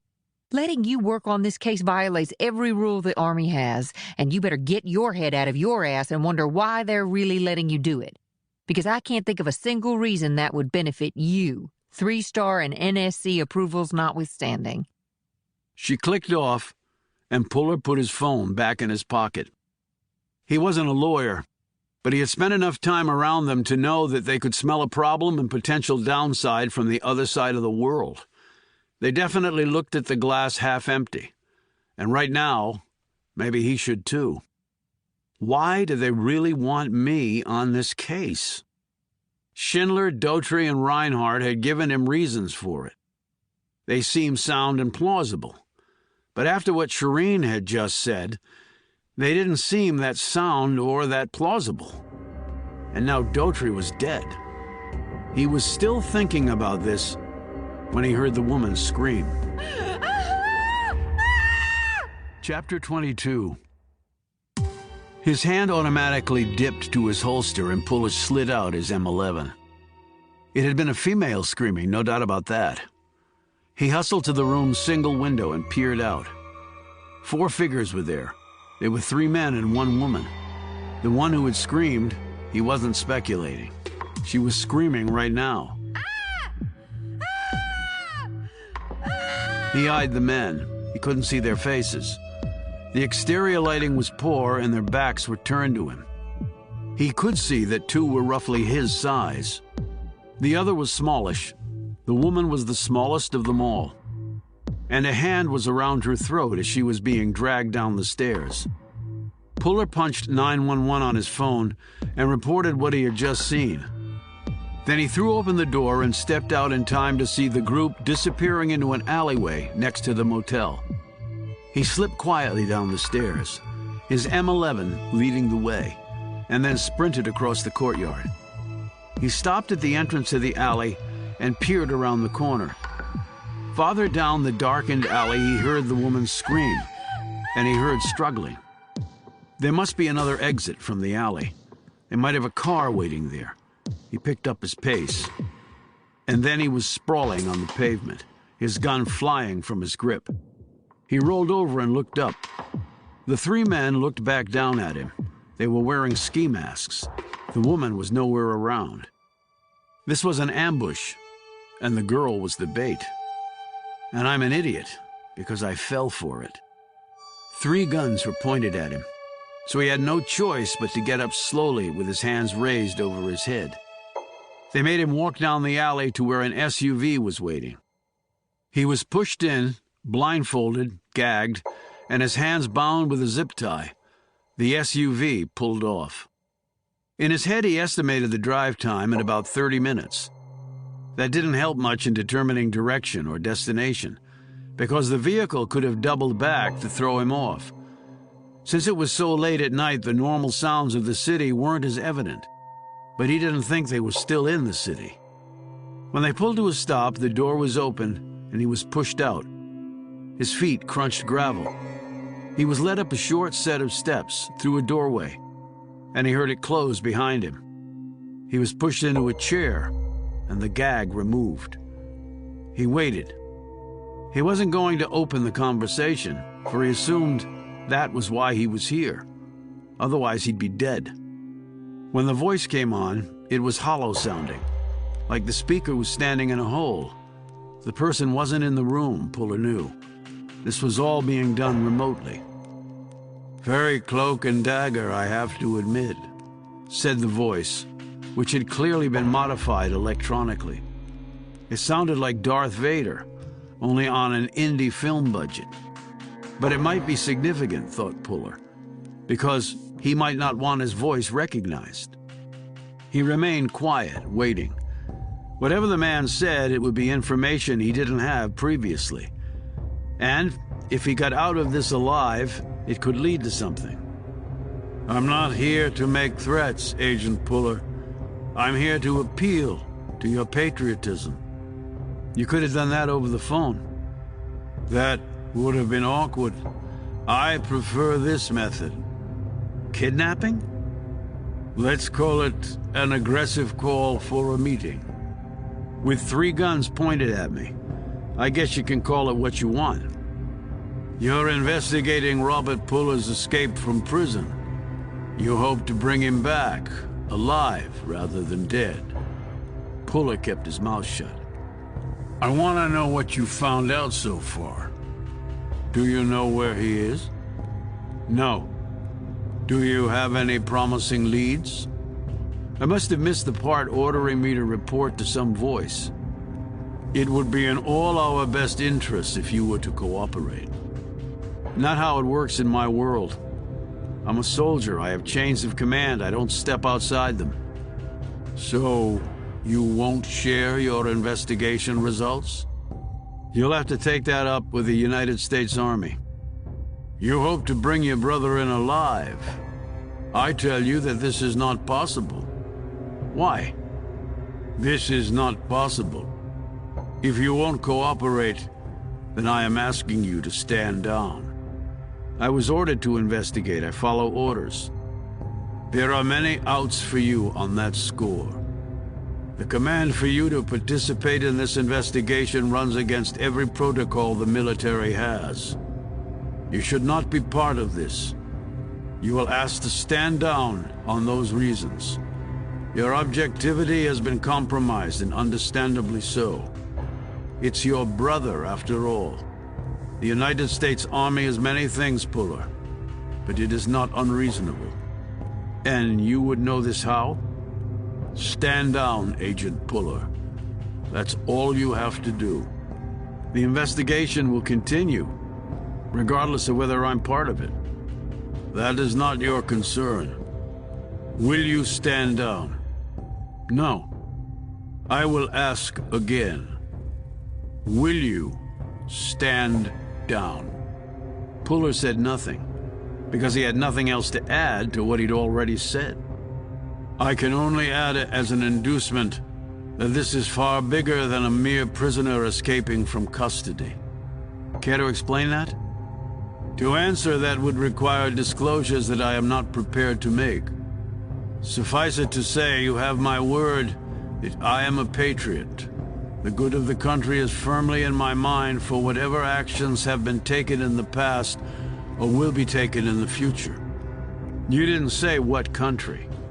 I doubt it's mine. You were described to me as stubborn and tough and honorable. Those are all ideal attributes for those in uniform. But this, I'm afraid, is the exception that disproves that rule. Once more, will you stand down? No. Then I'm afraid it's out of my hands. Now you're threatening me?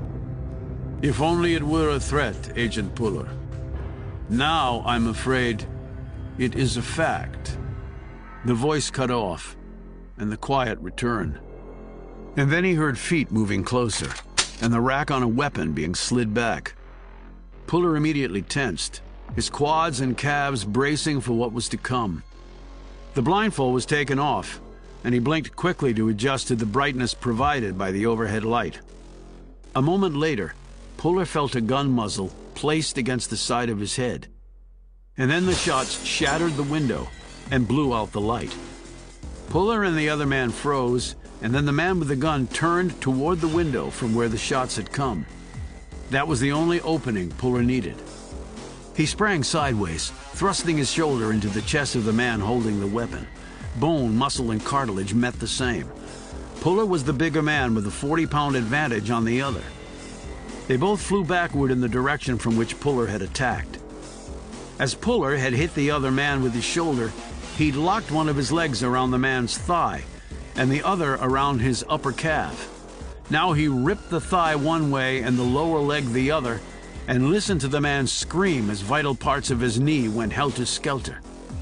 He and the now disabled man hit the floor, and their momentum propelled them along the smooth boards. The other man crashed head-first into the far wall and was knocked out by the impact. Puller's hands were still tied behind his back. Very flexible for a big man, he turned the slide into a roll and slipped his bound hands under his legs so they were in front of him.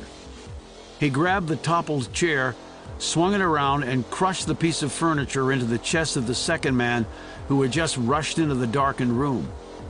The man had managed to get 2 errant shots off before he took the chair to the chest and hurtled in the opposite direction and then flipped over a table. He lay there panting and moaning with pain. Puller knelt next to the first man, searched his pockets, and found both his M11 and his cell phone. He snatched up the chair once more and flung it through the window. A second later, he sailed through the shattered glass and landed outside. He was on his feet in an instant, looking in front of him, and then chose a path in under 3 seconds. When in doubt with people trying to kill you, there was no perfect answer. There was only action. He sprinted off in that direction and quickly reached a curve in the road that would put him out of the sightline of the house. A minute later, 2 men came careening out of the building where Puller had been held and looked around for their former captive. Not seeing him, they ran to the SUV, climbed in, and the driver started it up. They started to speed off, but the vehicle began to wobble badly. The driver put the SUV in park, and they jumped out to stare in disbelief at the 4 slashed tires.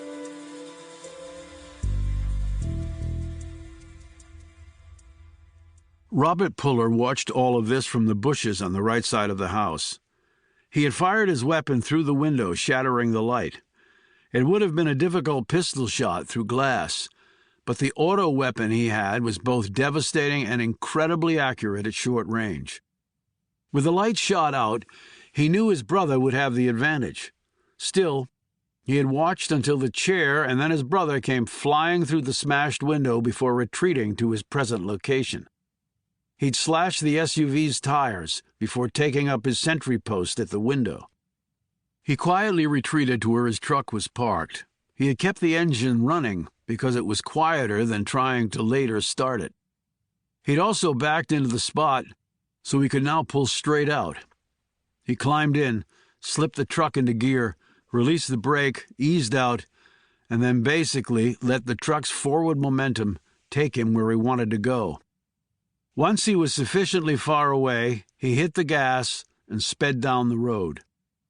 Robert Puller had followed his brother from the motel where General Daughtry had been found. Then he had continued to follow him all the rest of the day, ending at the place where his brother was staying. He had seen the men force John into the SUV, and he had followed them here. He didn't know what had gone on inside the house. He had heard snatches of a voice, but he could not make out what had been said. He didn't know who the men were. He had made a quick search of the SUV, but there was no registration or other identification documents.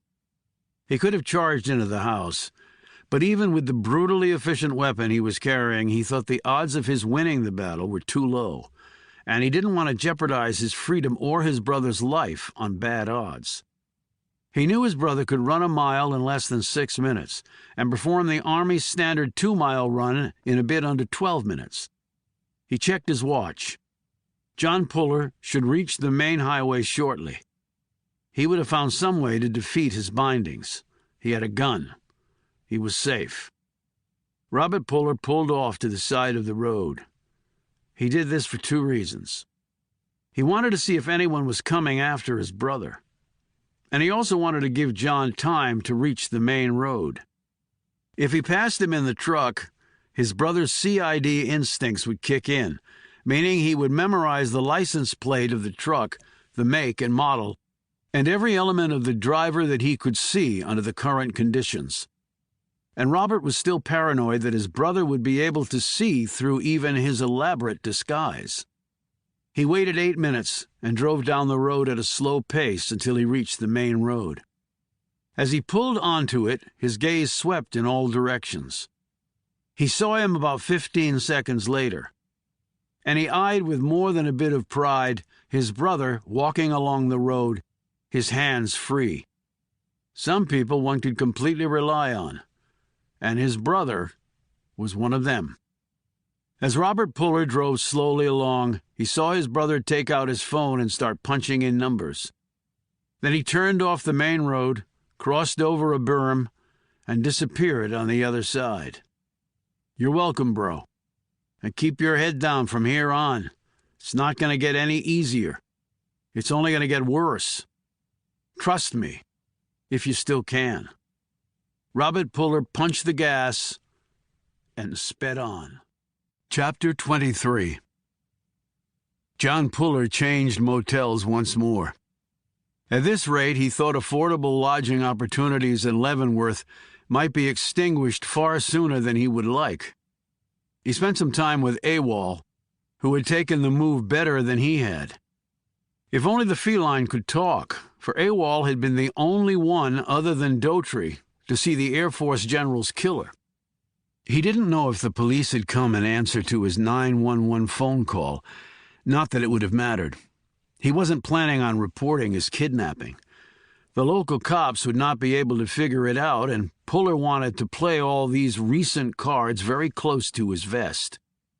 He did call Knox and asked her to meet him the next morning at the same diner where they had dinner. At 7 a.m., he was sitting in the same booth when the door opened, and she walked in, dressed as usual in a dark pantsuit with a white blouse.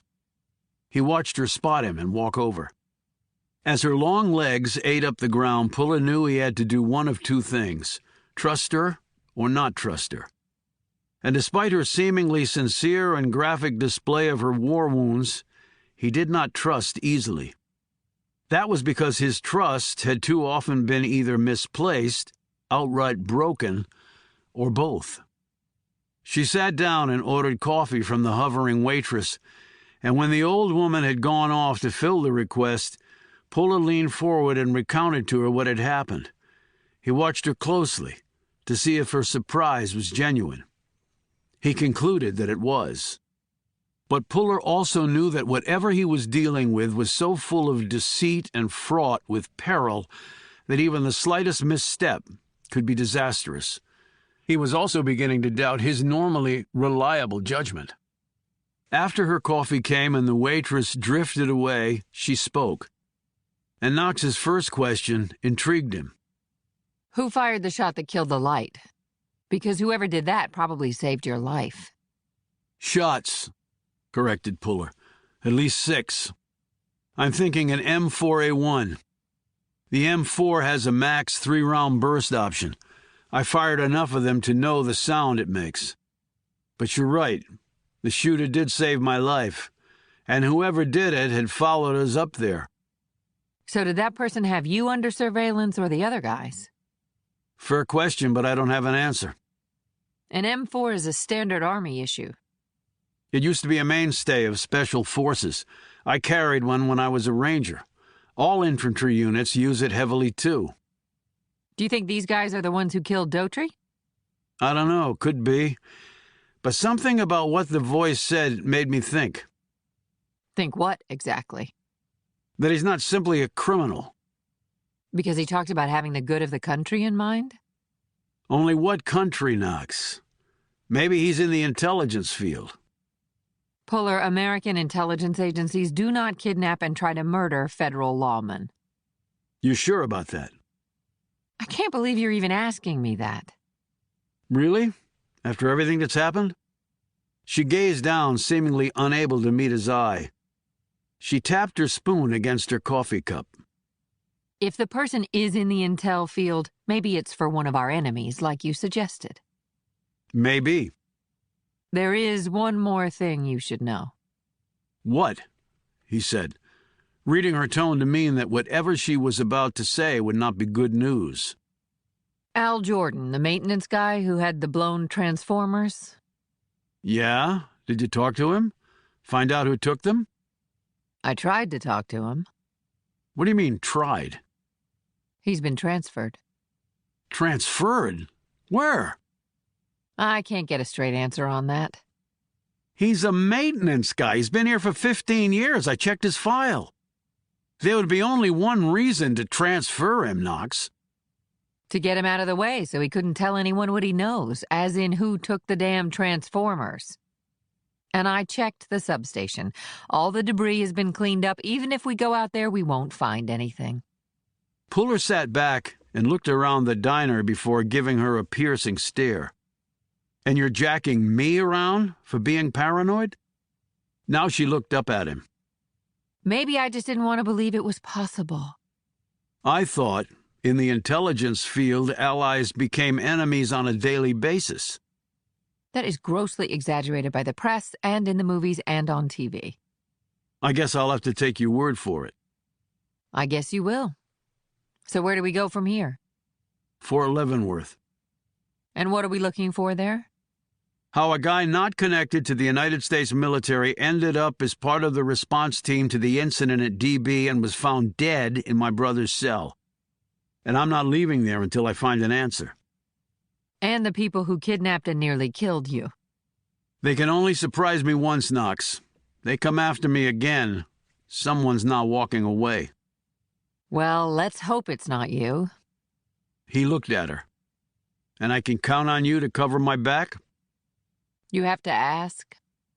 I wouldn't be asking if I didn't think I had to. Yes, I'll have your back. Will you have mine? I've had your back ever since you showed up, Knox. Chapter 24. Since Puller and Knox both had DoD creds, they could access the fort through the east or west gates, named Hancock and Sherman respectively after long-dead Civil War Union Army generals, rather than the main gate, which was how visitors, newcomers, and commercial traffic entered the post.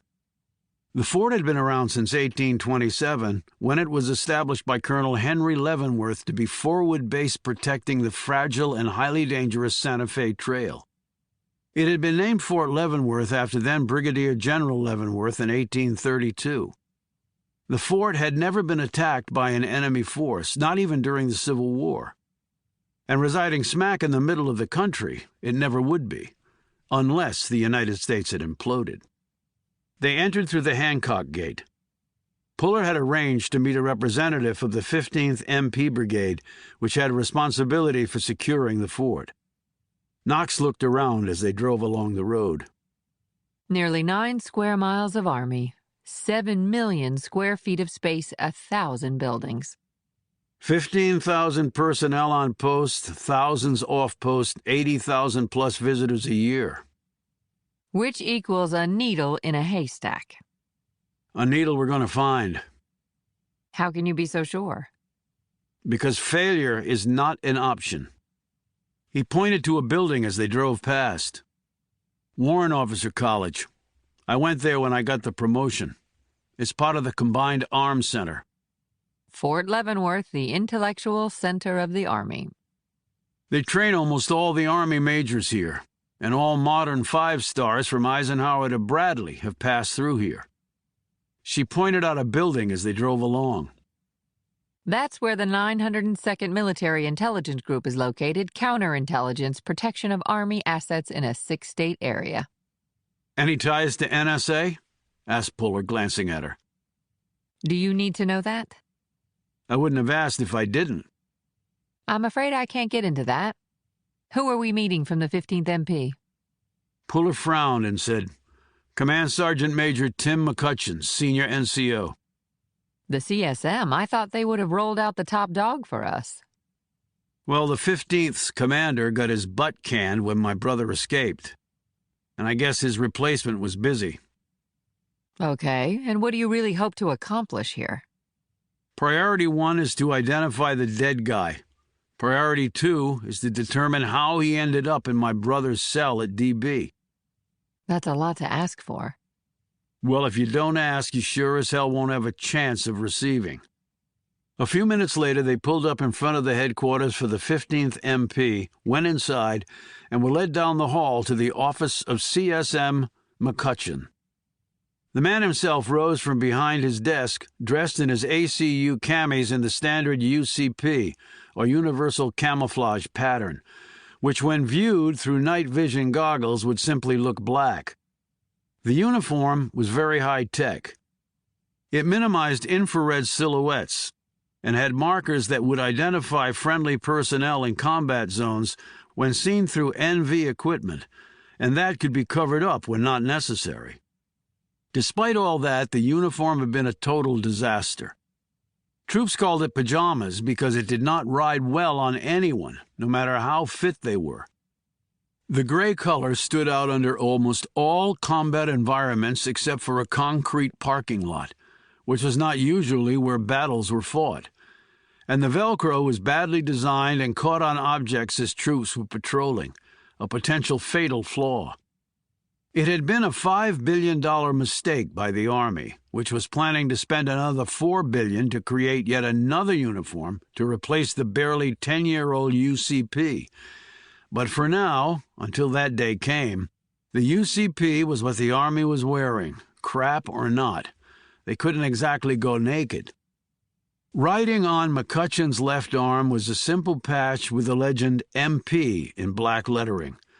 The branch insignia was 2 crossed gold pistols representing the Harper's Ferry Model 1805, the first American military pistol.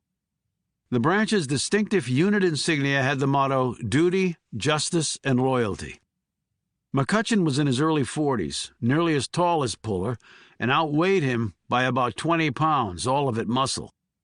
His hair was cut to nearly his scalp, and he looked like he could bench press a Stryker and squat a Bradley. They all shook hands, and Puller pointed to the unit insignia. Always thought those were good words to live by. McCutcheon nodded and smiled. Heard you came up through the ranks. He motioned for them to sit down, and he sat down behind his desk. What can I do to help you two? Puller explained the issue, and McCutcheon nodded. I've been briefed, of course. The team that responded was made up of all MPs. We pulled from both the 40th and the 705th. It was a full company plus the CO and the first sergeant. 132 soldiers? Inquired Puller. Plus Captain Lewis and First Sergeant Draper, McCutcheon added. Right, for a total of 134 personnel. Puller leaned forward. But what if I were to tell you that on the video feed from that night, I counted 135 MPs climbing off those trucks? McCutcheon looked stunned. I don't see how that would be possible. We called up 4 platoons. At Leavenworth, an MP platoon has 33 soldiers. No MP would report for a mission unless he was called up.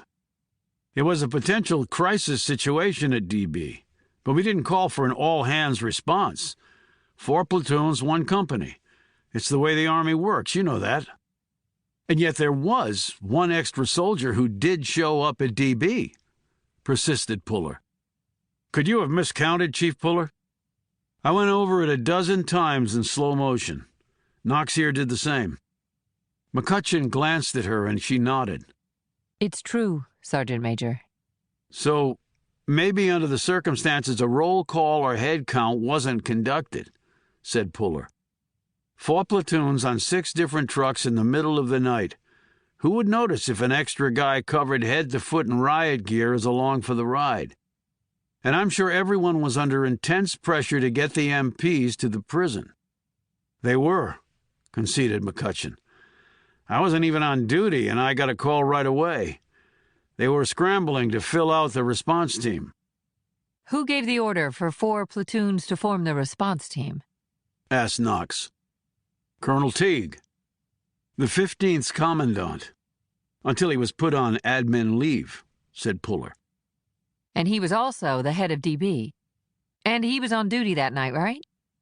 Yes.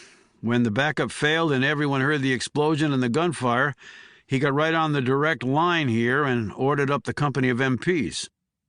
And those noises were only heard in Pod 3? Said Puller, and McCutcheon nodded. And no source for those noises has been found? No, said McCutcheon. When I asked Captain Macri, she said that she had chosen not to search the guards at DB for any device that might have been the source of the explosion and gun noise. McCutcheon said nothing, and neither did Puller.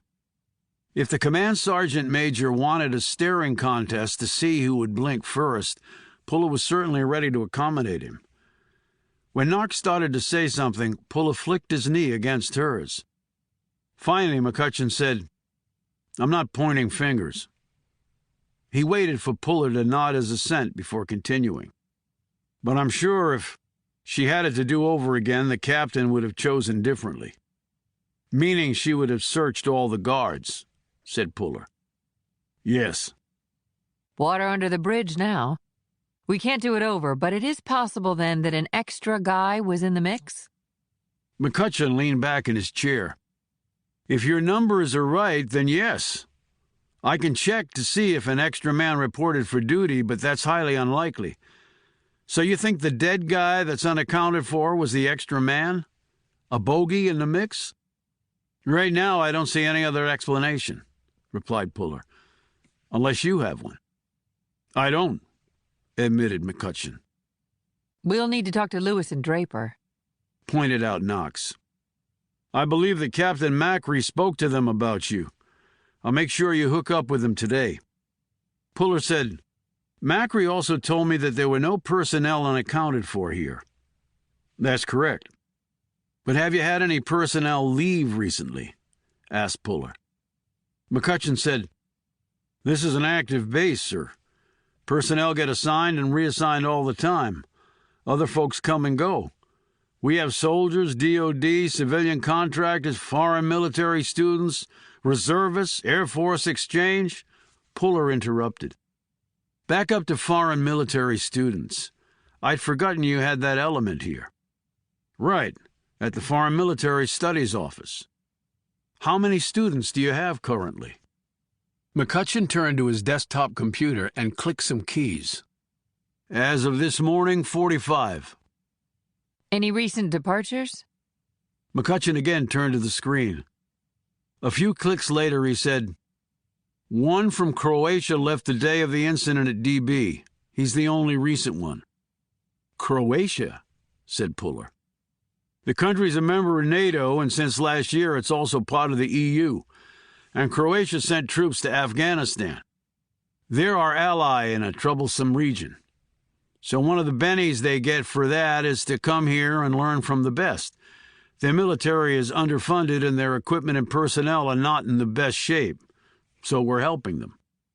And the Croatian's name? Ivo Mesic. How long was he here? A month? You know him by sight? McCutcheon nodded. I've met him a few times, had a beer with him. Seemed like a real nice guy. Puller took a photo from his pocket and showed it to the sergeant major. And this is not him? It was a photo of the dead man back at Fort Leavenworth's morgue. No, that's definitely not him. He'd presumably be in the database at the fort, which means we would have gotten a ping if the dead guy had been in it. McCutcheon nodded. Absolutely. Full background check conducted and everything. Foreign military personnel are now given access credentials. They're not at the level of a CAC, he said, referring to the military's Common Access Card, but they're issued for people who have a regular recurring requirement to access the post, as Messick did. So he could come in the Hancock or Sherman gates and not the main gate, said Puller. That's right. DOD, ID Lane. And do we know that Messick made it back to Croatia? I don't know the answer to that, but I can find out. He pointed at the photo. But that is definitely not him. He spun his computer around so they could see the screen. There was a picture of a man on it. That's Ivo Messick. Puller read down the file information and nodded. Knox said, Definitely not our guy, and the file says he's in his 50s. He held the rank of colonel in the Croatian army, said McCutcheon. Was his departure date scheduled well in advance?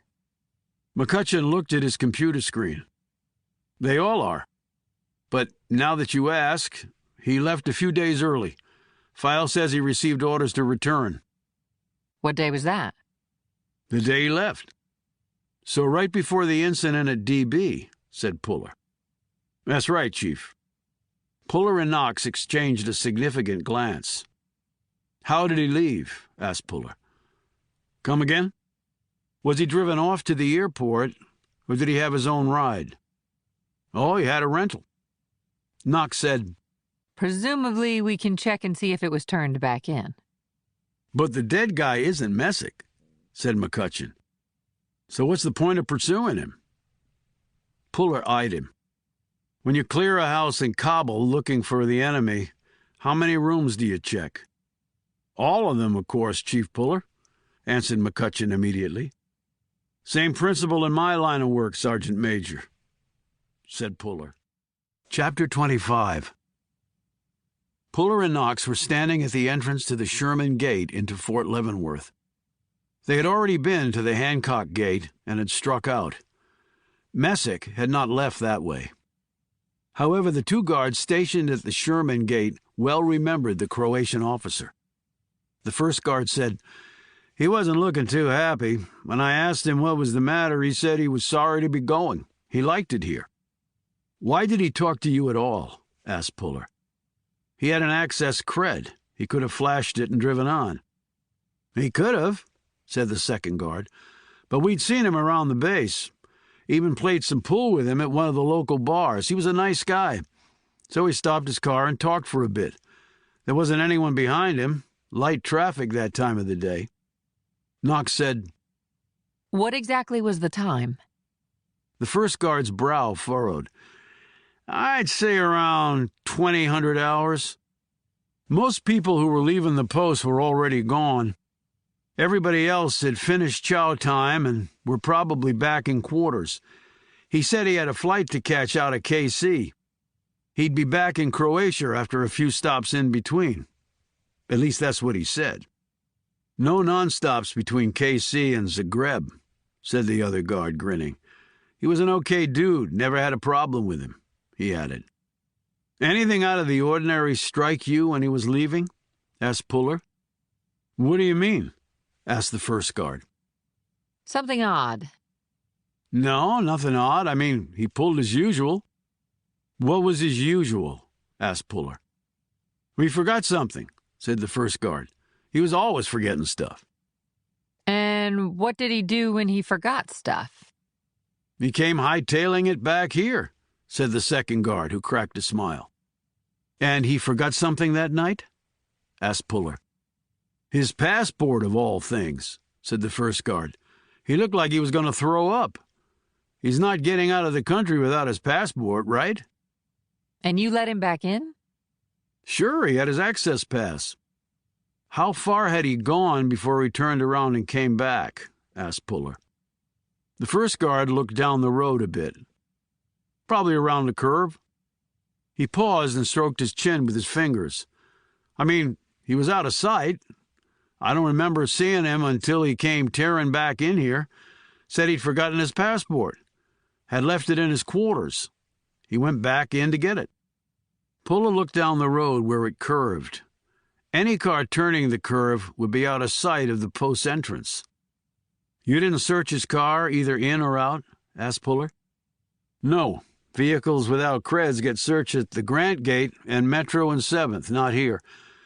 The main gate is where they do the searches. Most people with CACs don't use the main gate.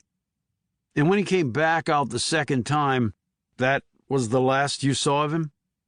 Yep, said the first guard, and his mate nodded in agreement. Thanks, said Puller, and he started walking off down the road toward the curve. The guards looked at Knox curiously. So what is all this about? Asked the second guard. When we figure it out, you definitely won't be the ones we tell, she said, and hurried after Puller. She caught up to him about 100 feet later, and their long legs ate up the distance between them and the curve. So what do you think, Puller? He didn't answer until he'd reached the curve and cleared it. Then he turned and looked back. Completely out of the sight line of the guard shack, and it would have been fairly dark. Meaning? Meaning our guy could have been waiting there, and when Missick comes out the first time, the guy climbs into the trunk, and Missick drives him onto the base. He gets out and lays low with his riot gear until the call comes from DB. Then he joins the 4 platoons, rides over there, and ends up dead in my brother's cell. Where exactly would he lay low on an army base and not be noticed, particularly if he were wearing riot gear? Probably had the gear in a duffel. This base has thousands of soldiers. To a certain extent, they look alike, particularly in uniform, and there are plenty of places here to hide. And I'm sure that Messick had scoped one out for him and probably drove him right to it. Maybe one of the base churches. That time of night, it might have been empty. Knox looked unconvinced. This is all quite a leap of logic. We don't even know if this Messick guy is involved. He left early? Orders from home? What could be that important in Croatia to call him back early? And coincidentally, on the day the storm was forecast and all hell broke loose at DB? And if the guy did infiltrate the response team, why? What was his motive for going into DB? I've been giving that some thought. And it seems to me his mission was to kill my brother. Whoa, where the hell did that come from? And you said mission? That's right. This was all carefully planned with a lot of moving pieces. This guy didn't just walk into this. He was sent here to kill my brother. But he ended up dead. Because my brother killed him first. I don't see where you're getting all this. Before the power went out, my brother was sitting in his cell reading a book. I read his body language. It wasn't hard. For him, it was a night like any other night he'd spent here. He wasn't tense. He wasn't anticipating anything more than falling asleep once he'd finished reading. And then the power went out. And all hell breaks loose. Sounds of gunfire and a bomb going off, when neither thing actually happened. And your brother? He's smart beyond smart. I think he figured out what was coming and was ready when the guy burst into his cell to kill him. Snap, crackle, pop. So you did teach him that move? Yeah, I did. But if what you say is true, your brother still willingly escaped from DB. He took the guy's clothes, climbed onto a truck, rode it back to Leavenworth, and then walked away. Look at it from his point of view. He's just killed a guy. He doesn't know the man isn't an MP. But he somehow knows the guy was trying to kill him. But who's going to believe that? He stays at DB, and they find the dead guy. My brother is probably looking at a guaranteed death penalty. And while they haven't executed anyone there since the 1960s, I think they'd make an exception for something like that. But they'd know the dead guy wasn't an MP. Who cares? He's still dead. And maybe you don't know this, but there was some in the military community who thought that my brother should have been put to death for treason after his court-martial. I heard plenty of scuttlebutt afterward. This would give them the perfect opportunity to push for it again. Knox considered all this and finally said, I admit I can't find an obvious flaw in your logic, but there's still a ton that doesn't make sense to me. And how does this tie in with Daughtry's death? It may not. And why would a Croatian military man be involved in sneaking an assassin onto a U.S. base? I wish Messick were around so I could ask him. If he's even still alive. You don't think he made it back to Croatia? Oh, I don't think he was ever headed to Croatia. Now let's take a ride. I have something I want to show you, Knox. Is it important? Very. Chapter 26. Puller was sitting on the hood of his car in the parking lot of the Fort Leavenworth National Cemetery. To the immediate east was the Missouri River, and on the other side of the river was the state of Missouri.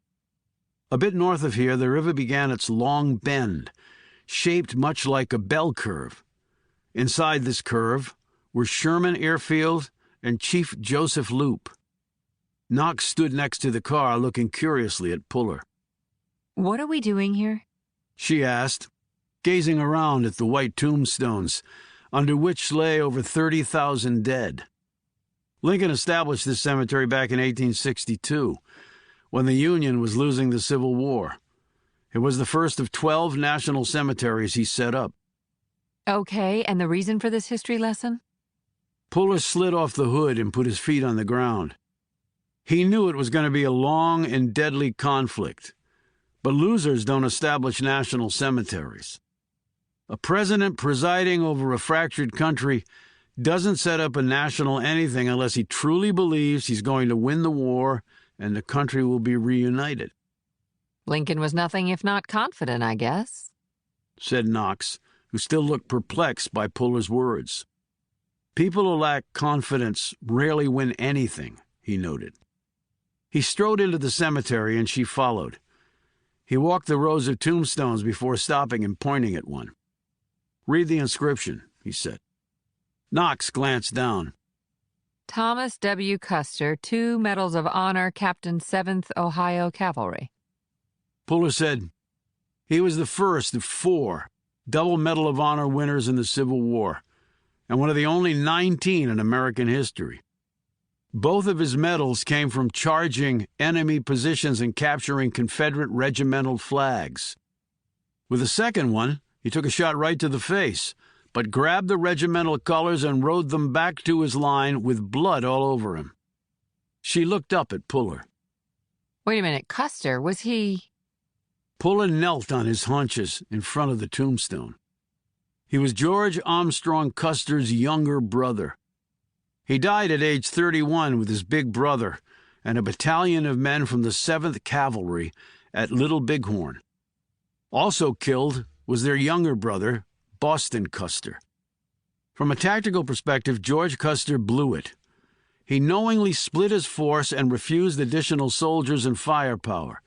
He went up against an opposing force that dwarfed his number of men and guns, and also held the better ground. But his brother Tom won a pair of Medals of Honor. He was a good soldier, maybe a great soldier. He'd been in innumerable battles, and he could see what his brother could see, and more.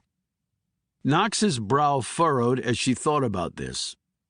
But he still went into battle with his brother, even though he knew they would lose. Even though he might have known they were going to be massacred. So family trumps brains? Family just is. Are you saying you're Tom and Robert Puller is George? You're following your older brother blindly to disaster? Her voice rose as she spoke. He glanced up at her but said nothing in response to her statement. She looked at him sternly. And your objectivity? Your role as investigator, searching only for the truth, regardless of where it takes you, or regardless of who is ultimately held accountable? Puller suddenly stood, towering over her. She took a step back as he stared fiercely down at her. "I gave an oath when I put on the uniform, Knox. Bobby is my family, but so is the United States Army. I will follow this investigation objectively, and I will hold people accountable, all people." So what was the point of bringing me here, then? She asked, looking mystified. To remind you that I'm willing to sacrifice my brother or anybody else if it means doing my job and seeing that justice is done." He paused, but only for a moment. "So what are you willing to sacrifice?" Her eyes widened. What the hell are you talking about? How did this get turned around to me? "Are you willing to sacrifice your loyalty to INSCOM, NSA, and whoever else you work for?" Puller, I thought we already had this discussion. You dressed me down and I said I'd work with you, so what's the problem?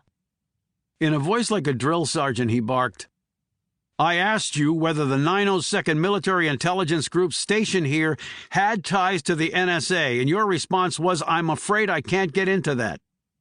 Look, you're pissed, and maybe you have a right to be, but bringing me to a cemetery is a little melodramatic, don't you? Puller interrupted. "So I'm asking you for the last time. Do you have my back under all conditions? Because if you don't, then you are useless to me, Knox, and we're just going to go our separate ways." There was a long moment of silence before she broke it. Puller, I told you I hate deceiving people like you, and I meant that. "That's not an answer." What do you want from me? "All I want is an answer to my question. It's that simple." I can give you an answer, just not the one you so obviously want, she said, her voice dying out at the end. He said, "Well, that's answer enough." He spun on his heel, marched back to his car, and drove off, leaving her still standing on the final resting place of Thomas Custer, loyal brother extraordinaire. Chapter 27. Robert Puller sat in his motel room and stared down at the image he'd drawn, photographed, and then transferred onto glossy paper. It was the dead man back in his cell. Puller had gotten no hits on any database that he could hack into. He had finally stopped trying. The man was definitely not in the military. He was not in the federal bureaucracy.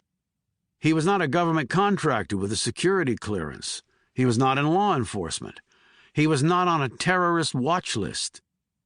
They would all be in a database somewhere. These days, everybody was in a database somewhere. So who the hell was he? And how did he end up in my prison cell? Puller moved his face closer to the photo. He had spent years of his life examining the smallest details, looking for something of value, sometimes just a speck within a mountain of digital data. He was a 21st century gold prospector. Only his equipment was a computer and a bandwidth pipe the size of New Jersey. Then his eye caught something, transmitted that something to his brain, and his brain retrieved the necessary information from memory. He looked down at the image with renewed energy and a fresh perspective. "I got the jawline wrong. It was dark in the cell, but that's no excuse. I still got it wrong, and I can't afford mistakes. It was more angular. And the eyes, they were more sunken. The forehead a bit fuller, the nose a touch sharper." On a sketch pad, he made the necessary adjustments to the face. Finished, he sat back and stared down at the new image. No wonder he didn't show up in any database. Any American database. Puller had examined many such faces during his career. He had become an expert at reading people's origins in their features. The man was from Eastern Europe, maybe as specific as the Balkan region, but clearly not Greek, Turkish, or Albanian. He must be a Slav. Could be a Bosnian, Croat, or Serb. So how did a Slav end up as part of an MP response team to a crisis situation at America's only maximum security military prison? He sat back and closed his eyes. In his mind's eye, he took a trip through Fort Leavenworth, a place he had been to often in his career. Even though he was Air Force, his particular specialty made working with the other armed forces branches mandatory. And the 902nd Military Intelligence Group was stationed there. His photographic memory clicking away, Puller kept up his mental stroll until he came to the answer. He opened his eyes. The Foreign Military School at Leavenworth. The man had to have come from there. He thought about it a bit more. But that couldn't be right. He had heard nothing in the news about the dead man being identified. If he had been enrolled in the school at Leavenworth, his face and prints would be on a database somewhere. Either he had been identified that way and the news not publicly released, or he hadn't been identified, which meant Puller had missed something in his deductions. He closed his eyes once more. No, there was another possibility. The foreign military student would have an access card to the fort that would allow him to avoid the main gate. That meant no vehicle searches. That meant the student could have transported onto the base the man who had ended up dead in his cell. The man had been sent to the DB to kill him. Puller had known this as soon as the cell door had opened. It was dark, to be sure, but he had suspected something was wrong from the very beginning. The main power might go out because of his storm, but the backup power, too? He knew it was fed from natural gas lines buried deeply underground, and thus invulnerable to the storm's power. No. The odds of both systems failing at the same time were colossally long. And then there had been the actions of the man. He had come into the cell and closed the door behind him. That was the first suspicious sign. The second was the man taking out a knife. Puller had seen that in the illumination of the man's helmet light. But Puller had not given the man the opportunity to stab him. He had disarmed him, grabbed him by the neck. And, well, the end had come quickly, thanks to the teachings of his little brother. Apparently the Slavs had never heard of snap, crackle, pop. It was fortunate that he was close to my height and build, yet they never thought of the possibilities there. Not for 1 second, I'm certain of that. They never imagined that I would end up killing him and taking his place to escape. The questions, though, were numerous, and Puller was not finding any ready answers. Why kill me now? Who would want to? And who could have orchestrated such an event at DB? Puller sat back feeling distressed. He knew that the part of the brain that triggered emotions brought on by pain was the anterior cingulate cortex. Interestingly enough, it didn't distinguish between emotional and physical pain. Thus, it could be set in motion as easily by a broken heart as by a damaged limb. He closed his eyes and started concentrating, turning slow-moving alpha waves into beta waves that cycled through his mind at twice the speed of the alphas. Eastern Europe, foreign military student. Assassination attempt at Leavenworth more than 2 years after he had been imprisoned there. What had been the catalyst?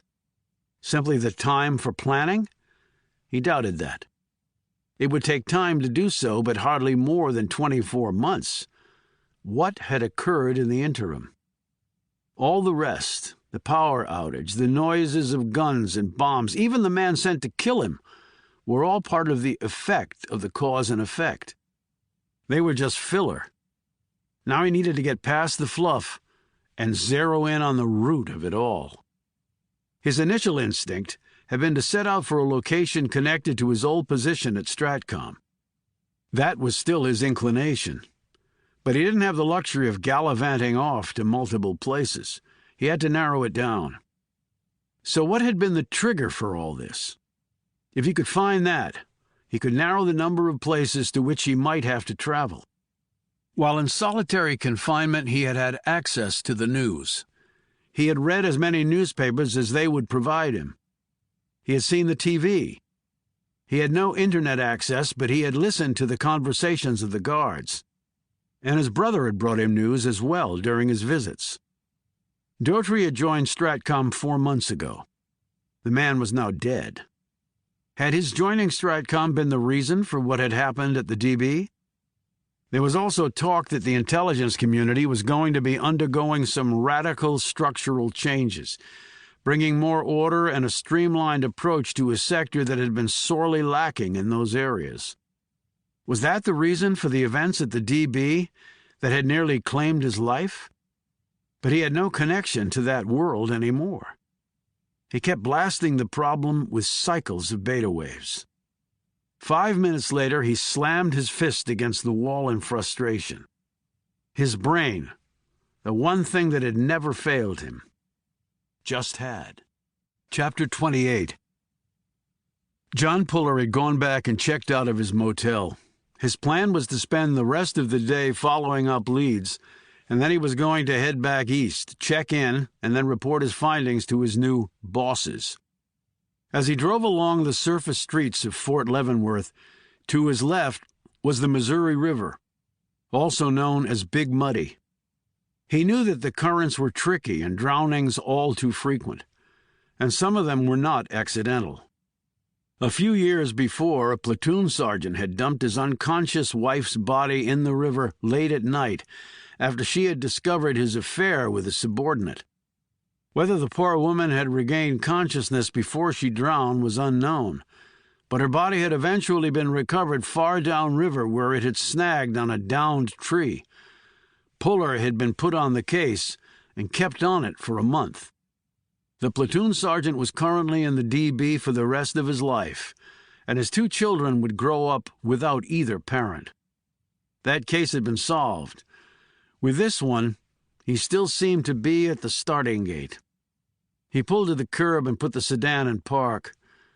About a half-mile from here was the DB. The castle, the old prison, had had its own farm and dairy cattle operation, where installation trusty inmates would work. They had all gone away with the demolition of large parts of the castle and the completion and opening of the DB. No more milk cows were needed. And who said the DOD didn't know how to cut costs? Although there were no cow teats to pull or tractors to drive, the inmates at the DB could lift weights, play softball or soccer, or run on the track outside. They could play basketball in the indoor gym, which was named after a sergeant major who had collapsed on the court and later passed away. They could visit with family and friends.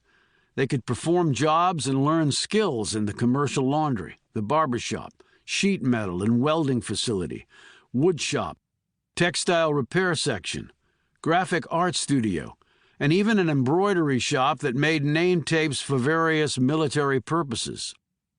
As an inmate in solitary confinement, however, Robert Puller could not lift weights or play basketball or softball or work in any of those shops. He was designated as maximum custody, at the top end of the restricted grade. His existence at the DB was a solitary one, and, truth be known, he probably preferred it that way. His intellect was so advanced that he might have found the conversation of other inmates and the rigidity of the routines at the prison more harmful than beneficial. Puller had no doubt that his brother could lose himself in his own mind, and that might be the best way for him to survive in prison. When Puller had first visited his brother at the DB, it had been conducted in the non-contact visitors area, typically reserved for inmates on death row. There, a wall of thick glass separated visitor and prisoner, and a phone system was used to communicate. Robert Puller had largely been an exemplary prisoner, however, and the more recent visits had taken place in the general visitors area, which was open and pretty nice for a prison. Puller knew that he would never again set foot in the DB's general visitors area if his brother was caught and returned here.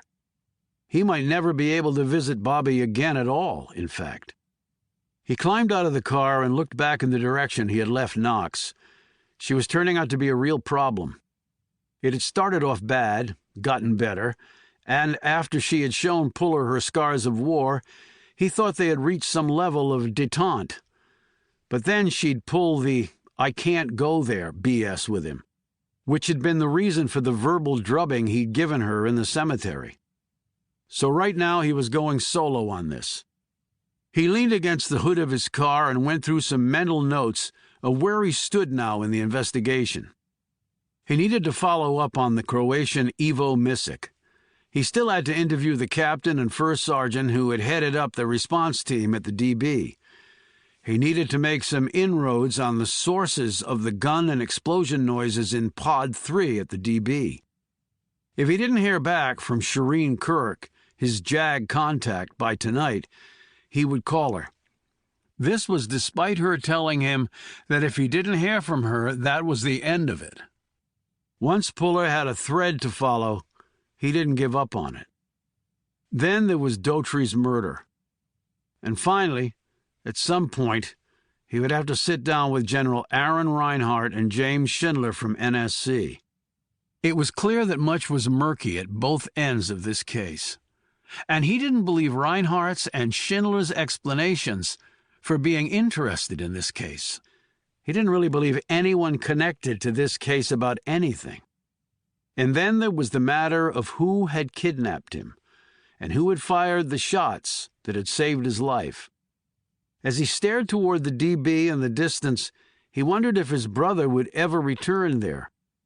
He might never be found, or he might be killed rather than captured. And if I'm the one who runs him down, what do I do if he doesn't want to go back to DB? What do I do if he puts up a fight? Puller's thoughts drifted back to the standoff in the alley behind the bar in Lawton, Oklahoma. The result was he had walked out alive, and PFC Rogers had gone down with a ruined limb. Could I pull the trigger on Bobby? Could he pull the trigger on me? No, and hell no, were the answers that readily leapt to his mind. But on the other hand, his brother had been in prison for over 2 years. He had quite likely killed a man during his escape. If he were recaptured, they might sentence him to death for the murder, even if there were evidence it was self-defense. Under that scenario, his brother might want to go down fighting, or he might just let his brother kill him. Puller didn't know which one was worse. Shaking his head clear of these numbing thoughts, Puller decided to do what he did best: move forward. Whether it was on the battlefield or during an investigation, if you weren't moving forward, then what good were you? He got back into the car and drove off. He spent 2 hours with Captain Lewis and his first sergeant. Neither one had counted the soldiers as they formed the response team. The platoons had simply been called up and deployed to restore order at the DB. Both men seemed genuinely surprised that there was an extra man aboard. Once in the prison, the MPs had fanned out to each pod, executing orders previously given. Puller had asked about Pod 3, where his brother's cell had been. Neither man could give a ready answer as to what had gone down in that pod. They had not known about the dead man until long after the fact. None of their men had reported seeing anything out of the ordinary, and certainly did not know that Robert Puller might have left the prison in the uniform of an MP decked out in riot gear. In fact, they were astonished at the possibility. Yet when Puller explained how it could have happened, both men conceded that they could not prove that it hadn't happened. He examined the area where the staging had been for the response team. It was big, open, and on that stormy night probably totally chaotic. He searched the quarters where Messick had stayed, but a cleaning team had come in to get it ready for the next occupant, so Puller couldn't even find a usable fingerprint. He had already determined that the rental car the Croatian had used had been leased out and was currently somewhere in Montana, another dead end. Puller next moved on to the DB. He sat in his brother's cell on the bed where his brother had been reading his book before the power had gone out. He looked around the small room where his brother had spent 23 out of every 24 hours of his life. Small room, big mind. It was a wonder that one could contain the other. He eyed the door, trying to imagine what his brother was thinking when the lights had been extinguished. Did he know what was about to happen? Did he prepare for it when the door opened? He had only a few seconds to determine what was going on. How could he have been sure the soldier who came through that door was there to kill him? Maybe he hadn't been sure. Maybe he saw it as an opportunity to make his escape. Maybe he would have tried to kill whoever had come through that opening that night. Puller tried to meet with Captain Macri, but she was not on duty. Mike Cardarelli, the officer who was at the command desk, agreed to answer a few questions. There was nothing that was helpful until Puller asked one last query about Cardarelli's whereabouts on the night Robert Puller had escaped. Cardarelli said, I was actually supposed to be on duty that night, but Captain Macri switched places with me. Puller came fully alert. Why was that? She was supposed to be on duty the next night, but had a family commitment that had changed, so we switched nights. I guess I should consider myself lucky. Everyone here that night took a professional hit. What was the family commitment? Asked Puller. What? Asked Cardarelli. McCree's family commitment that changed, what was it? I don't know. I didn't ask. Does Captain Macri have family here? I don't believe so. I just assumed they were coming in from somewhere else. Does she live on base? Cardarelli shook his head. No, she has an off-base townhome. I'll need that address. Cardarelli gave it to Puller. As he rose, Puller said, Any developments on the device that made the gun and explosion sounds in Pod 3 that night? None that I've heard of. It was the damnedest thing. Yeah, said Puller. The damnedest thing. A few minutes later, he hurried back to his car and accessed a military database on his laptop. Lenora H. Macri's photo and service record came up along with her personal history. Puller quickly read through it. Nothing struck him. She had a good record, no blemishes. When he flipped to the screens concerning her personal history, though, things became clearer or more muddled, depending on how you looked at it. Her parents were dead. She was an only child. So what were the family commitments that had changed? And Macri had told him that she had not ordered a search of the guards for the noise-making device. He had thought that peculiar and perhaps a professional gaffe. But by not conducting a search, she had actually accomplished something. She had left available hundreds of suspects who could have smuggled such a device into the prison, and there was no way to prove now which of them might have done it. And by doing so, Macri, if she had been the one to bring the device into the prison, was also lost among a sea of potential suspects. And she might have had enough skill and access to override the security system at the prison, resulting in the cell doors opening rather than locking when the power went out. He started the car and piloted it toward the address the officer had given him. He had strongly cautioned Cardarelli against phoning Macri and discussing anything that they had talked about. The real reason for the admonition was to ensure that Macri not be forewarned and possibly try to make a run for it. Energized by perhaps finally having a lead in the case, he gunned the engine and made it to the subdivision on the outskirts of Leavenworth in record time. He parked in a spot where he could see her end-unit townhome. He killed the engine and waited. There was a car parked in front of her place. He grabbed a pair of binoculars from his duffel and trained them on the car. Sure enough, hanging from the rearview mirror was a parking tag for the DB. This was her ride, a late-model silver Honda Civic. His plan was to give it some time and see if she came out, and then he would follow her.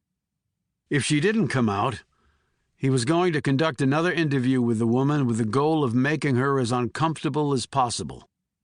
He waited an hour, but Macri did not leave her unit. He was about to get out of the car when another vehicle pulled in and parked next to Macri's ride. Puller's eyes widened as he saw the person get out of the car and head up the steps to Macri's home.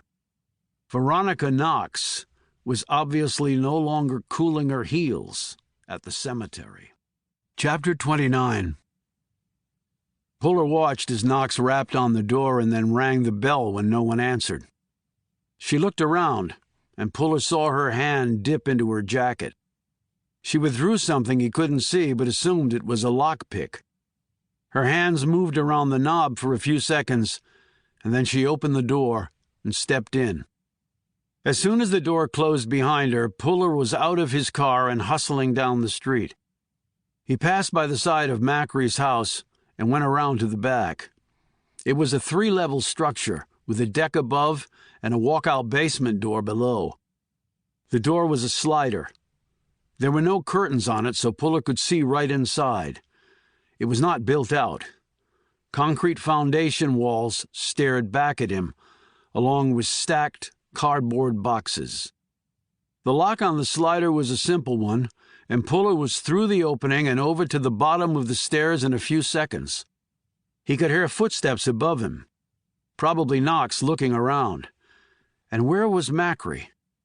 Her car was out front, but she hadn't answered the door. Was she here or not? The familiar firecracker pops signifying gunshots caused Puller to pull his M11, crouch down, and pause, listening. There had been 2 shots, along with other sounds. He had heard the first shot, then a crash of something hitting something, then the second shot, then a scream, and finally a thud. Someone had gone down. Was it Knox? Or Macri, if she was even here? He took the steps 3 at a time. There was a door at the top of the stairs. Puller eased it open and did a turkey peek. He saw no one. He sight-cleared the room behind him and then headed forward. He eased around the corner, his gun straight ahead. Then he stopped. Knox was kneeling over Macri, who was sprawled on the floor, blood pouring from a wound in her chest. Knox still held her gun in her right hand. "Don't move, Knox," Puller called out, but he was prepared for her to move fast, turn, and fire at him. Instead, she held her gun up, her finger clearly off the trigger, the muzzle pointed down. She was surrendering. "Put it down on the floor and kick it toward me," ordered Puller. She needs an ambulance. "I'm sure she does. Kick the gun to me, and then I'll call one." Knox did as he instructed. He picked up the gun by the muzzle and laid it on the hall table. He punched in 911 on his phone and ordered an ambulance. "Step away from her," he said. "Lie down on the floor, hands behind your head and your legs splayed." Puller, she tried to kill me. "I'm sure we'll sort it all out. But for now, just do as I say." Knox got on the floor with her hands behind her head and her legs spread wide. Puller knelt next to Macri, who was sprawled on her back on the floor next to a chair, her arms up around her head. He spotted a small bullet hole in her dark blouse and saw the spread of blood across the cloth. He took her pulse at the neck and found none. Her eyes were open and frozen. Her hands were already starting to cool just a bit. "She's dead, Knox. Looks like the shot hit her square in the heart." I thought she was dead. "What happened? Why are you even here?" She started to rise, but he barked, "Stay down! I won't tell you again." She froze and then settled back down on the floor. I came to interview her. I was going to do it with you, but, well, you know how that turned out. I had to hike back to my car from the cemetery thanks to you. "Why interview her?" Because she didn't search the guards. "Explain that." I read your interview notes last night. She told you she didn't search the guards for a device that would have made the noise. She said it was because she couldn't believe any of the guards would have been involved. But of course she should have, regardless of that. There would have been no reason for her not to do so, except for one. She turned her head to the side and looked up at him. "Which was?" he asked. If it wasn't found on the guards, then suspicion would have shifted to her. But if she didn't search them, then... It was like she'd provided an alibi for herself. So you thought that too. Is that why you're here? "I saw you pick the lock and go in. I went in through the basement. Then I heard the gunshots, 2 of them." She fired at me first. Look at the wall over there. She pointed with her right hand to the far wall. Puller looked in that direction. The round had struck the drywall and driven into it, exposing a bit of the stud behind it. Knox went on. I fired a split second later, and I didn't miss. "Why break in here? Do you have a warrant?" No. "Then nothing you found would have been admissible in court." I'm not as concerned with the legal niceties, Puller. I have a job to do. "So you just walked in here, and she took a shot at you.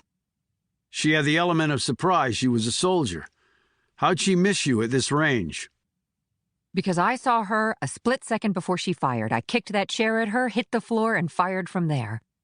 When they do the post, they'll confirm the trajectory. Puller looked at the overturned chair lying next to Macri's body. In the distance, they could both hear the sirens coming. So if you had gone in first instead of me, Knox continued with a definite edge to her voice, you might be on the floor, on your belly, explaining to me how it all went down. Or maybe you might be dead. No, I wouldn't have broken into the place. Well, I can't take it back now. As the sirens drew closer, Puller stepped to the window and looked out. It was an ambulance and 2 police cars. Knox said, So you've got control of the board, Puller. How are you going to play this? Puller muttered, "Shit." Then he added, "Get up, Knox." She rose slowly and looked up at him. He handed her back her gun. I have to say I'm surprised. I thought you'd let them throw the book at me. I still might. What do we tell the police? I did break in here. I had a gun. It might look like Macri was just defending herself and her home, and I shot her. We tell them the truth. They might ding us for being here. But you did knock and ring the bell first, and you did identify yourself, and you had your creds out. Absolutely. She knew who I was, and she still fired. Okay. Just follow my lead. The police were skeptical at first, but Puller's demeanor and statement were unshakably professional, as were Knox's. Their credentials carried great weight with the local police, who were well aware of what had happened at the DB. They took the agent's statements. Then one of the cops said, looking down at Macri, "What about the body?" "She's an active-duty Army captain shot in her home. This is, without exception, a CID investigation. We'll take charge of the scene. Everything will be preserved." "I'm not sure I'm comfortable with that," said the older cop. "Then you have your superiors call my superiors, and they'll get comfortable. For now, the body doesn't leave the house, and the crime scene is not touched." The cop finally nodded and pulled out his cell phone. "Way over my pay grade." An hour later, the cops left, and a CID forensics team from Leavenworth showed up, did an examination of the scene and the body, and then slipped the remains into a zippered body bag and rolled it away on a gurney. Puller had assisted the local CID agents with processing the scene, while Knox, after giving her statement and under strict orders from Puller, sat in the other room. When the CID agents had finished, they left. Puller and Knox were alone in the house. Forensics will confirm everything I told you was true, Puller. Forensics can do many things, but it can't do that, Knox, not entirely. I almost got my head blown off. It was either her or me. What else could it have been? That you came here to see Macri because she knew something incriminating, and you killed her to silence her. Oh, so now you think I'm both in on whatever this is, and also a killer? I don't know you, Knox. You just showed up on my doorstep. You sure as hell haven't earned my trust. Well, you haven't earned mine either. So the fact that I didn't let the cops or CID arrest you carries no weight with you? That I gave you your gun back? That I backed your story with them? That I haven't slapped you in cuffs? None of that earned me even a bit of trust in your eyes? The anger quickly receded from her features and was replaced with embarrassment. I appreciate that, Puller. I really do. Me being arrested would not be good. Certainly not good for you, and whoever is behind you at INSCOM. And that could include a lot of folks, he said provocatively. She slumped down in a chair. I thought a lot about what you said back at the cemetery. She gave him a wry look. Your Custer brother analogy was original, I'll give you that. Puller leaned against the wall and waited for her to continue. What do you know about your brother's court-martial? Nothing. I told you that already. The file was sealed, and I was overseas when it happened. He was charged with and convicted of treason, that's all I know. Your brother escaping has made a lot of people in the intelligence field very nervous, Puller.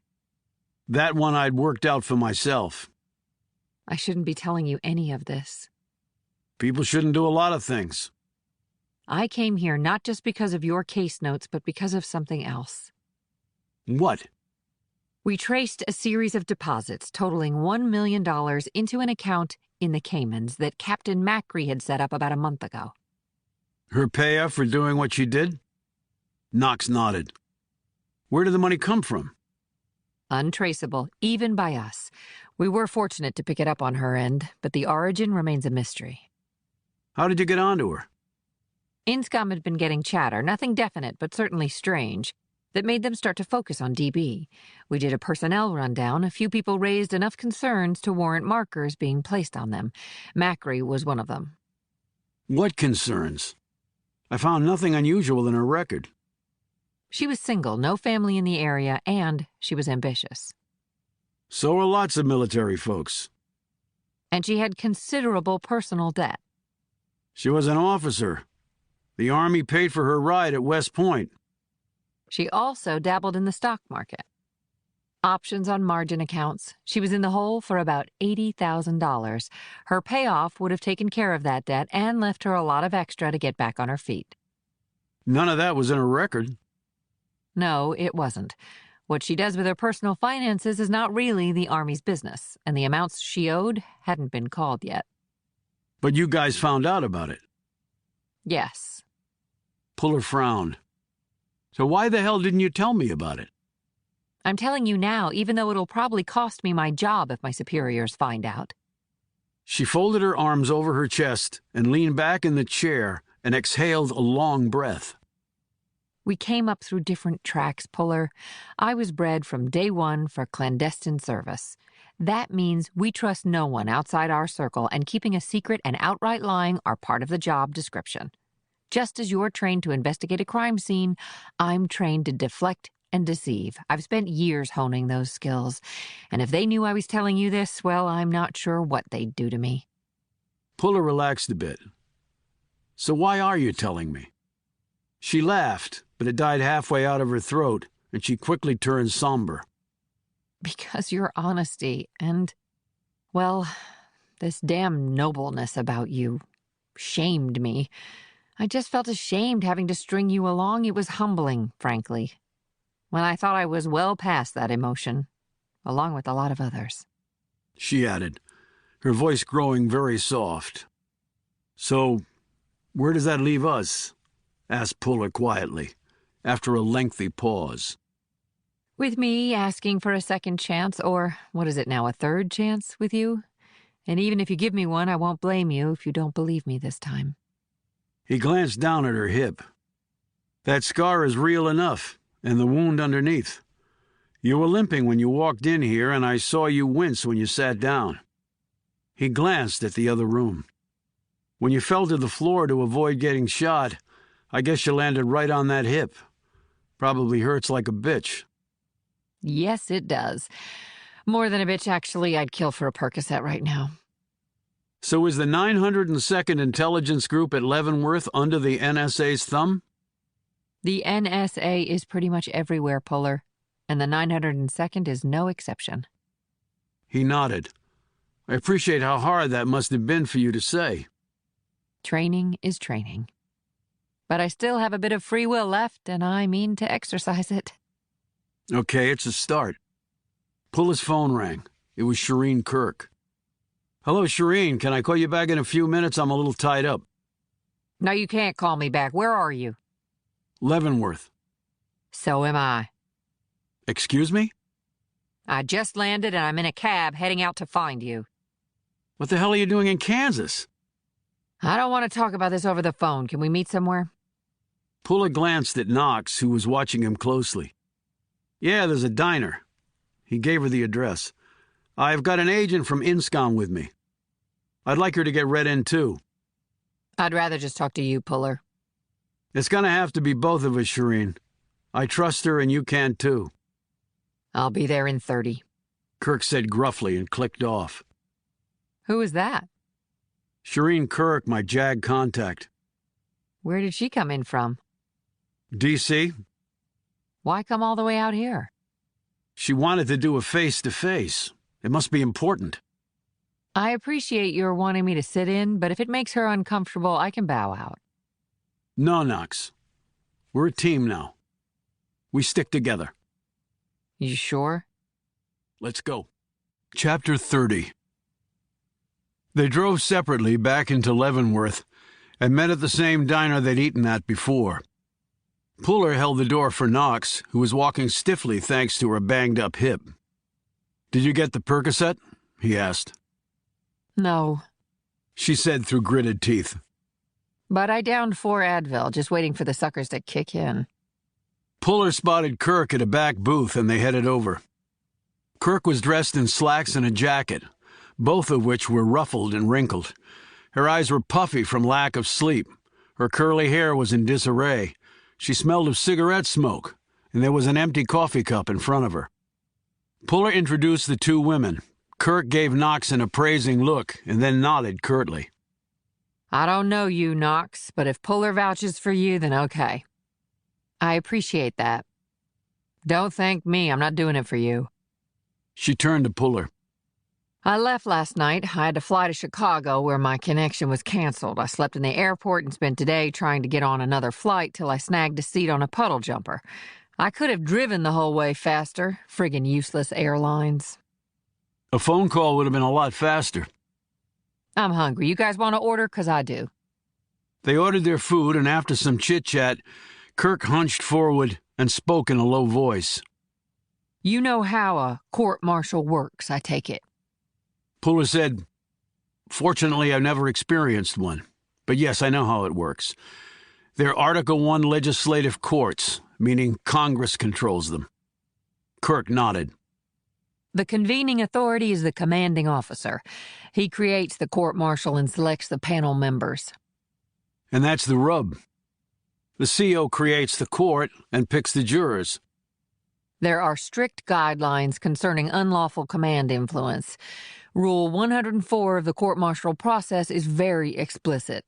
The CO is banned from punishing or influencing members in any way. The system has survived all attacks for over 2 centuries. That still doesn't mean it's fair. But who wants to rock that boat? Kirk spread her hands. I'm not saying it's an ideal system, but it's the one we have, and it works for the most part. I don't think it worked for my brother. Kirk sipped her coffee and shot glances around the diner, while Puller stared moodily off and Knox glanced back and forth between the 2. Their food came a few minutes later, and they waited for the waitress to leave before resuming the conversation. I'm going to eat and talk. Said Kirk.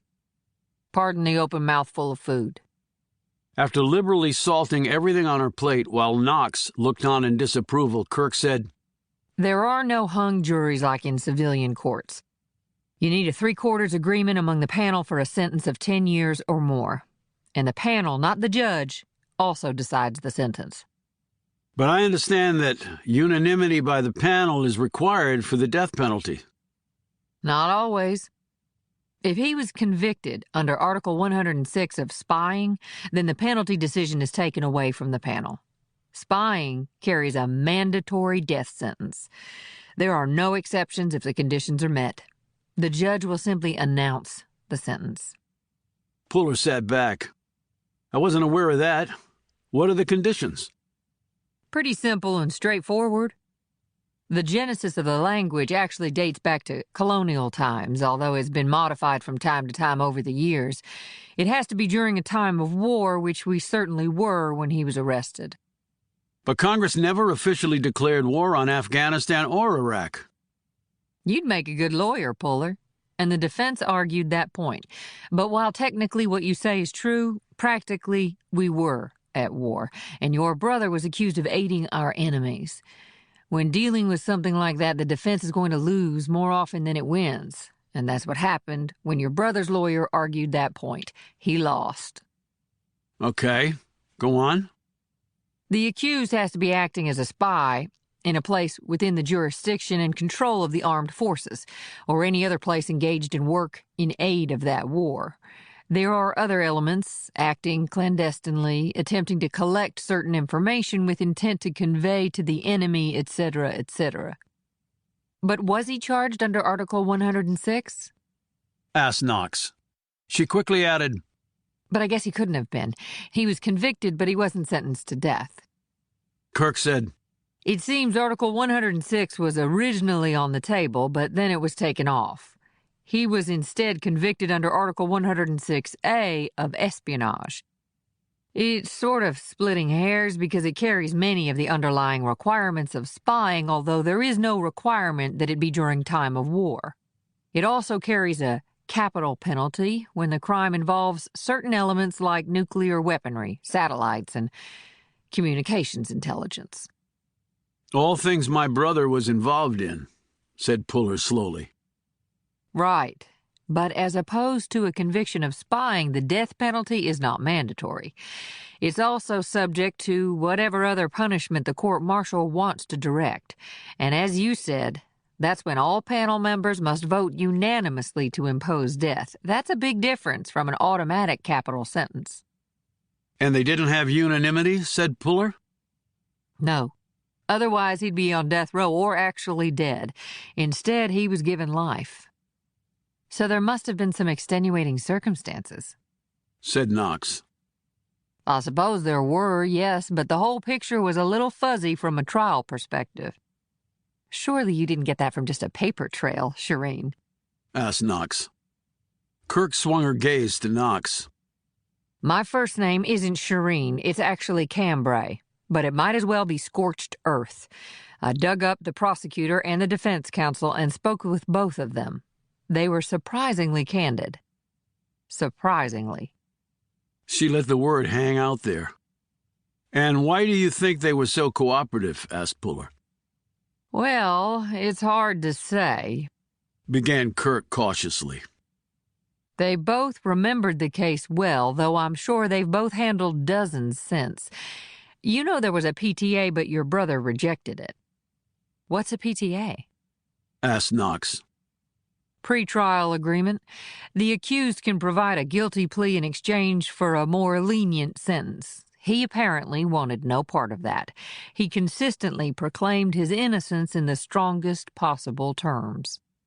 Who was the convening authority? Asked Puller.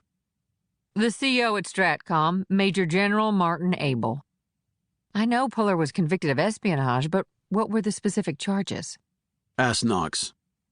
As Puller told me earlier, the trial record was sealed. And for good reason, because it was full of classified information. MRE 505 is very detailed on that point. Knox said, MRE, not meals ready to eat, surely. Try military rules of evidence, suggested Kirk. But you wouldn't come all this way unless you had unsealed it. As I told you before, that would take a court order, which there was no way I could get, certainly not in the time since I talked to you last. But? Prompted Puller. But, as I said, the counsels were cooperative. The defense counsel, Todd Landry, especially so. He told me in confidence about the charges. Didn't he ask you why you wanted to know? Knox asked. Of course. I made noises about Robert Puller's escape from DB, which they both knew about. It's all over the military pipelines. And they just assumed you were part of some group investigating it? Said Knox. If they made that assumption, I did nothing to suggest they were incorrect in that assumption. Kirk said smoothly. So what were the charges? Puller said. It's fairly well known that NSA has deals in place with major technology companies and cellular phone carriers to allow them backdoor access into those platforms.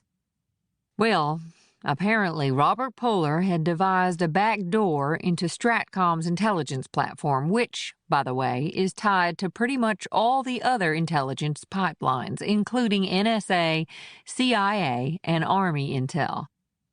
And that he was in the process of selling off the access codes to that back door to enemies of this country. It would have been catastrophic. Selling secrets? That's bullshit, exclaimed Puller. He didn't care about money. Why would he do that? Apparently, the motive was online gambling debts. In the millions. Online gambling? Exclaimed a stunned Puller. My brother was not a gambler. Well, it seems they found evidence to the contrary on his personal computers and his cell phone. He played under a variety of fictitious names. My brother is a super smart geek. He would know gambling is based on luck, not skill. He's too intelligent to bet. I asked that very question. And? Said Knox. And the prosecutor, Doug Fletcher, informed me that it seems that your brother had devised an elaborate gambling algorithm that was initially extremely successful. Initially? Said Puller. Before it became unsuccessful, that's where the millions in losses come in. He just kept playing, trying to bet his way out of a hole. Lots of gamblers do that. It's a bona fide addiction, and playing online just opens up that addiction to millions of potential abusers. And they had evidence of all this? Said Knox. Yes, apparently clear-cut. So, Puller began, but Knox beat him to it. So why did both counsel remember the case so well? She asked. Landry, in particular, seemed to think that everything was too neat and clean. There was no question that your brother knew his way around technology, and yet they discovered all this evidence on his personal devices without a lot of effort. So he thought it was planted. If so, did he raise that as a defense? Kirk said, He would have, except your brother testified that his personal devices could not be hacked by anyone, that anything found on there would have to come from him. Puller slapped his palm against the tabletop, causing both women to jump. The idiot! He was proud over practical. He didn't want to admit that someone had beaten him. He was the same way growing up. You might kick his butt once in something, but it would be the only time. Knox said, A guilty man would never have done that. He would grab at every defense he could get. Another reason Landry remembered the case so well. In point of fact, he'd never had an accused purposefully torpedo a potential defense like that. Never. And yet your brother did without blinking an eye, apparently. Maybe he never really believed he was going to be convicted. Said Knox. Well, he was wrong. But there was an appeal, right? Said Knox. Whenever the penalty is the dismissal from the ranks of an officer, the Court of Criminal Appeals, in this case the one for the Air Force, automatically conducts one. Robert Puller's case was reviewed and the lower judgment was upheld. No further action was taken on his behalf. Any other appeal would take some work to initiate, which he never did. Puller fingered his coffee cup. So he protested his innocence strongly. He never told me that. I wonder why. Knox shrugged. There could be lots of reasons. I can't believe my brother would ever sell secrets. But he would be in a position to transmit secrets to the enemy, and if he did, he might not have done it for money despite the gambling piece. Pointed out Knox. What? He's like that Snowden guy, and wants to transform what he thinks is a bad system by outing it to the world from a safe distance away? Well, he obviously didn't do it like Snowden, said Kirk. The court found he did it for the money. Puller put down his cup. But we can't lose sight of the fact that someone may have been sent to DB to kill my brother. Since then, an Air Force general at STRATCOM has been murdered, and Knox here had to shoot an Army captain who might have been involved in the attempt on my brother's life. If he was guilty and safely in prison, why all the attention now? Kirk nearly choked on her coffee. She stared over at Knox. You did what? She shot at me first. I defended myself. She's dead. I'm not. But what was the reason? We found out she had financial problems, and lo and behold, she sets up an account in the Caymans under another name, and someone puts $1 million in it. What did she do to earn that? Asked Kirk. Puller said, a device that simulated the sounds of gunshots and an explosion played a primary role in the chaos at DB. My take is, she brought them in herself. That's why she didn't search any of the guards for it later. That way we could never pin anything on her, and she might have sabotaged the cell door locking software too. Kirk held up a hand. Okay, but let's get back to your last question. Why all this attention now? Puller looked at Knox and then glanced back to Kirk. I'm not sure either one of us can answer that. Kirk nodded. I agree that it all looks dicey, and that more investigation is needed, but you have to understand that it unduly complicates the situation now that your brother has escaped from DB. Well, he might not have had much choice, escape or die. Given those options, I'd have cut and run too. And the problem with that answer is that the people hunting him won't care about his reasons.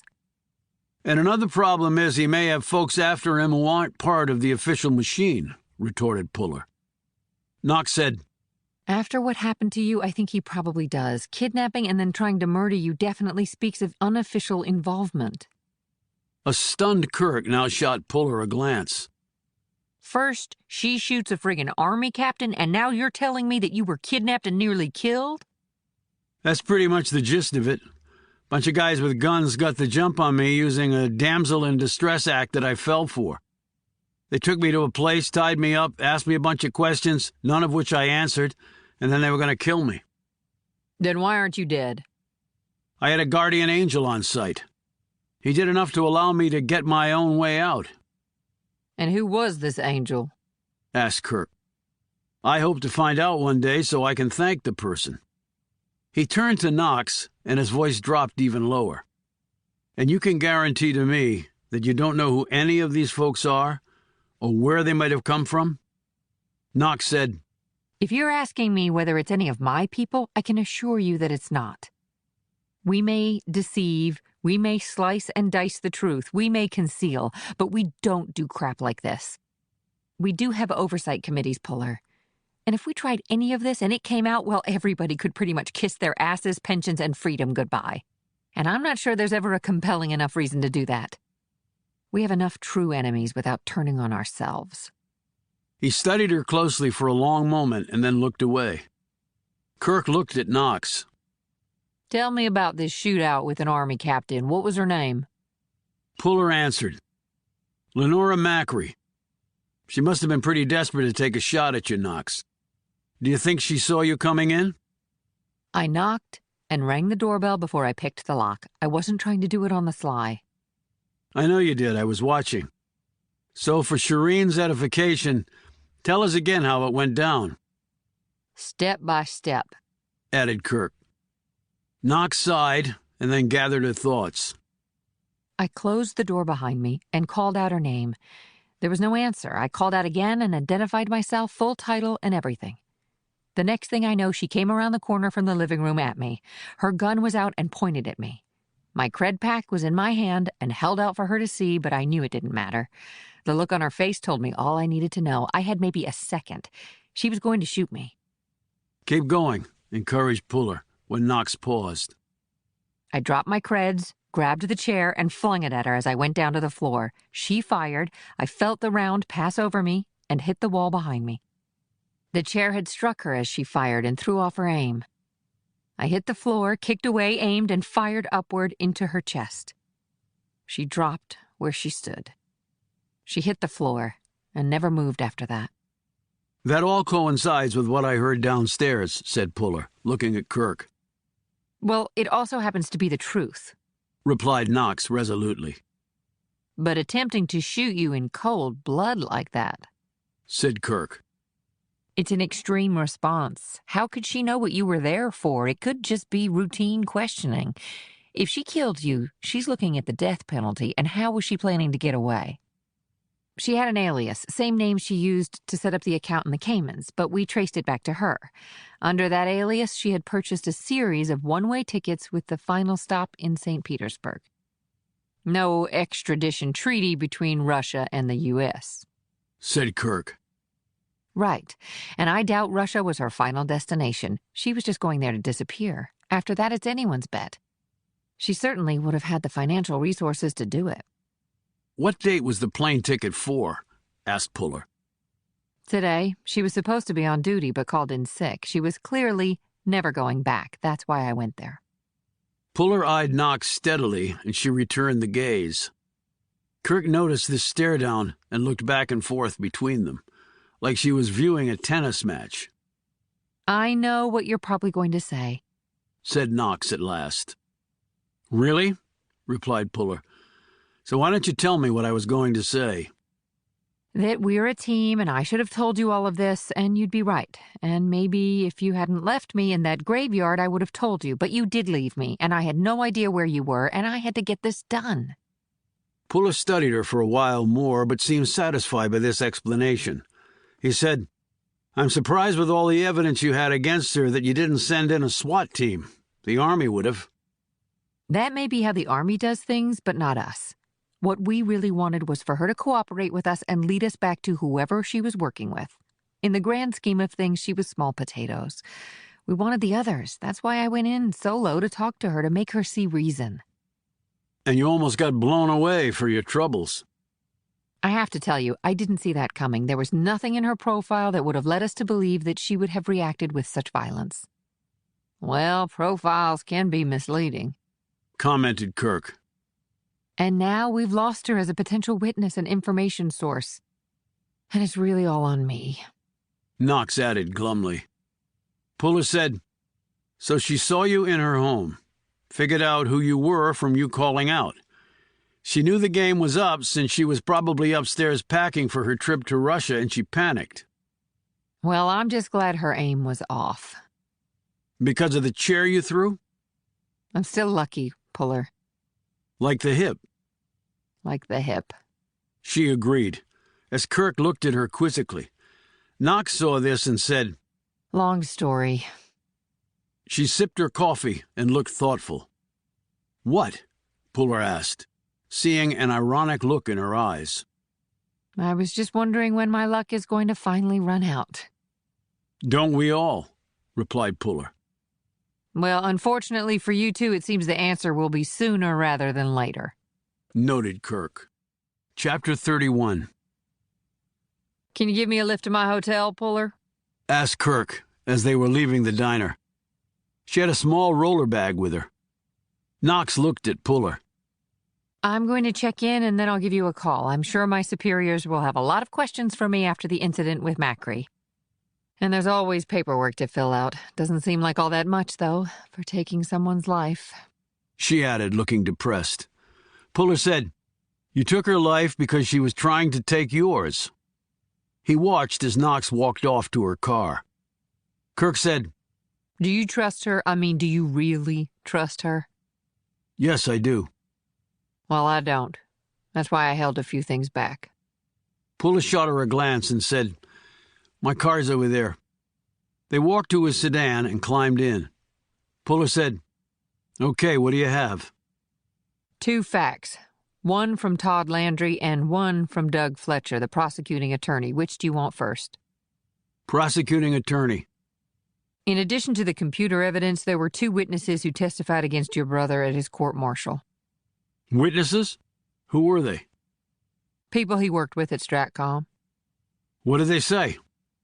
One testified that he saw your brother meeting in a car with a man who was later identified as being an agent for the Iranian government. That's not possible. And the other witness testified that she saw Robert Puller burn something onto a DVD from a secure area at Stratcom's satellite facility in Kansas and try to take it with him. And why did the prosecuting attorney point these things out to you? They sound pretty damning. It certainly wouldn't help Bobby. At the court-martial, they were severely damaging. No, Fletcher pointed them out because of something in both witnesses' written statements. What was it? Asked Puller, his gaze steady on Kirk. What they said, what they both said in those statements. She cleared her throat and recited. It was clear to me at the time that Robert Puller was acting very mysteriously. Puller kept staring at her. They both said that? To the word. What do you think the odds are of that happening naturally? Slim and none. What did the prosecuting attorney do with that? The statements were made available to defense counsel, of course, under the discovery rules for court-martials. But it's not the job of the prosecutor to do his adversary's job, so he didn't do anything about it. But 2 years later, it obviously had been sticking in his craw. And Landry did nothing with it? I don't know. I wasn't at the court-martial, and the prosecuting attorney didn't elaborate on that point. And who knows if anything would have come of it. The other evidence they had was pretty conclusive. Similarities in witness statements probably wouldn't have carried the day. So did Fletcher think the witnesses were lying? That they were told to say that? He wouldn't go that far, and neither would I if I were in his shoes and someone asked me. If they were lying, it was a little sloppy of them to say the exact same thing. Whoever's behind this could be a micromanager, but definitely not a lawyer. People do compare witness statements just for that reason. She paused. And reading between the lines, Puller, I think that's why an Article 106 spying case became an Article 106A espionage case. I think defense and prosecutor came to an agreement on that because they both thought something strange was going on. If your brother was put to death, that could never be rectified. If he were alive, albeit in prison, then maybe one day another explanation would come to light. At least that's what I think happened. You said, whoever's behind this. So you believe my brother was set up? Let me tell you what the defense counsel told me, and let me warn you that it might not be easy for you to hear, and it's the main reason I flew out here. I wanted to tell you this face to face. Puller stiffened slightly. Okay. Near the end of the court-martial, Landry wanted your brother to testify on his own behalf. The trial was not going well, and Landry thought Robert would be a good witness. He was incredibly intelligent, patriotic, and articulate. Landry thought he would present well to the panel. Did he testify? No. Why not? He refused. Why? What would he have to lose if things were going against him anyway? He let something slip to Landry, and the let slip part is defense counsel's observation, not mine. What did my brother say? That he couldn't risk it. Risk it? He was fighting for his life. He apparently wasn't worried about himself. Who then? Demanded Puller. This was the let slip part. He said he couldn't risk it because if he was found innocent, his family would suffer. There was a long moment of silence in the car until Puller said, "My father and I are the only family he has." So he was talking about us? That we would be in danger if he got off? Yes. Someone threatened him. Unless he takes the fall, we get killed? Landry said your brother changed during the course of the court-martial, going from confident and indignant to, well, afraid. And nobody did anything. What could they do? Your brother never specifically said he had been threatened, or that someone was going to hurt his family. In fact, when Landry pressed him on it, he clammed up, wouldn't say another word about it, and swore him to secrecy. That meant Landry could not share it with the prosecutor or the court. Puller slumped back in his seat. He felt like someone had taken a jackhammer to his skull and then parked an Abrams tank on his chest. He felt as cold as death. My brother has been rotting in prison to protect me? You shouldn't feel guilty, Puller. You knew nothing about it. Puller stared out the window at a young couple walking past holding hands. Maybe I didn't want to know. I could have found out I'm an investigator. I could have found out that's what I do. Better late than never. What are you going to do now? I need the names of the witnesses. Do you have them? Yes, but what will you do with that information? Find out the truth. That's what I really do, Shireen. I find out the truth. And maybe this time, I can save my brother if I do find it. Well, you also might find a lot more than you bargained for. Chapter 32. I appreciate your filling me in on this, Puller, said Knox. They were sitting in the lobby bar of the hotel where Shireen Kirk was staying. Kirk was upstairs in her room getting some sleep. Puller had met Knox here for a drink and then told her all that Kirk had disclosed to him in the car. You needed to know. She sipped on a glass of Prosecco while he nursed a beer. I take it Miss Kirk didn't want to tell me, though? She waited until you two were alone. She plays everything close to the vest. Well, with this, I can't say I blame her. Knox gazed around the bar. It was active with lots of patrons, some with dates and some looking for companionship, at least for one night. What do you intend to do now? Puller slipped out a piece of paper. I intend to talk to these two people. Knox glanced at the paper. The pair of witnesses? Puller finished off his beer and nodded. Susan Reynolds is still in government service but works at Fort Belvoir in Virginia. Niles Robinson works for a private government contractor and is based in Fairfax, Virginia.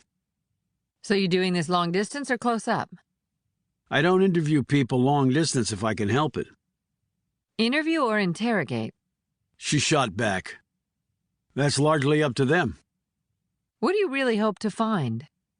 Answers? When do you want to leave? Tomorrow morning. There's an 8 a.m. flight out. Gets into Reagan National Airport a couple of hours later. He paid the tab and they rose. He hooked her by the arm as they were about to head out. The witnesses don't know I'm coming, Knox. I'd like to keep the surprise. If you're afraid I'll call them, you're free to sleep in my hotel room tonight and keep watch. I got a room here before I met you in the bar. He studied her silently, his gaze taking in every point of her expression worth evaluating. I trust you, Knox. She said angrily, No, I don't think you do. So if you don't want to spend the night in my room, I'll spend the night in yours. And then we'll head to the East Coast and see what we see. You don't have to do that. No, you're wrong. I saw the way you just looked at me, so I do have to do it. Look, I'll just get my own room. I thought you had a room. I checked out after I left you at the cemetery. My plan was to run down some more leads and then head back to D.C. Obviously, with what happened with Macri and Shireen being here, things changed.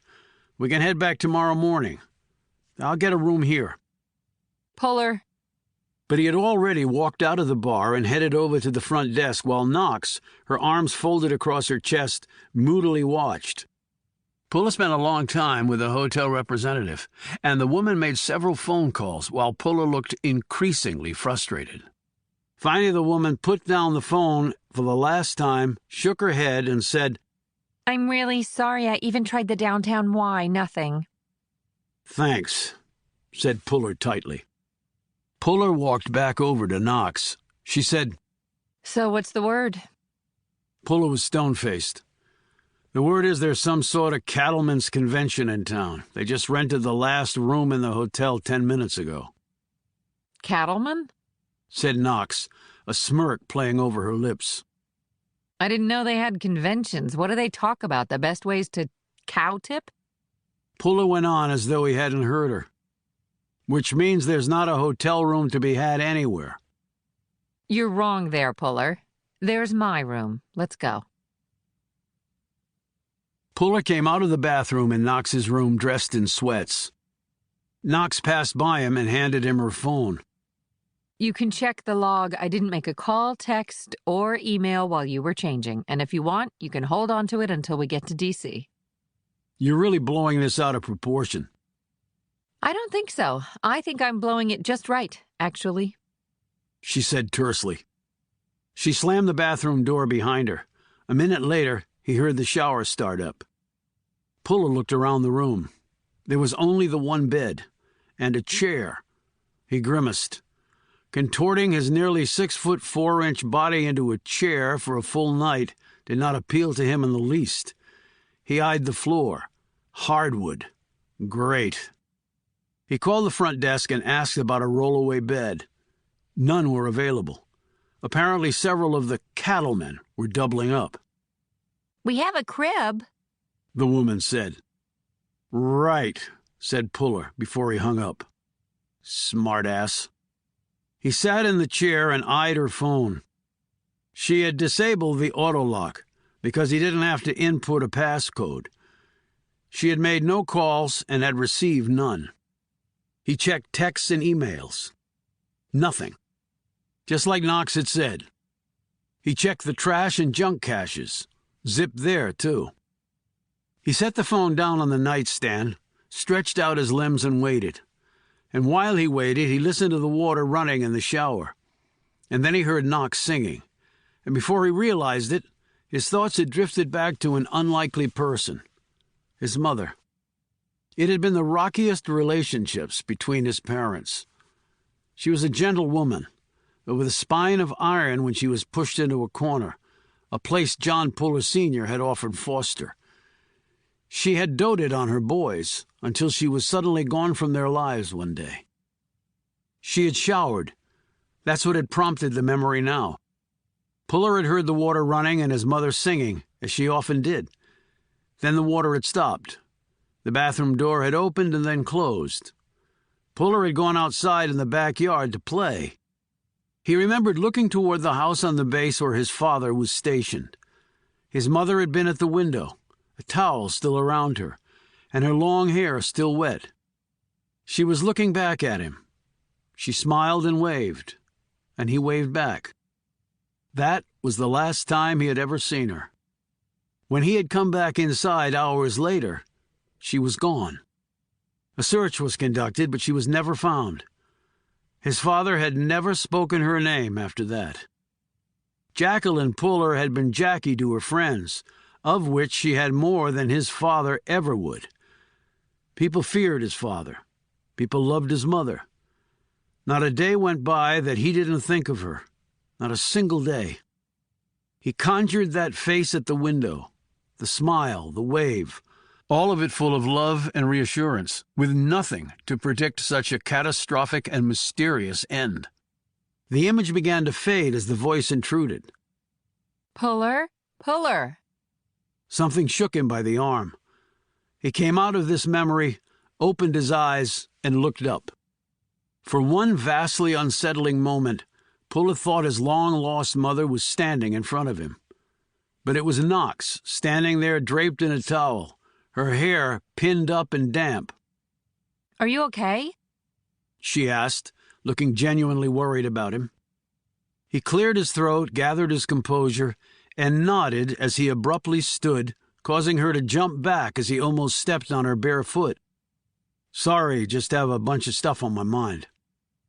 Gee, I wonder what that could be. She smiled, and he forced one to his lips. He picked up her phone and handed it back to her. I think this is yours. You sure you don't want to keep it? I'm sure I don't need to. She set the phone on the nightstand and eyed the chair, the floor, and then the bed. I guess we better discuss sleeping arrangements. Look, I can just sleep in the lobby. There's a couch there. She said in a mock playful tone. What? You don't trust yourself spending the night in a woman's hotel room? What about the Ranger's legendary self-discipline? He glanced down at her towel-draped figure, then he abruptly looked up. I trust myself. He took in a whiff of air. Her hair smelled of vanilla. He felt an odd sensation creep up his spine. He shook it off with difficulty. Then what's the problem? I can sleep in the chair or on the floor. You can sleep in the bed. I'll sleep in the chair. Knox, it's your room. And you're a lot bigger than me, and I've slept in far worse places, trust me. She grabbed some things from her suitcase and went back into the bathroom. A minute later, she came out dressed in shorts and a tank top, her hair down around her shoulders. She snagged a pillow off the bed and a blanket from the closet. She curled up in the chair and put the blanket over her. You sure about this? Said Puller, who had been watching her uncomfortably. For the last time, yes. Can you hit the light? Puller swiped the switch with his hand. Then he got into bed, laying back against the pillow, and lifted the sheet up to his chest. Knox sat up in the chair. What were you thinking about when I came out of the bathroom? Your brother? No, somebody else in the family. Your father? No, he said, his tone blunt. Okay, I get the message. I'll stop asking. They lay there in silence for a few minutes, the only sound their breathing. It was my mother. I was thinking about her. He glanced over. Knox was looking at him. Is she still alive? I don't know. What happened to her? She disappeared when I was a kid. She was waving at me from the window of her house while I was outside playing. She was just there, and then she was gone. Never saw her again. Puller, I'm so sorry. I've never told anyone about this. At least not since it happened. I can understand that. I'd appreciate it if you didn't. Puller, if there's something I can do, it's keep a secret. I would never tell anyone, I swear. Thanks, Knox. But why did you start thinking of her now? Because of your brother? No, it was your being in the shower and the singing. She looked embarrassed. I was singing in the shower? Jesus, sometimes I don't even know I'm doing it. I'm sorry, I can't even carry a tune. No, you were fine. Then he grew silent. She said, Is that the last memory you have of your mother, apart from seeing her in the window? She was singing in the shower? Puller nodded, because he couldn't speak right now. I had no idea, Puller. I never would have... I know, he said, interrupting her. It's okay. He paused. Some family, huh? Brother on the run, mother disappeared, and my father's sitting in a VA hospital still thinking he's heading up an Army Corps. My grandfather had Alzheimer's. It's a terrible disease. It wipes everything important away from the inside out. Yeah, it does, he said curtly. And then there was silence once more. Good night, Puller. Good night, Knox. Chapter 33. The next morning, they descended into an overcast D.C. and landed a few minutes early. Before they'd left, Puller had taken AWOL to Fort Leavenworth and left the cat in the care of a vet who maintained a kennel there. Puller had arranged for an Army car to be waiting for him at the airport in D.C. They loaded their bags into it and drove off from the airport. 2 witnesses, Puller said. 2 witnesses. Knox repeated. You got anything? He asked. I checked into the INSCOM database on the drive to the airport. Susan Reynolds has worked at Fort Belvoir for about 4 months. At the time your brother was arrested, she worked at Stratcom in Kansas City. Where she worked with my brother, or at least knew him by sight, commented Puller. Knox pulled a notebook from her bag and flipped through the pages. Shireen Kirk said that Reynolds testified that your brother copied something from a computer onto a DVD. I guess that's a no-no at Stratcom. It's a no-no in most secure facilities, but Reynolds said she saw your brother do it, and then he pocketed the DVD and left the facility with it. I wonder if they ever determined what files he accessed and downloaded, or allegedly did. I suppose they would have had to check that if they introduced it into evidence against him at the court-martial. And I wonder what happened to the DVD, if it ever existed. It really would be helpful to get a transcript of the court-martial proceedings. Shireen said it would take a court order, and it would have to trump national security, which was the reason the file was sealed in the first place. Well, your brother has escaped from prison, so if we accept the prevailing argument that he is in fact guilty, then his being on the loose with all the secrets he has in his head constitutes a national security problem.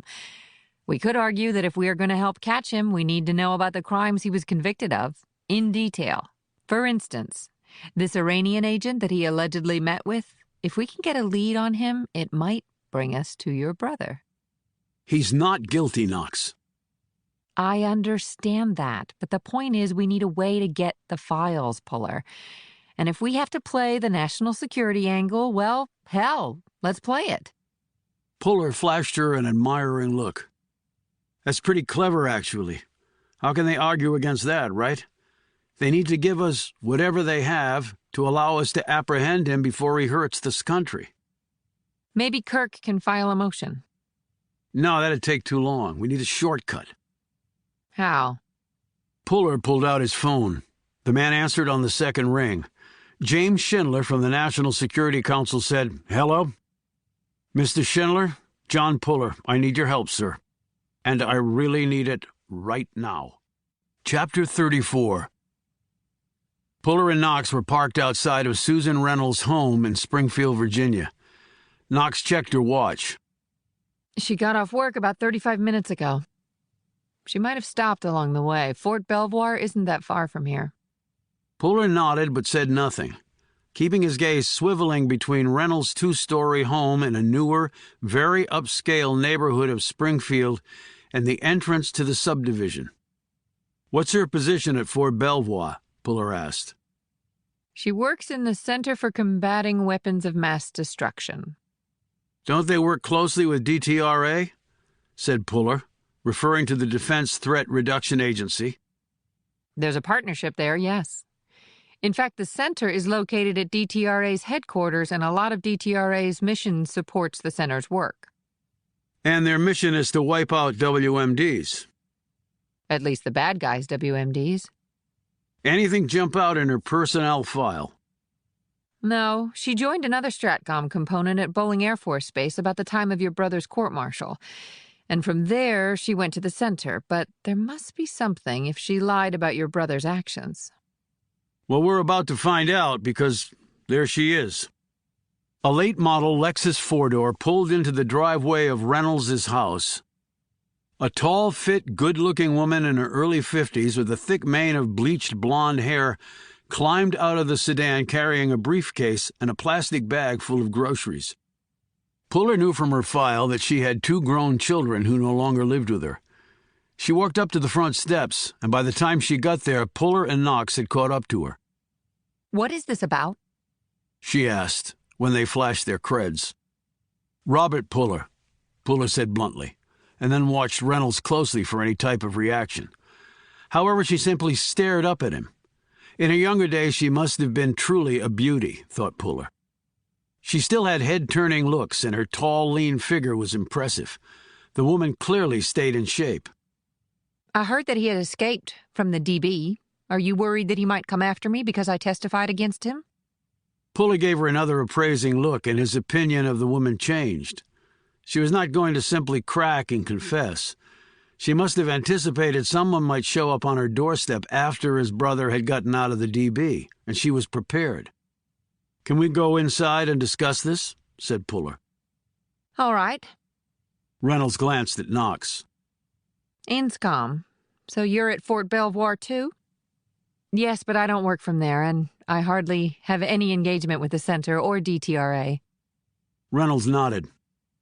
Well, it's not like I would ever see you anyway. The place is massive. She unlocked the front door. The house was alarmed, and she blocked their view of the control panel while she keyed in the disarming code. I need to put the groceries away in the fridge. Can you give me a couple minutes? "I can do better than that," said Puller. "I can help you while my partner goes over her notes." He inclined his head at Knox and then headed toward the living room. She took up a seat there and hauled out her notepad, while Puller followed Reynolds down a short hallway to the large kitchen. CID, she said. I suppose you were investigating the escape, but Puller was Air Force. DB is an Army prison. I saw you had the same last name. Lots of Pullers around, said Puller, quite truthfully. He slowly emptied the bag of groceries and handed them to her, one by one, taking his time. "So you like the work at the center?" he asked. It's challenging. And what goal could be more important, getting WMDs out of the hands of terrorists? Or stop them from getting WMDs in the first place. Even better. So how well did you know Robert Puller? Not well. I mean, we worked together at the facility in Kansas City when that was open. They've consolidated everything back at Offutt now. What did you think of him? He was incredibly smart and diligent. Everyone knew he was going to end up running the place someday. Made it all the more unbelievable that he did what he did. Gambling debts online. Reynolds put the last of the groceries away and closed the fridge door. That's what came out in the trial. I guess if you get addicted to something, it can end up ruining you. It did him. All very sad. He was a tough one to replace. You testified that you saw him copy something onto a DVD. That's right, I did. Which is prohibited at STRATCOM? Absolutely. How did they check for that? Well, they make it hard to do things like that. Like at DTRA, our computers were deactivated for flash drive usage, so you can't steal data that way. But you can use a DVD, as Robert did. They had to allow that for us to do our jobs. The best security is to vet your employees and make sure they're not working for the other side, because you can't totally eliminate the risk of someone stealing sensitive data. Look at Snowden. There are random searches, and they have scanners, but if you're badged, you don't run through the scanners. I suspect they have other security measures they don't share with us, just in case we do have a traitor in the ranks. So he probably knew that as well and couldn't take the chance of just slipping a DVD into his pocket and hoping it gets out. How did he get the device out the day you saw him? He pulled the fire alarm. The facility was evacuated. As you can imagine, there wasn't an opportunity to search people, and I would suppose that any stealth measures they had in place were trumped by the possibility of a fire. But you reported what you saw? Immediately. By the time security arrived, the fire alarm had been pulled. They caught up to him outside. They found the DVD in his pocket. Was he placed under arrest then? Yes. Then he was released on his personal recognizance. But then it was reported that he had previously been spotted meeting with someone who turned out to be a spy for the Iranian government. It was then that Puller was put in the stockade until his court-martial began. What was the time lapse there? I'm not sure. Not that long, maybe a week. Surprising they didn't jail him for good after they found the DVD in his pocket. I thought so too, but maybe he talked them into it. He could be very convincing. But you said you didn't know him that well. I didn't. But I heard him make numerous presentations at Stratcom. He was articulate, a powerful speaker, and had a comeback for everything they threw at him, probably because he was smarter than everyone else in the room. Puller had been jotting notes down. He clicked his pen a couple of times while he thought about her last statement. Did he detect a note of jealousy there? You haven't noticed anything unusual around here? He asked.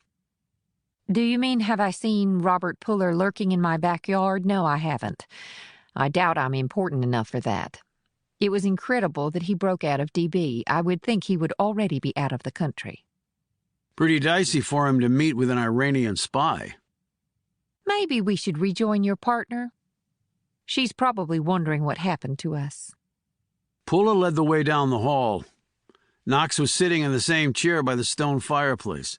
She glanced at Puller, her features inscrutable.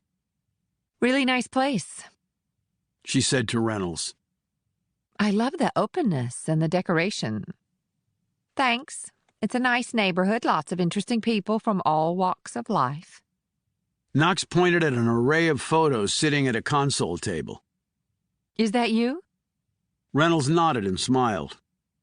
That was taken when I made the Olympic team in the biathlon. Skiing and shooting, said Puller. That's right. How'd you do? The smile turned to a frown. I didn't end up competing. Medical condition. That must have been disappointing, said Knox. What's a life without disappointment? Makes you stronger. Knox pointed to another photo. Your kids? Reynolds nodded. My son's a lawyer and my daughter runs a clothing store. You must have had them young? Noted Puller. Adam and I met in college and married in our sophomore year. I don't see a picture of him here, said Knox. He was killed in a hit-and-run nearly 20 years ago. Reynolds said bluntly. It's too painful for me to even see his face. Did they ever catch the person who did it? Asked Puller. Reynolds shook her head. I was out of the country at the time on assignment. Adam was an FBI agent and a damn good one. He was working on a case in D.C. having to do with a drug cartel. I think those devils were behind it. But the Bureau thought it was simply an accident. Did you have any proof otherwise? Asked Knox. Reynolds said, It was a long time ago, so what does it matter? Nothing will bring him back. I'm sorry, said Knox. Then she pointed to one more photograph. It was a much older one in black and white. Is that you? Puller looked at it. It was of an older man in a magician's outfit, complete with top hat and tails. He was holding a wand in one hand and a long cloth in the other.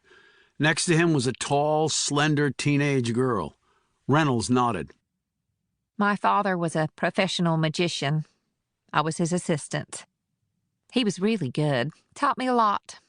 Great guy. I miss him. Cancer took him 10 years ago. She added brusquely. Now, is there anything else I can help you with? Puller glanced at Knox and said, She answered my questions while we were putting away groceries. so I think that's it." He turned back to Reynolds. "Obviously, if you notice anything suspicious, please give us a call." He handed her one of his cards. She looked at the card and then glanced up at Puller. Just so you know, I can take care of myself. If I had competed in the Olympics, I was a lock for a bronze, and with a bit of luck, the gold was not out of reach. I have lots of guns, and I know how to use them. In fact, I would go down to the FBI shooting range with Adam and take on all comers. I never lost. And at my age, I've never needed glasses of any kind. The doctors say it's remarkable. I say it's just good fortune. So if someone breaks into my home, I doubt they'll be walking out of here. I always stand my ground, and I don't miss. Puller gave her a long stare and then nodded. "I'm sure. Have a good day." He and Knox left and climbed into their car, but Puller didn't start it up. He sat there staring up at the house. "You find anything while I had her in the kitchen?" A .45 Smith & Wesson hidden in the bookcase. The windows are alarmed, too. She has motion detectors all over the place. And there's a large floor safe in her bedroom, which is the first door on the right off the main hall. It's locked, but I'm guessing she keeps her long guns and other pistols in there. And maybe all her cool shooting trophies. "You covered a lot of ground in a short time." I do my best. "Anything else?" No smoking gun, no pun intended. "Maybe we're looking at it." What do you mean? "She came from KC. Went to bowling in Anacostia. Right. Sticker shock. Cost of living in Kansas is a lot lower than here. How much you figure that house cost?" Knox studied the place and then looked at the homes around it. $1 million plus? "That's what I was thinking. And a late model top-of-the-line Lexus sedan probably set her back about $70,000 or more. And she has 2 kids and a husband who was killed when they were still young, so that meant she was the sole breadwinner." You saw her file. What was she making, say, 20 years ago? About $30,000 a year. And college and law school aren't cheap. Even if they took out loans, she probably had to foot part of the bill somehow. But if she was paid off because of your brother, that was only a little over 2 years ago. Right. But I wonder how much of her debt is still out there. Maybe none. And now she lives in a $1 million home and drives a luxury car. What's her salary now? I figure a little over $100,000 a year plus benefits. Just doesn't add up. No, it doesn't. But I assume the government checks up on these things. Maybe not. Look at the CIA and Aldrich Ames. Big house, luxury cars, none of which he could afford on his salary. She paused. Maybe she inherited. You saw how she practically threatened us at the end there? She has guns and she knows how to use them. You walk in, but you won't walk out. I think she knew that you were searching the place while we were in the kitchen. And she was smooth, way too smooth for a visit like ours. It was like she was expecting us. I swear I didn't tell anyone, Puller. I know. So if she's been warned, then so has the other witness. You still want to go see him? Hell yes. He might not be as prepared as Reynolds was. Puller's phone dinged, not once but twice. He checked the emails. Anything useful? Asked Knox. Maybe the Holy Grail. What is it? The court-martial transcript. Schindler seems to really have a lot of juice. And that's not all. What else? The Emmy at Leavenworth. He got back the toxicology results on our dead guy.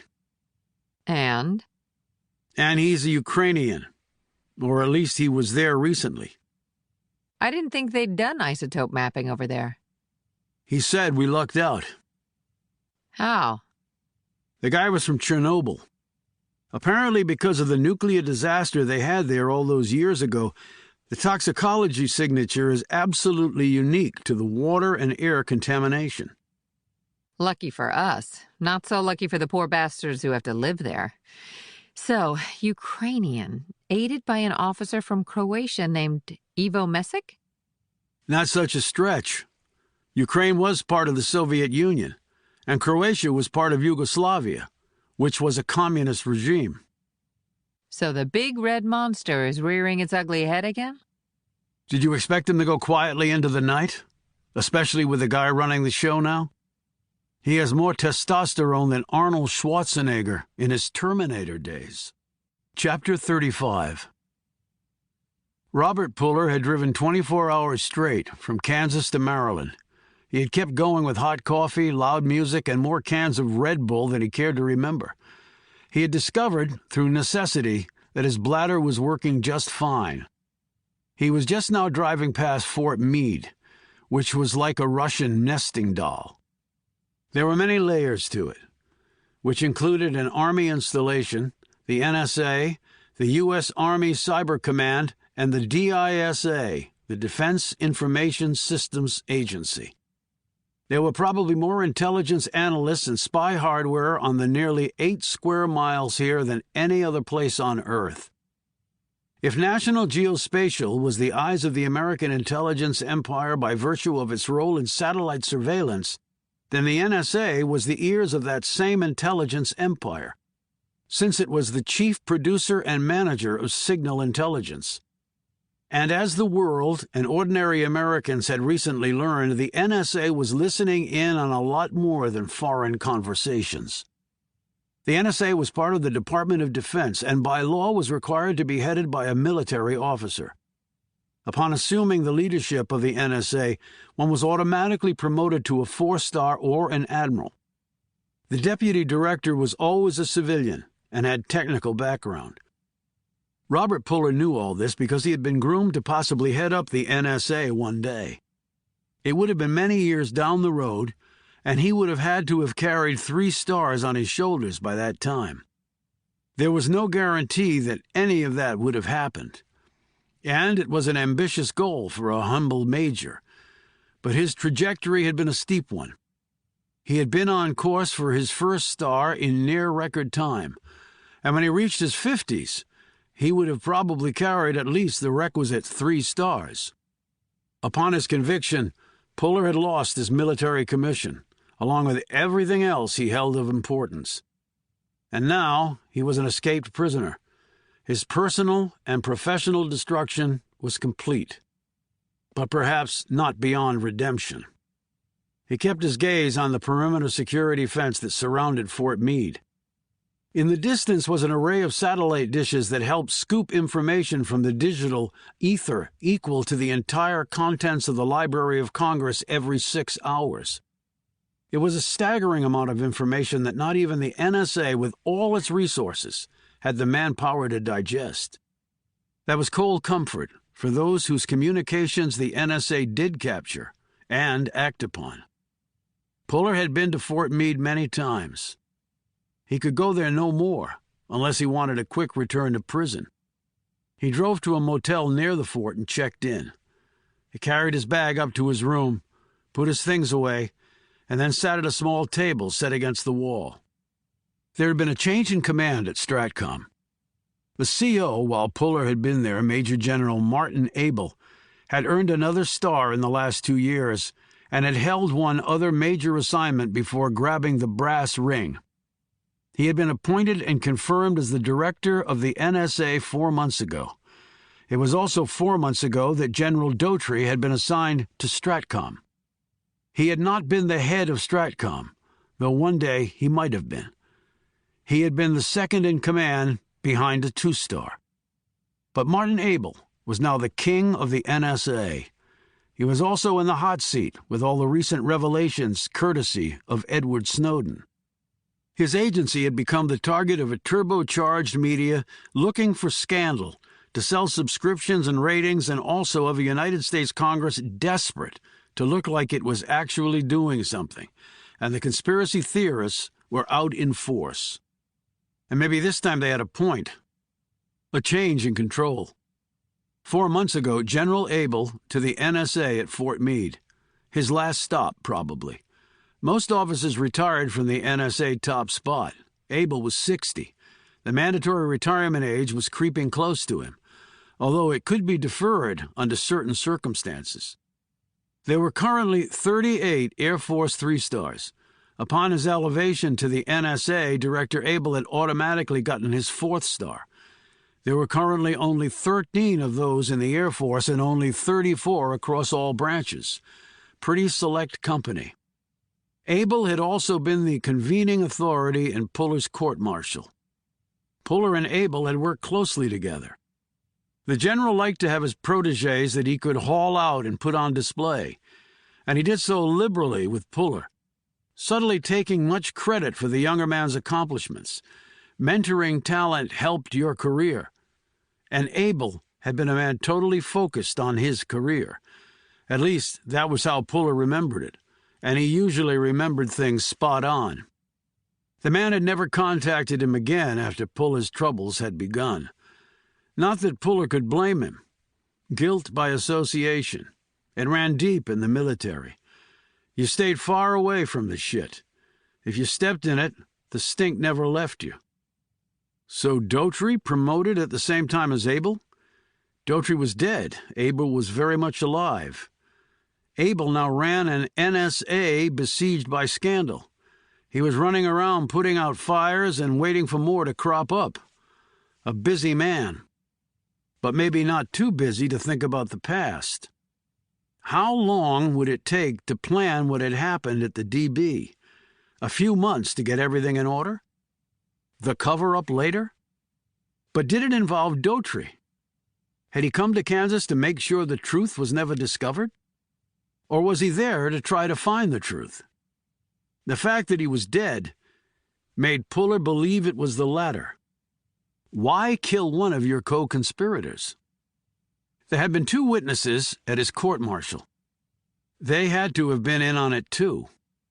Susan Reynolds had testified about a DVD in his pocket. It had been found on his person after she had notified security, and Puller had no idea how it got there. The files on it had been classified. The clear implication had been that he was stealing secrets. The other witness, Niles Robinson, had testified that he had seen Puller meeting secretly with a person who later turned out to be an Iranian agent. Puller had never met with such a man, but Robinson had apparently taken pictures showing otherwise. Both witnesses and the physical evidence had been devastating. Yet he had never actually believed that he would be convicted, simply because he was innocent. Even when the incriminating files about the online gambling had been found on his computer, he had not wavered in his belief that he would be fully exonerated. He was not naive enough to believe that innocent people did not go to prison. But in the military, he did not believe that was possible. He had maintained hope throughout until near the end of the proceedings. He had been planning to testify in his own defense, to fight back against the allegations, and offer some of his own theories for what had happened. And then it had arrived. The envelope had been under his pillow in the cell he was in during the court-martial. He had no idea how it got there. He had opened it and read the brief contents. The message was clear. Do anything to save yourself, and your immediate family will suffer. They will suffer the ultimate punishment. Well, he had only 2 immediate family members left, his brother and his father. He supposed he could have taken the letter to the authorities. It would have perhaps been proof of his innocence, although they could easily claim he had written it himself. But he had never considered doing that. And thus Puller had not testified. He had accepted his fate. He had been convicted by a panel of his peers and been transferred to the DB. His automatic appeal had been unsuccessful, and he had never tried to initiate any others. He had been resigned to living out his days in prison. He was an innocent man behind bars for life. Could there be a worse fate? He had sometimes thought the death penalty might have been better. He had been rotting in prison for over 2 years, and now they wanted him dead. They had sent a killer inside the prison as part of an elaborate plan to make sure he was dead. They had failed. He had turned their plan to his advantage, and now he was free. They could not communicate with him now. They could not threaten him with the ultimate punishment for his immediate family. So Robert Puller had decided that this opportunity had come to him for a reason.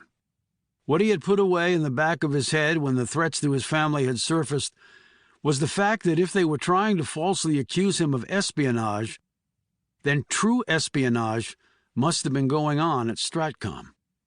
And that could do, and might have already done, incalculable damage to America. Why they had chosen him to implicate was still unknown to Puller. But he was going through the possibilities in his head, and he was certain an answer would emerge. But he had already reached one conclusion. He had chosen his family over his country, sacrificing himself for their welfare. Now he was going to choose his country over everything else. And although his uniform had been taken away from him, he still considered himself a servant of the United States, forever sworn to protect its interests above all others. And that's exactly what he intended to do now. And on top of that was an overwhelming desire to make these son-of-a-bitches finally pay for what they'd done. Chapter 36. Niles Robinson now worked at a defense contractor in Fairfax. Puller and Knox had met him at his office the next morning. He was a black man in his mid-40s, tall and spare with intelligent brown eyes. He answered their questions readily. He had worked with Robert Puller and thought of him as a friend. That is until he had seen Puller talking with a man who turned out to be an Iranian agent. "So, you didn't know he was an agent at the time?" Puller asked. "No, but I did take pictures of them." Why? Asked Knox sharply. Robinson gave her a benign stare. Not to be accused of profiling, but the man was Middle Eastern, and they did seem to be acting furtive. They were in a car on a public street? Yes. They could have picked a quieter spot, noted Puller. Well, it was late at night and there weren't many folks about, and they never got out of the car. And it was just a coincidence you were there? No, it wasn't. Oh? Prompted Knox. As I testified at the court-martial, I had followed Robert there. And why was that? Asked Puller. Robinson shifted his gaze to him. Because, quite frankly, I had misgivings about him. Based on what? Puller said. At Stratcom, you're taught to be paranoid. And I was. I can't tell you specifically what aroused my suspicions, but I had them. That wasn't the first time I had followed him. Other times, nothing had happened. But this time, well, I wasn't sure. That's why I took the photos. And gave them to your superiors? Not immediately, but I did after a coworker caught Robert leaving the facility with the DVD. Why not turn him in immediately? Asked Puller. I didn't know that the person he was meeting with in the car was a spy. I didn't want to make trouble unnecessarily.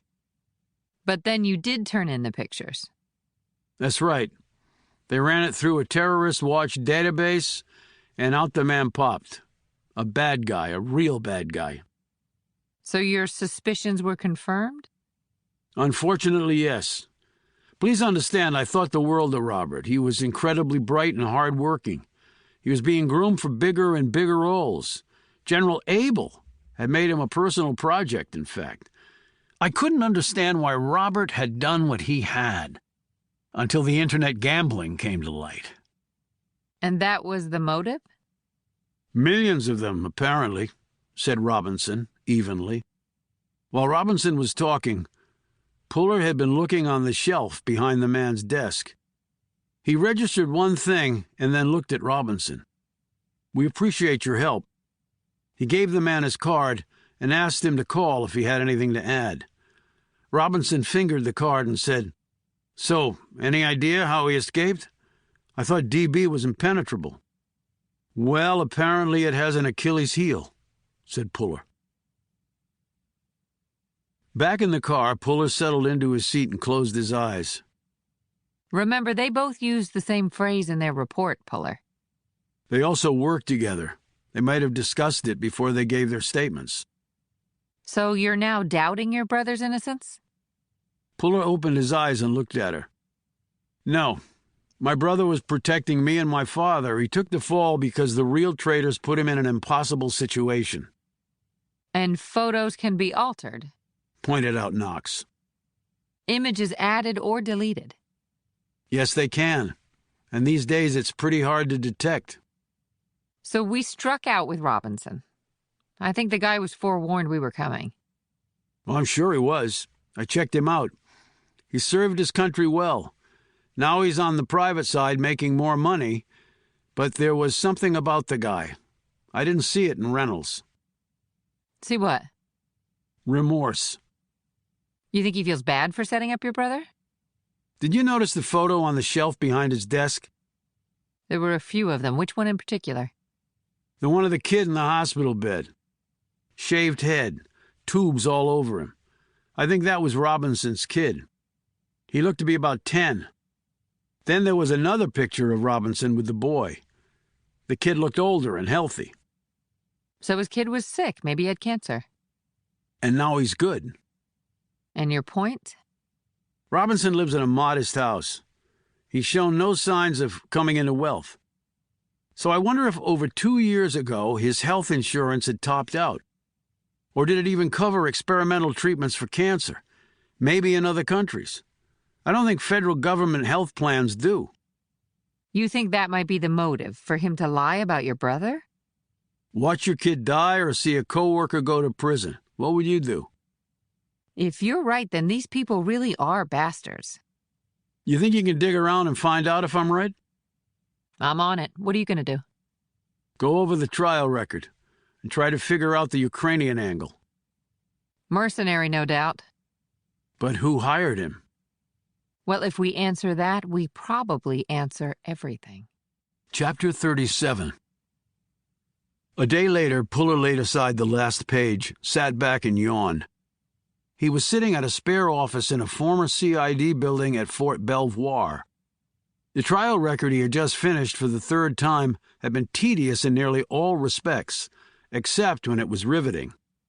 He had just had to read through it all to get to those parts. He rubbed his eyes, drank the last of his lukewarm coffee, and stared out the solitary window where the rain had started to fall gently, although it was forecast to turn into a pretty nasty storm as a front pushed through on its way to the Atlantic. The door opened, and Knox poked her head in. They said you were in here, up for some company? He nodded. I was about to fall asleep. Got started before dawn. Don't even know what time it is. She came in holding a white bag and a carrier with 2 coffees perched in it. Actually, it's almost noon, but I bet you've had nothing to eat yet. You'd win that bet, he admitted. She handed him a coffee and then reached into the bag and pulled out a sandwich and set it in front of him. Next, she placed a large box of steak fries between them as she slid a seat up to the desk on the other side. He stared at the fries and then at her. French fries? I thought you'd come in with carrot sticks and non-fat yogurt. She slipped a thick fry from the box, opened her mouth wide, and poised the fry between her teeth momentarily before chomping down on it, causing him to wince slightly. A girl can splurge sometimes, Puller. I ran 5 miles this morning and then did an insanity exercise routine. Then I think you might be entitled to the whole box. He unwrapped his sandwich and saw that it was a Philly cheesesteak. His smile was wide and immediate. Boys are so predictable, said Knox, giving him an amused look. In some ways, said Puller, taking a bite of his Philly and then a drink of the hot coffee. She glanced at the stacks of papers. So, anything good? He wiped his mouth with a napkin and drew a legal pad covered with notes toward him. Shireen said they charged my brother with spying under Article 106. She put down her coffee. Right, the one that carries the automatic death sentence. He nodded, sticking a fry in the small tub of ketchup. But then it just went away and was replaced with the espionage charge. Nothing in the court-martial record about exactly why? No, not really. It was just there until it wasn't. Pretty big difference. Death for certain or life imprisonment. Right. I'm sure if we asked why, they would just claim national security. They always pull that crap out when they don't want to tell the truth. Well, I guess you would know, he shot back. She flashed him a scowl. So why do you think they would have cut the charge down? Did your brother have some juice in high places behind him? He was still convicted of espionage. He's still got life in prison.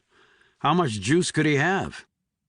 But still, Puller, they were originally going for the death penalty, and it seemed like his alleged crimes fit the requirements for spying. The defense counsel and prosecutor Shireen talked to would know all about this. But will they talk to us? I'm surprised they told her as much as they did.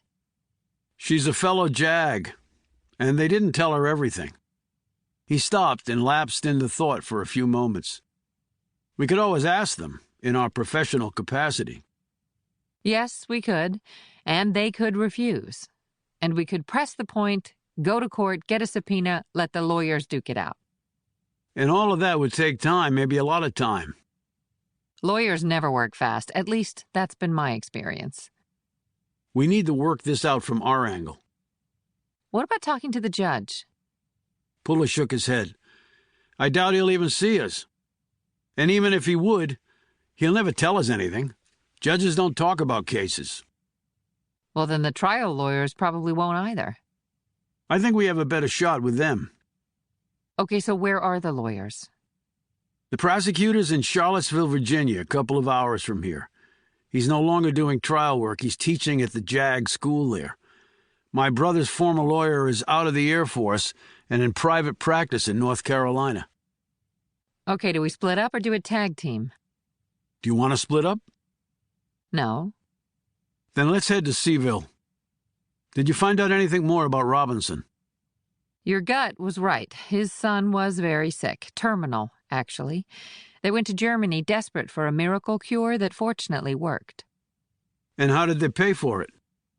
There was a community fundraiser that brought in some dollars, but I spoke with folks in Berlin familiar with the medical procedure, and they said it easily would have cost $1 million plus. I don't think you could sell enough cookies and lemonade to raise that much cash, and Robinson's insurance, good though it was, did not cover that sort of treatment. And no one became suspicious. Pretty touchy subject when you're dealing with a sick kid, and it came after the trial was over. Maybe people just didn't put two and two together. Or maybe they didn't want to. But we did it pretty quickly. And I know the kid was sick, and I'm glad he's better. But my brother lost everything. Preaching to the choir. Yeah. Too bad someone didn't start preaching 2 years ago. Chapter 38. Susan Reynolds slipped into her car after putting some shopping bags in the trunk. It was 30 minutes to her home and the traffic was light. She reached her house and carried her bags in. She set them down and turned off the alarm. She was about to switch on the light when the voice called out, "Please don't move. There's a gun pointed at your head." Reynolds started to turn around. "Do not turn around," the voice said sharply. Reynolds froze where she stood. "Now, walk toward and turn into the living room. Sit in the chair nearest the television." You seem to know my house very well, said Reynolds calmly, as she began to walk in that direction. She turned into the living room and sat in the designated chair. When she reached for the light on the table next to her, the voice said, "I'll do that." She slowly pulled her hand back and laid it in her lap, while the person behind her turned on the light to its lowest setting. How did you get in here? The alarm was on. An alarm is only as good as the password, and yours wasn't very good. But then you reset it. Why? Well, not resetting it would have given my intrusion away, wouldn't it? He moved fully into the room, but kept behind her. Robert Puller had on a hoodie pulled up and a ski mask that covered everything on his face except his eyes and lips.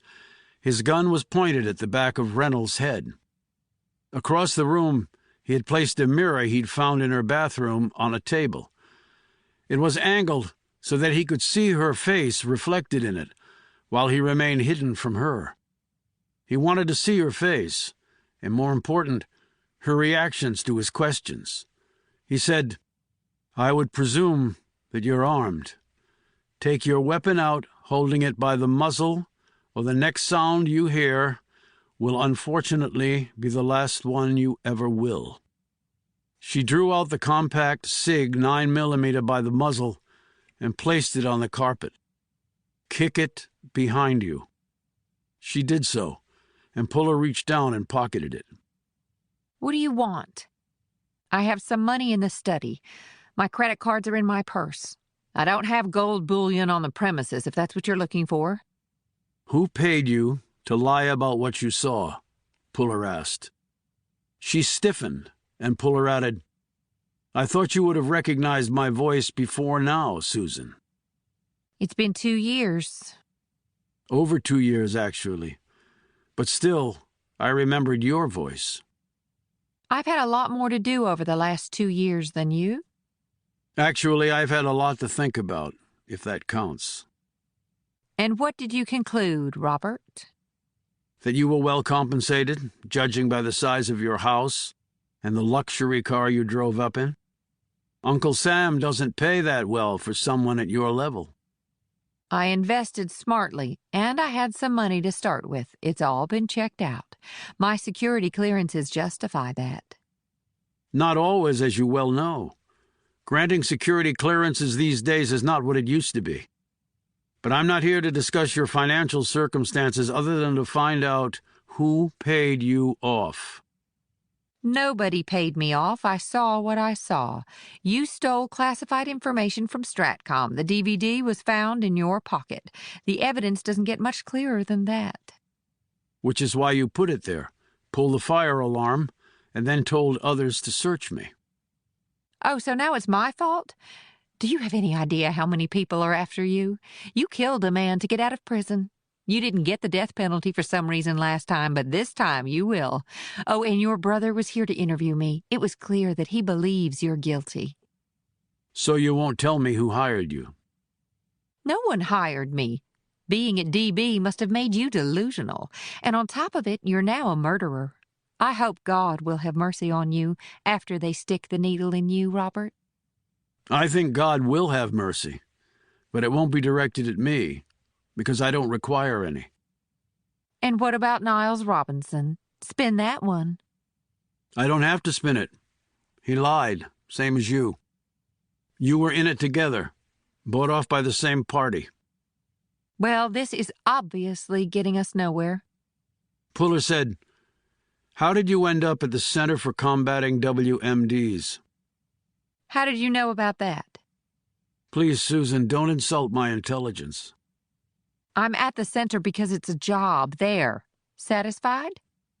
He studied her face in the mirror, but her expression was inconclusive, and her hands remained in her lap.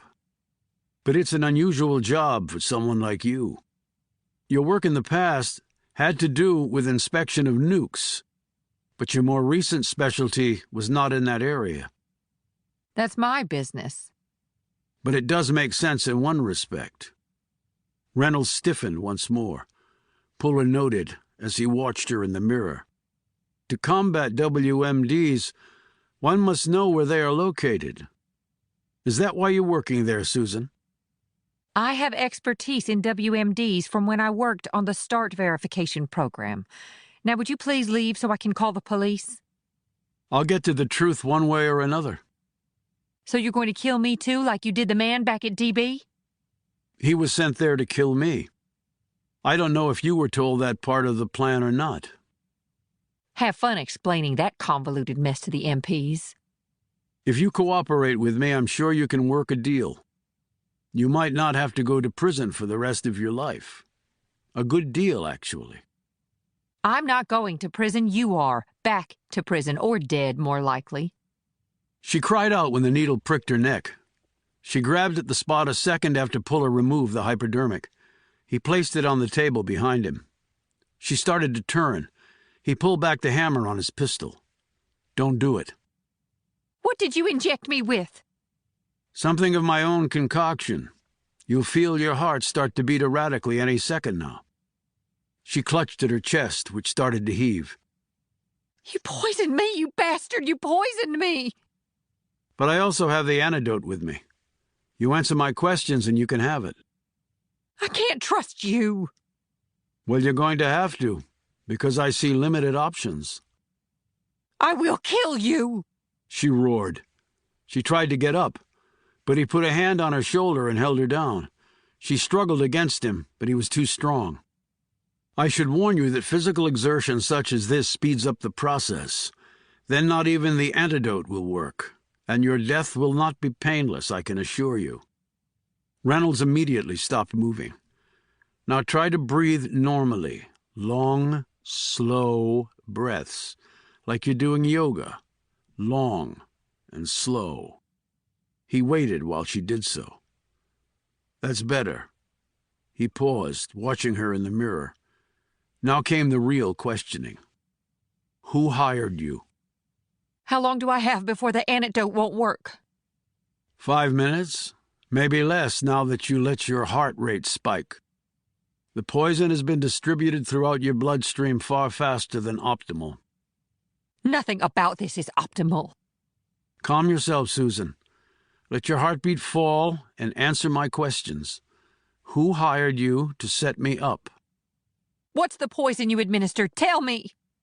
An organophosphate, a.k.a. a nerve agent. Shit. In the antidote? 2-PAM. Pralidoxime chloride. With a little side of atropine, since 2-PAM isn't great at blood-brain barrier penetration. And some pilocarpine, in case there's a reaction to the atropine.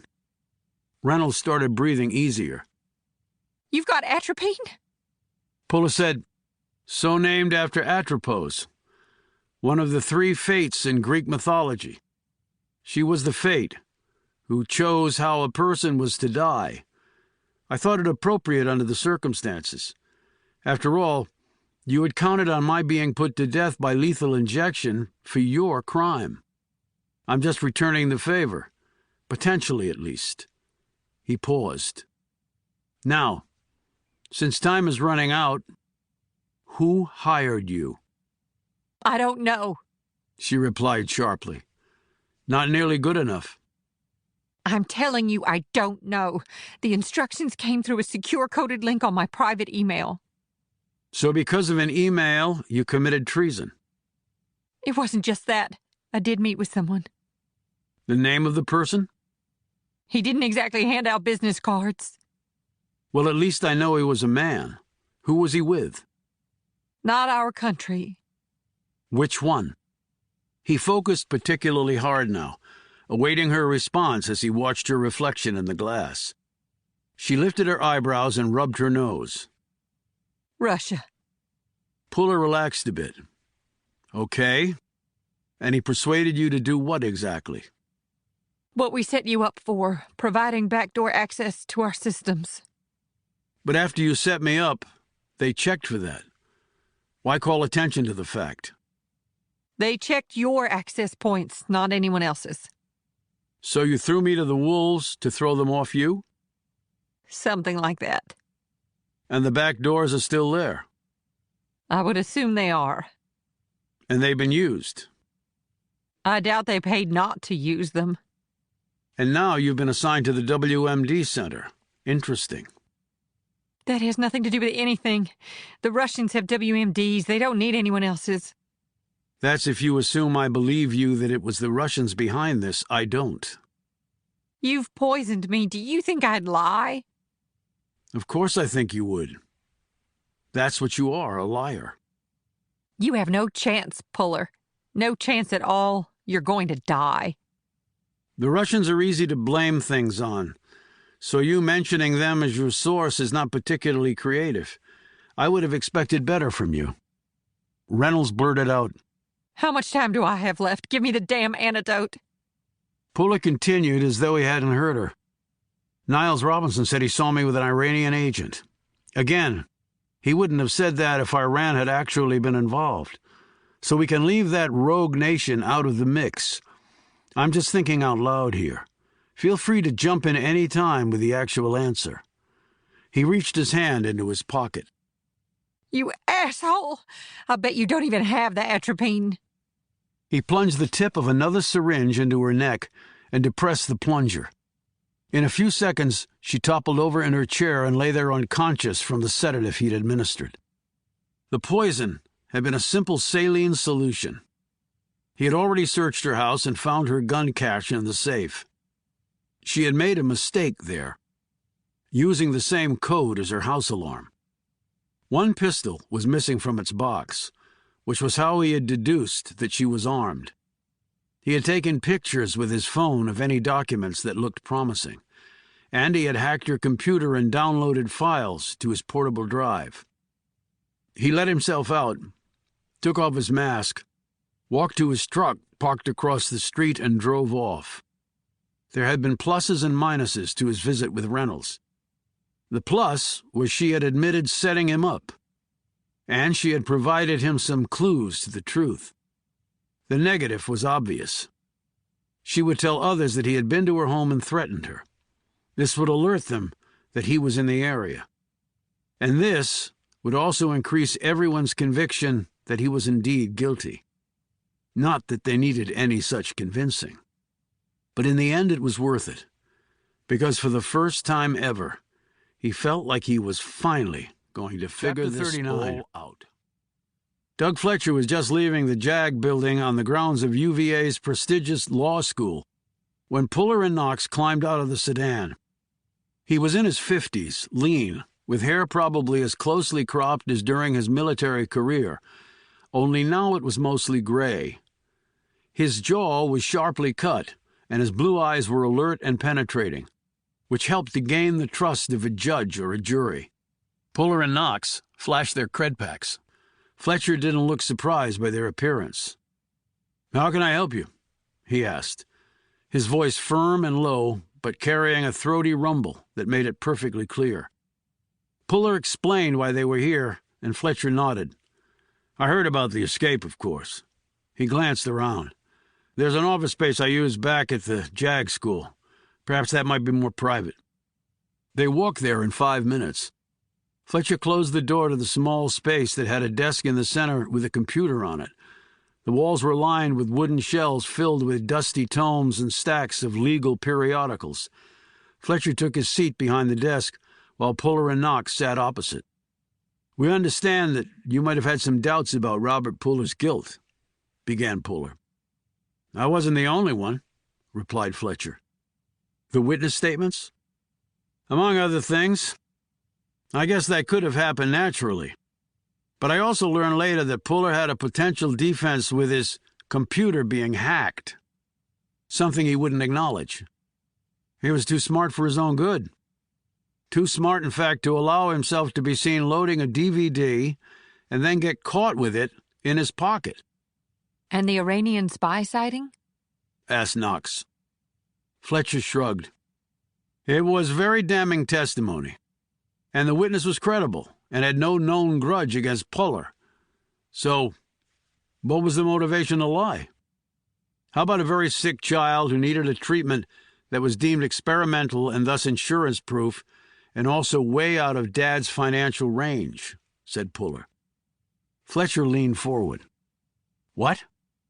Knox explained.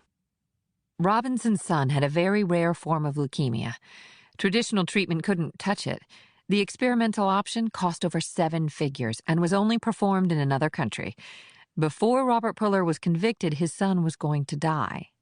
After Robert Puller went to DB, Robinson suddenly got the treatment done, and it wasn't for free. "How do you know all this?" asked Fletcher. Knox again answered. "Because my partner here noticed 2 pictures of Robinson's kid in his office. One was of a dying child. The other was an older version, obviously doing fine." Puller added, "So we ran it down and found what we found." "And there was no other explanation?" asked Fletcher. "Donations, the experimental treatment being done gratis?" "It was paid for. Over $1 million 2 months after Robert Puller went to DB." "Damn. So if Robinson was paid off?" "We think Susan Reynolds was, too. We interviewed her. And I've done enough face-to-faces to realize when someone is lying. She was." "And the motivation? Money again?" Puller said, "For herself. Her husband was killed nearly 20 years ago, leaving her with 2 small kids to raise. She now lives in a $1 million home on a government salary." "And no one discovered this before now?" It was all after the fact. Robinson's kid was dying, Susan Reynolds was poor. After the trial, who'd go back and dig through that? You didn't, right? No, I didn't, Fletcher said a bit guiltily. I had a full plate of work. No time to step back after a verdict was in. And it wasn't my job to do so, he added defensively. But now we have to know the truth. Puller is out there somewhere. But didn't he kill a man to get out? Said Fletcher. That's what I heard through the grapevine. That's one theory, said Puller. But it may be more complicated than that. Knox said, You were obviously somewhat skeptical of the witness statements containing the same phraseology. You didn't follow that up? Again, it wasn't my job. I pointed it out to the defense, not that they needed me to do that. And the rest of the evidence was very strong. Online gambling, piled up debts, means, motive, and opportunity. It was a classic case. Well, the motivation could have been fabricated, since we suspect his computer was hacked, Puller pointed out. I can see that now, replied Fletcher. So, when did the death penalty get pulled off the table? Asked Puller. This comment drew a sharp glance from Fletcher. Puller said, We know the charge was changed from spying, which carries a mandatory death penalty in times of war, to espionage, which doesn't automatically mandate death. Why did that happen? He leaned forward. Because the record of the court-martial proceedings I looked at had you filing the motion for the change in the charges against Robert Puller. It didn't come from the defense side. Fletcher clasped his hands in front of him and looked to be in deep thought. That directive came from above. How far above? Well above me, but frankly I think the genesis for it came from outside the legal side of the military, and outside even the Air Force. Puller said, How could that be? Robert Puller was in the Air Force. They would unquestionably have jurisdiction over him and the case. You're right in all respects.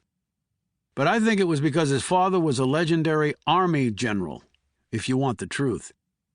The DoD apparently thought that putting to death the son of such a hero would not be a good thing. Puller sat back. This hadn't occurred to him. Fletcher studied him. He's your father, too, of course. So you made the connection with the last name. No, I knew before. When you're prosecuting someone for a serious crime, you check out his family. I know all about you. And I'm absolutely stunned that you're being allowed to investigate your brother's escape from DB. You're not the only one, said Puller. So you think it had to do with our father? Well, there was the letter he wrote. Puller didn't seem to be able to process this statement. Knox glanced at him, saw his rigid look, and said to Fletcher, What letter? From General Puller, pleading for his son not to be tried for spying. It was quite moving. When was it sent? Asked Knox, while still glancing nervously at Puller. Early on in the proceedings. The judge accepted the motion I filed, and of course the defense had no objection. Puller finally found his voice and said, The letter wasn't in the file. I'm not surprised about that. It wasn't technically part of the record. Do you remember what else it said? Asked Puller. I actually kept a copy. If you give me your email, I can scan it in and forward it to you. Puller gave him a business card and said, Thanks. I'd appreciate that. Is there anything else I can do for you? Asked Fletcher. Knox said hastily, If there is, we'll get back to you. They left a moody-looking Fletcher sitting behind his desk. As they walked out, Knox said, You obviously didn't know your father had written a letter. He was at the VA by then. I didn't think he had the capacity to even write his own name. Well, he might have found the capacity to help a son fighting for his life. But it seemed to me that he didn't care what happened to Bobby. Maybe your dad didn't want to admit his feelings to you. Some men have a problem with that. You think your father fits into that category? As far as I knew, my father never had any feelings, said Puller tersely. Chapter 40. Charlotte, North Carolina, was the next stop on their list. They made it from Charlottesville in a little over 4 hours, with Puller driving fast the whole way. He liked to drive because it gave him time to think, and he had a lot to think about, particularly about a letter a father had written in an attempt to save his oldest son from a death sentence. I don't have any pennies on me, but I'll fork over folding money to see inside your head. He looked over at Knox, who was staring at him with a worried expression. I was thinking about my dad. And why you wrote the letter? It doesn't make sense. Despite what you said, I'm sure your father has feelings. I've heard him go off about my brother when I visited him at the VA. Unless I was somehow misconstruing his shouts and cursing, I'm not sure he was a real fan of what my brother allegedly did. Well, knowing what we know now about your brother's motivation to tank his own defense to protect you and your father, maybe you can tell him one day that his son was innocent. I'd like Bobby to be able to do that himself. Knox placed a hand on his shoulder. I hope he can too. I want to ask defense counsel point blank why he didn't pursue that angle. I mean, if he knew Bobby was being threatened, why wasn't there an investigation? Well, according to what Shireen Kirk told you, there was no evidence to that effect except your brother's statement. And he wouldn't let counsel pursue it, namely because he thought harm would come to you and your father. So he lets an innocent man go to prison? No, he put on the defense he had, and a panel of his peers sent Robert Puller to prison. You know, it's not that simple or straightforward. What I know is that we need more proof than we have right now. Macquarie was bought off, and Susan Reynolds is lying, and so was Niles Robinson. I believe it. But can we convince others, even with the financial evidence we have? And more important, can we tie it into your brother's case? Because all most people know is that he escaped from DB and left a dead man behind. Whether that man should have been there or not is largely irrelevant for most people. First and foremost, your brother is a killer. At least that's what they think.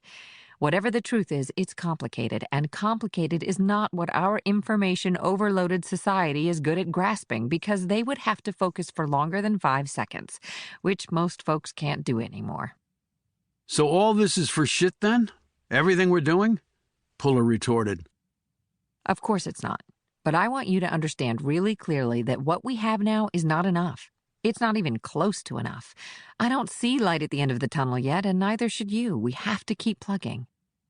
That's all I ever do, Knox. I just keep plugging. Knox had scrounged up government travel vouchers that would allow them to stay at the Ritz-Carlton Hotel in downtown Charlotte for a reduced rate that would not cause a DOD bean counter to slash his wrists. They got rooms on the same floor on either side of the elevator bank. They made arrangements to meet in the lobby 30 minutes later and then go have a late dinner. Puller quickly showered and put on a set of clean clothes he'd grabbed from his duffel. He made some phone calls, including one to the VA hospital to check on his dad. Resting comfortably was the reply he got to his question. Puller knew that meant the old man wasn't yelling at anybody. He left a message on Shireen's voicemail telling her where they were and what they had found out. He knew he would have to report in soon to General Reinhardt and Schindler from the NSC. How much he would tell them, he wasn't sure. He checked his watch, gunned up, and headed to the elevator. Knox was standing there waiting for the elevator car to arrive. She wore a cream-colored skirt that hit right above the knee, an emerald green blouse, and high-heeled, open-toed shoes revealing rose-colored nail polish. Her auburn hair was highlighted against the green fabric and was done up in a way that revealed her long, curved neck. She carried a clutch purse, and a wrap was loosely draped around her shoulders. He caught a whiff of her perfume and felt a little light-headed as he approached.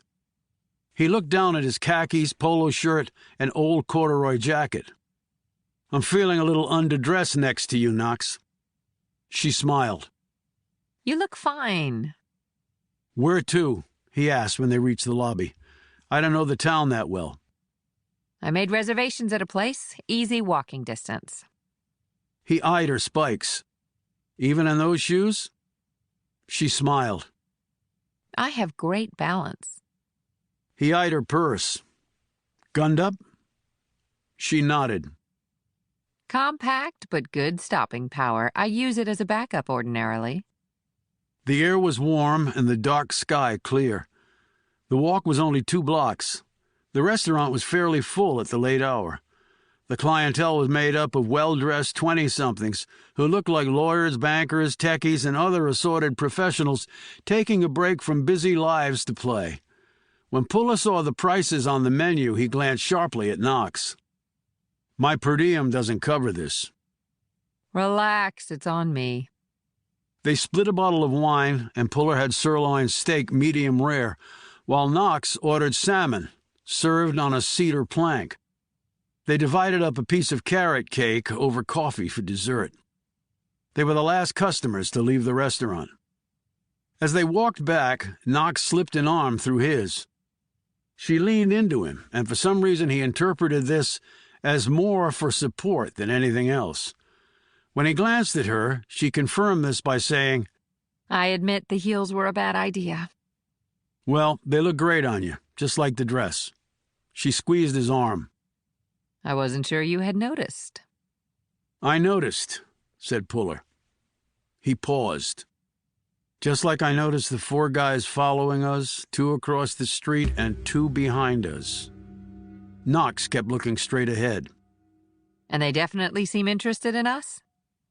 They were outside the restaurant when we left. They split into pairs and headed our way, and they're still there matching us stride for stride but keeping just back. And the next block coming up is pretty isolated, and at this hour we're the only ones out and about. Let's hang a left down the alleyway up here and see what happens. They made the turn, and Puller watched as Knox opened her clutch and took out the pistol. She covered it by sliding her hand inside her wrap. I hear footsteps coming across the street. See the dumpster up there? Yes. When we get there, let's fake a little romantic thing. You mean like making out? "Yeah," he said crisply. Okay, but what's the end game? "I want to be able to see the whites of their eyes. And since we're outnumbered 2 to 1, I hope it'll make them let down their defenses for the second we'll need." They kept walking at a leisurely pace until they reached the dumpster.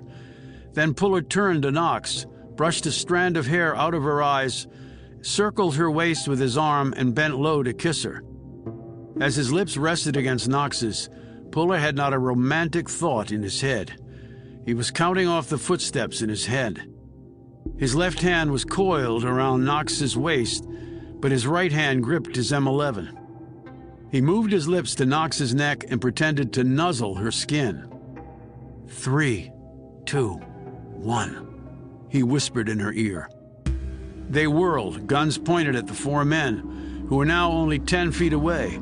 From their stunned expressions, they had been caught completely off guard. "Guns on the ground, now!" barked Puller.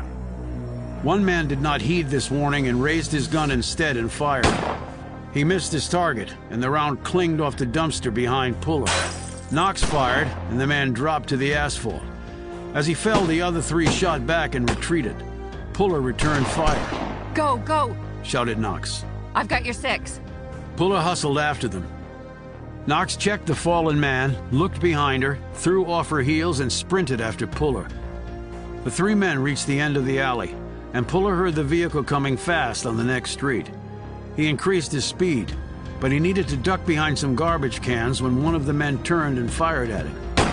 By the time he got to the street, the SUV was just turning the next corner. Knox came running up to him.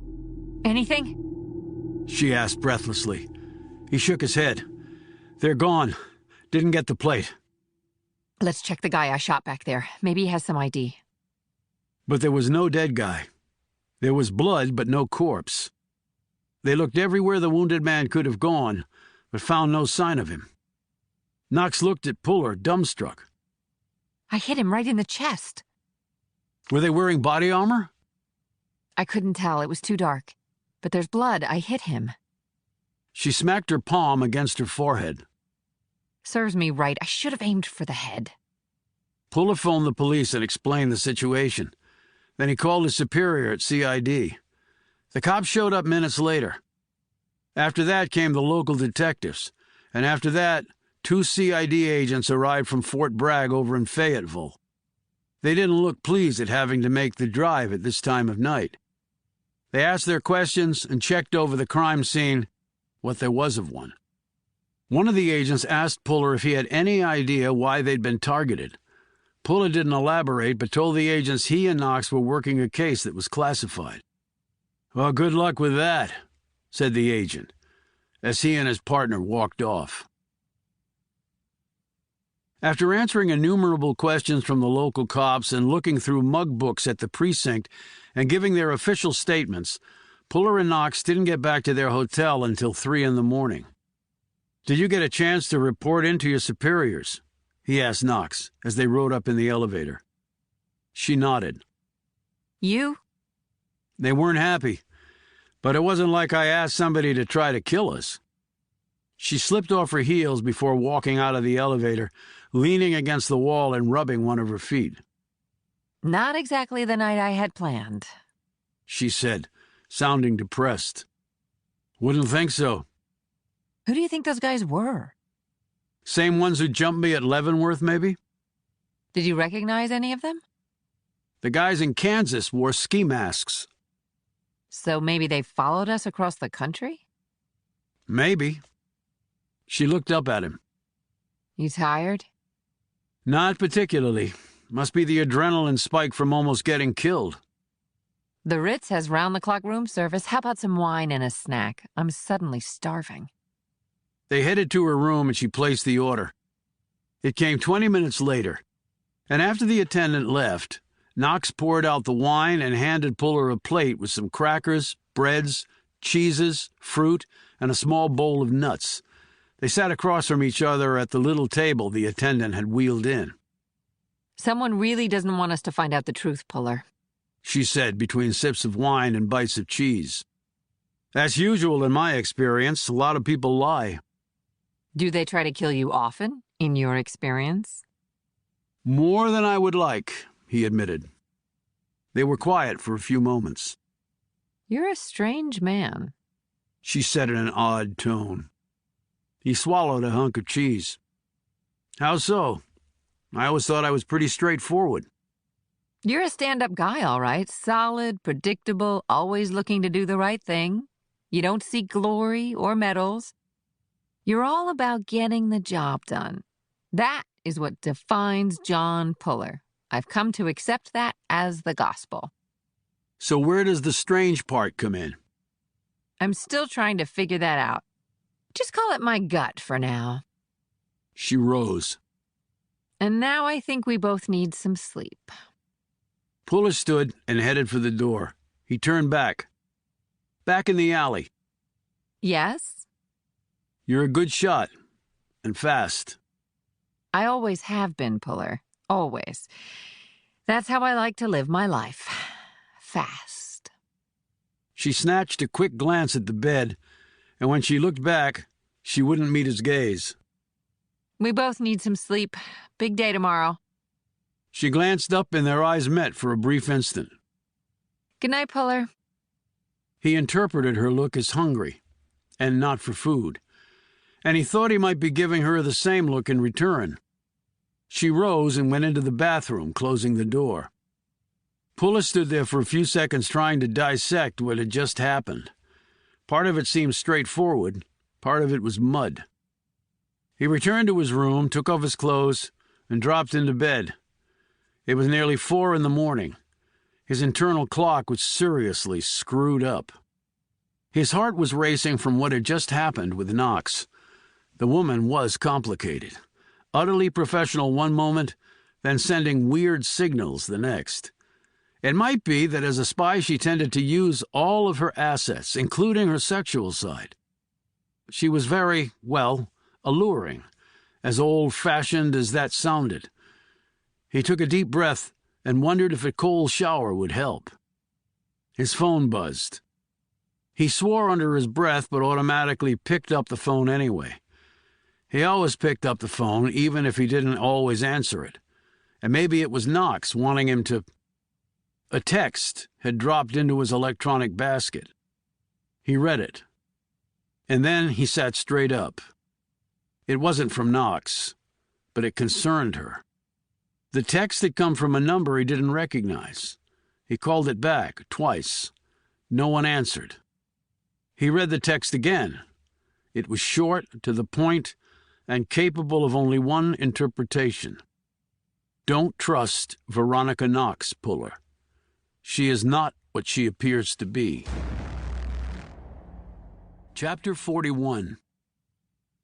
Niles Robinson had left work early to catch his son's soccer match. The boy had gone from death's door to being a healthy, athletic 12-year-old in less than 2 years. It truly was a miracle, and one that Robinson never took for granted. There were a handful of parents watching the match from the sidelines. The day was warm, and the boys had already worked up a sweat. Robinson's son was a center midfielder, which meant he had equal responsibilities for defense and attack. Because of this, his kid probably ran more than any of his other teammates, but he seemed up to the task. Robinson shook his head in wonder as his son flashed past him with the ball. A minute later, the ball was in the net, and his son's team had taken the lead. It was a lead they would not relinquish. After the match was over, Robinson congratulated his son and then headed back to work. The boy would be driven home by a friend. A tall man in a hoodie approached him in the parking lot. Robinson didn't register on him until the man was nearly upon him. "Can I help you?" he asked. Before the hooded man could answer, 4 men appeared out of vehicles parked nearby and converged on the pair. The hooded man was grabbed and his hood yanked down as his hands were cuffed behind him. Robinson stared at the man and shook his head. "It's not him," he said. "It's not Robert Puller." The man in the hoodie was younger, and his face was dirty. "Get your hands off me," he yelled. "I ain't done nothing wrong. Get them cuffs off me." One of the other men slammed him up against Robinson's van. "Why did you approach this man?" "Is that a crime?" "It might be." "Some dude paid me." "What dude? Where is he?" "Just some dude. Paid me $20. Said to come over here after the match was over." "What did he look like?" "I don't know. He was as tall as me. Never saw his face." "Why'd he pick you?" "How the hell should I know?" "You hang around this park a lot?" "Yeah, going through the trash cans. The kids leave full bottles of Gatorades. And the moms throw half the snacks they bring away. Cornucopia, man." "You're homeless?" "No, man. I had my private jet drop me off here so I could go through shit in the garbage." "When did the dude approach you?" "About an hour ago." "Where?" "Over by the basketball courts on the other side of the park." The man let him go and looked at Robinson. "He faked us out with this idiot." Robinson nodded. "I told you he was smart." The man spoke to one of his colleagues. "Take this smart ass and see what else you can get from him." They pulled the man away and pushed him into a waiting SUV, which immediately drove off. The first man looked at Robinson. "If he contacts you, you get in touch with us immediately, understood?" Robinson nodded, climbed into his car, and drove off. When he looked at himself in the rearview mirror, he was sweating. He arrived at his house, having decided against going back to work.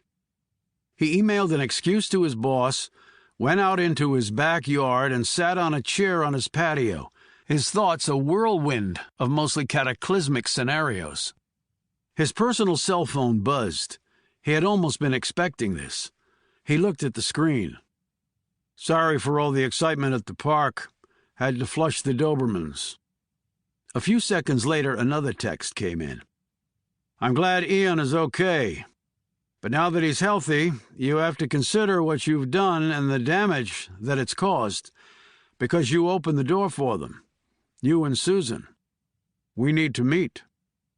Robinson stared down at the little screen, and then, after looking around to make sure no one was watching him, thumbed in a brief response. "How? They're everywhere."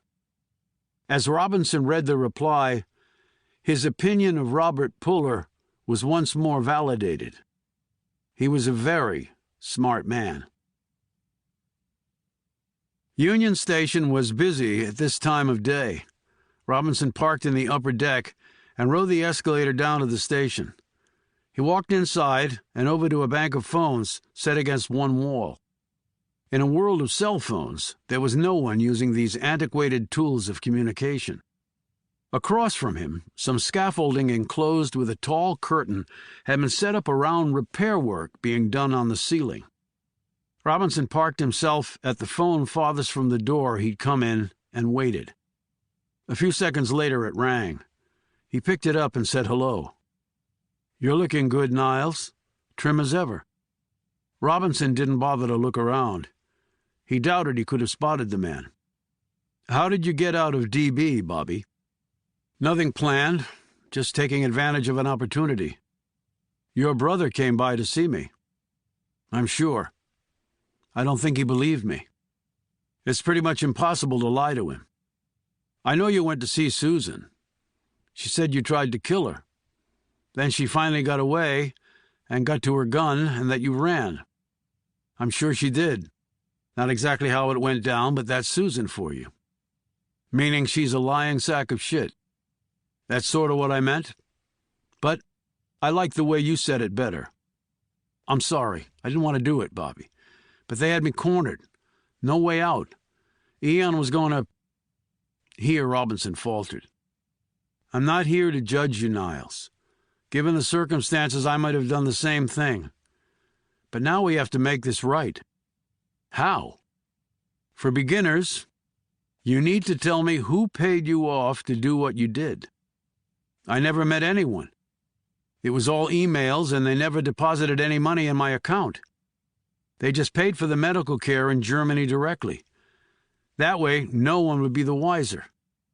We explained away the treatment in Germany as a charity case because the company running the clinical trials needed bodies to try it on. Okay. But what exactly did they want you to do? Backdoor them into Stratcom, and from there everywhere else? That might have been their plan, but that's not what they told me to do. I just had to finger you meeting with the Iranian. They provided the doctored photos. Okay, Niles. But there had to be some endgame on this. You ever wonder why they specifically targeted you out of everybody at Stratcom? Of course I did. And did you ever find an answer? Not a good one, no. Well, I asked myself that question many times. And did an answer ever hit you? Asked Puller. About a year ago when I was at work. And what was it? You were being groomed to go all the way to the top, Bobby. General Abel was pretty clear on that. So what? Asked Puller. There were some who might not have liked that. Who exactly are you talking about? I tried to make it right, Bobby, I really did. This has been eating me from the inside out for over 2 damn years. Give me a name, Niles, urged Puller. The shot hit Niles Robinson right in the base of his neck and severed his medulla. With that cord destroyed, so was he. He stood there for an instant, a look of intense surprise on his now bloody face where the round had exited and struck the wall. Then he fell face first into the phone bank and slid to the floor, the wall smeared with his blood, his hand still clutched around the receiver. The shooter, dressed as a police officer, was behind the enclosed repair site. He had aimed and fired his suppressed pistol through a slit in the curtain. He holstered his weapon, exited out the other side of the worksite, and started yelling at people not to panic, but to move away from the site of the shooting. Most people obeyed, since he was in uniform. Still, hundreds of people were screaming and fleeing in all directions, abandoning their luggage and trying to get away from the murdered man. Police, guns out, rushed toward him. Union Station was instantly transformed into a nightmare scenario. Only 2 people walked calmly out of the station that day. One was Robert Puller. The other was the person who had just killed Niles Robinson. Chapter 42. At 7 a.m. the next morning, Knox and Puller sat at breakfast in the hotel restaurant. Rays of cheery sunlight were coming through the window facing the street. People walked in and out of the restaurant, and cars motored on their way. It seemed improbable that someone had tried to murder them a few hours ago and only a short distance from here. But improbable or not, it had happened. She said, I have to tell you I had trouble going to sleep, at least for the 3 hours of sack time I had. "Why?" I shot a man, Puller. Maybe that's routine for you. Not so much for me. "Shooting someone is never routine. At least I hope it never becomes routine." We're on the same page there. But we must be making some people nervous. That's progress. Puller paused with his cup of tea halfway to his lips. "We've covered a lot of ground, but we have no answers, Knox. That is not progress. Not in my book." I disagree. We've discovered that 2 people were lying their asses off and got your brother sent to prison wrongly. We figured out, well, you did, that some Croatian snuck a bogey into Fort Leavenworth who was sent there to kill your brother. We've accomplished a lot. We really have. But we really don't have answers yet. Not for the important questions. Namely, who and why. She fiddled with her spoon.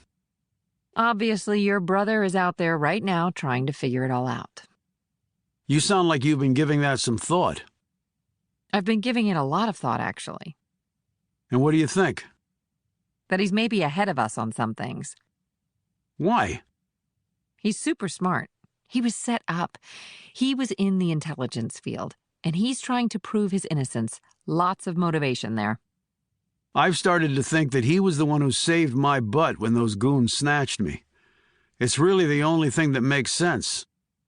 Knox looked at him in surprise. I hadn't even considered that, but I guess that would make sense. So you might have been a few feet from him that night.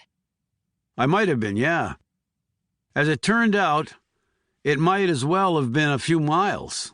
He's gone, and I'm no closer to finding him. You were really tight with your brother, weren't you?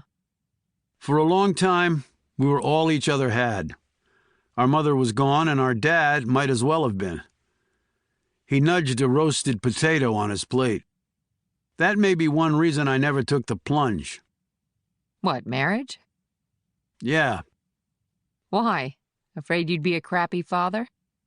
Crappy husband, too. I don't see that, Puller. I really don't. You'd make a great catch. And a great dad, teaching your kids right and wrong, how to color in the lines, throw a ball, execute a room breach, fire a sniper rifle, take out 4 bad guys with a piece of rope and a stick of chewing gum. All good life lessons. You ever think of getting hitched? Actually, I did. Puller hiked his eyebrows. You mean you thought about it?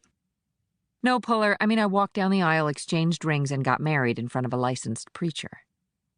When?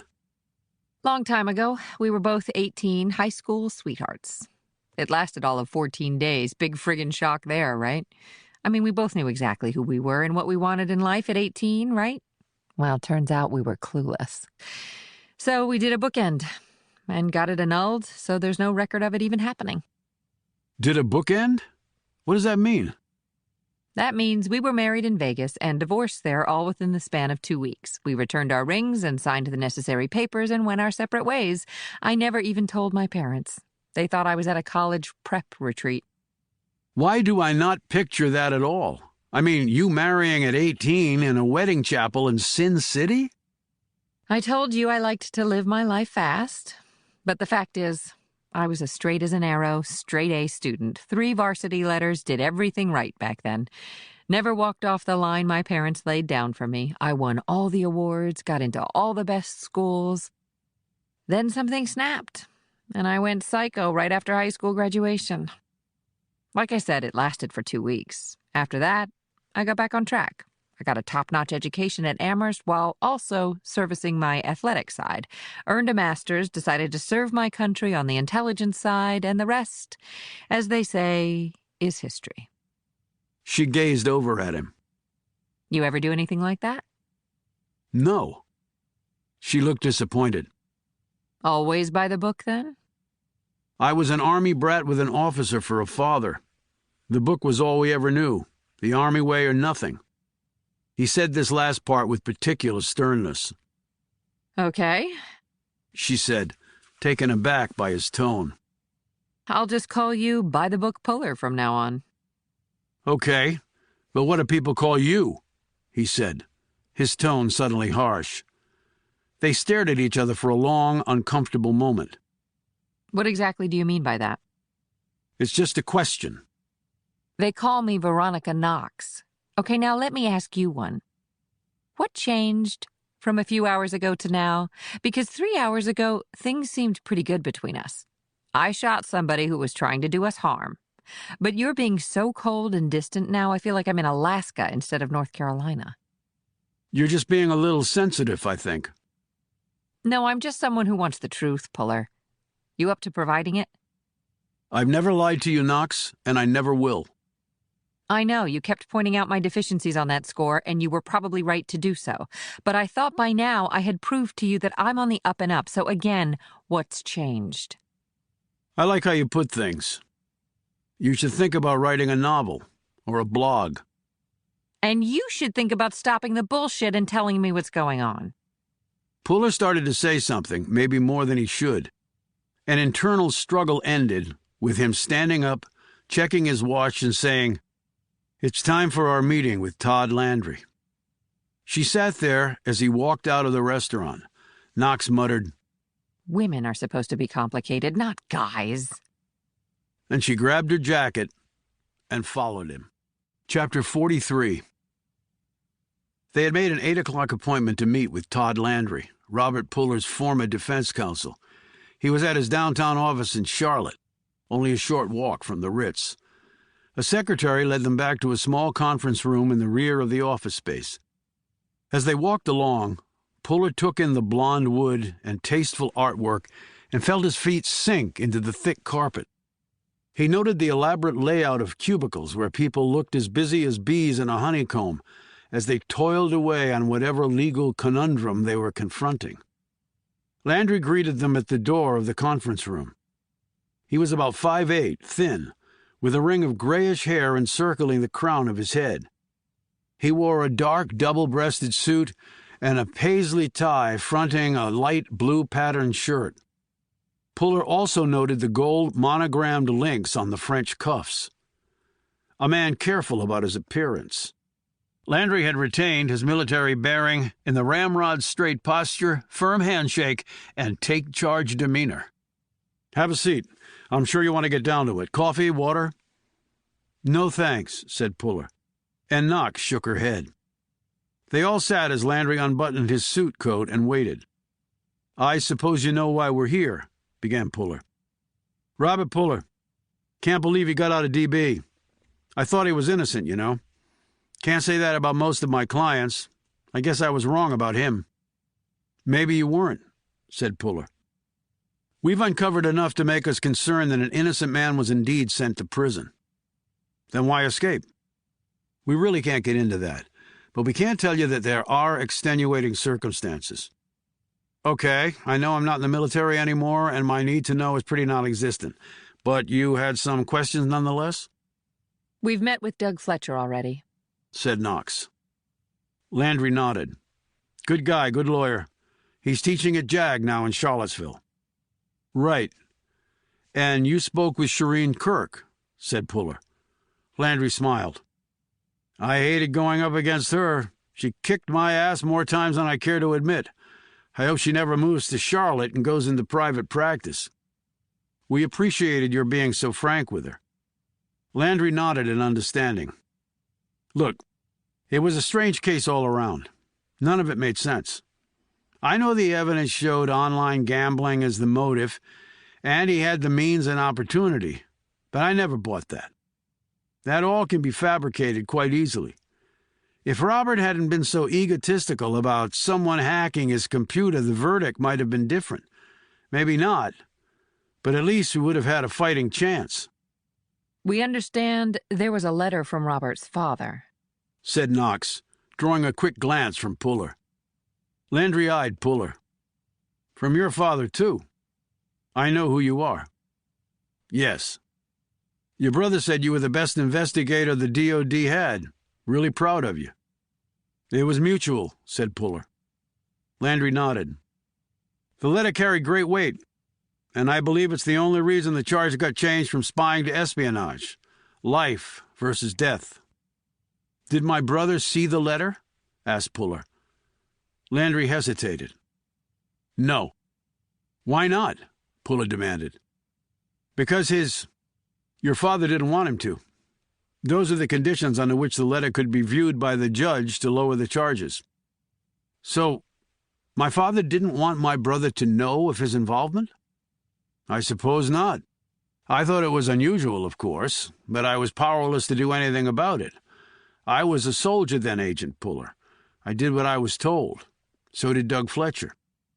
Puller sat back, digesting this and shaking his head. And Robert Puller talked about threats to his family? Prompted Knox. Landry eyed Puller. Did you know about that? I was deployed overseas at the time. Combat zone. Didn't make it back stateside until after my brother had been convicted and sent to DB. He talked about you a lot with me. Not in connection with the case, just talked. He was very worried that you would think badly of him. Not because he'd done anything wrong. He believed himself innocent all the way through. But just because, well, it had brought dishonor onto the family. I visited him at DB quite often. I'm sure those visits meant a lot to him. Knox interjected. But did he provide you with any more details about the threats? He told me that a letter had been slipped under his pillow in his cell. So someone at the prison must have put it there. One would think so. He showed it to me. It was all block print, so anyone could have done it. That's why the letter would have been dubious to use as evidence. The prosecution could have argued he did it himself, but I never got a chance to try because Robert refused to allow me to do so. That's what convinced me that the letter was legitimate. Someone was using the threat of violence against his family to influence how he was defending himself at the trial. He wouldn't testify. He wouldn't really let me do my job from that moment forward. The conviction was a foregone conclusion. The panel only took an hour of deliberation before returning the guilty verdict. I see, said Puller. It's curious, though. I mean, with what happened yesterday in D.C., said Landry. Both Knox and Puller looked at him strangely. What happened in D.C.? Oh, I'm sorry. I thought you would have heard. An old colleague of mine from D.C. called me last night. He'd seen it on the news. There was a brief article about it in USA Today this morning, but I don't think it's gotten much media traction yet. Since it was connected to your brother's case, I just thought the timing was odd. What are you talking about? Asked Puller. Niles Robinson. You know who he is? He worked with my brother and testified against him at the trial. We spoke with him recently. Well, that was a good thing then. Why? Only that it would be impossible to speak with him now. He was shot dead at Union Station last night. Puller and Knox exchanged a quick glance. Puller said, Niles Robinson? You sure it was the same man connected to my brother's case? Absolutely. They had a photo of him in the article. It was clearly him. I recognized him immediately from when he was on the witness stand. I spent a long time cross-examining him on his story, but I really couldn't make any headway. For what it's worth, he seemed genuinely sorry to be testifying against Robert. I'm sure he was, said Puller tightly. Knox said, Did they get the shooter? Not according to what I read. My friend said the news story in D.C. placed Robinson at a phone bank at the train station. Odd, since, who uses a payphone these days? I'm surprised they still have them. I wonder if he was there to take a train somewhere, asked Puller. Knox shot him a curious glance. Don't know, said Landry. I guess if they find a ticket on him, that will answer that question. Anything else that you can add? Only to reiterate that I always believed Robert was innocent. But the evidence just didn't cut our way. There were the photos provided by Robinson, his corroborating testimony, the computer files showing the online gambling and the debts, the financial paper trail. And then there was the DVD and the other co-worker's testimony. What was her name again? Susan Reynolds, supplied Puller. Right. She was a rock on the witness stand. But unlike Robinson, she Didn't seem to be bothered by the fact that she was helping to send my brother to prison for the rest of his life? Landry pointed at him. Exactly. In fact, she seemed rather happy about it. Landry shook his head. Not a pleasant woman. Tough, ruthless even. Definitely not someone I would choose to hang out with. I investigated her, of course, to see if I could find any ammo to hit her with on the stand. But there was nothing there. Well, maybe we'll be more fortunate, said Puller. He rose and extended his hand. Thank you for your time. No, thank you. And I hope the truth finally comes out, said Landry. And if your brother is innocent, he shouldn't have to spend one more minute in prison. They said their goodbyes as Knox looked worriedly at Puller. A few minutes later, they were walking back to the hotel. Knox said, Robinson's dead. That's a stunner. Maybe not so much. What do you mean? Why would he go to the train station and be on a payphone? Knox thought for a moment. He was communicating with someone, and they didn't want to be seen together or have their cell phones tracked. So who was he talking to when someone killed him? Could be a lot of possibilities. Maybe not as many as you think. He could communicate with the people who paid for his son's treatment any number of ways. The payphone, on the other hand, would be the perfect way for someone who couldn't afford to be seen with Robinson to communicate with him without the risk that the conversation could be tracked. Wait a minute, are you saying... That it was my brother on the other end of that call. But why would he talk to Robinson? Robinson felt guilty about what he did. You heard Landry. I'm sure my brother noted that when Robinson testified. Maybe he thought that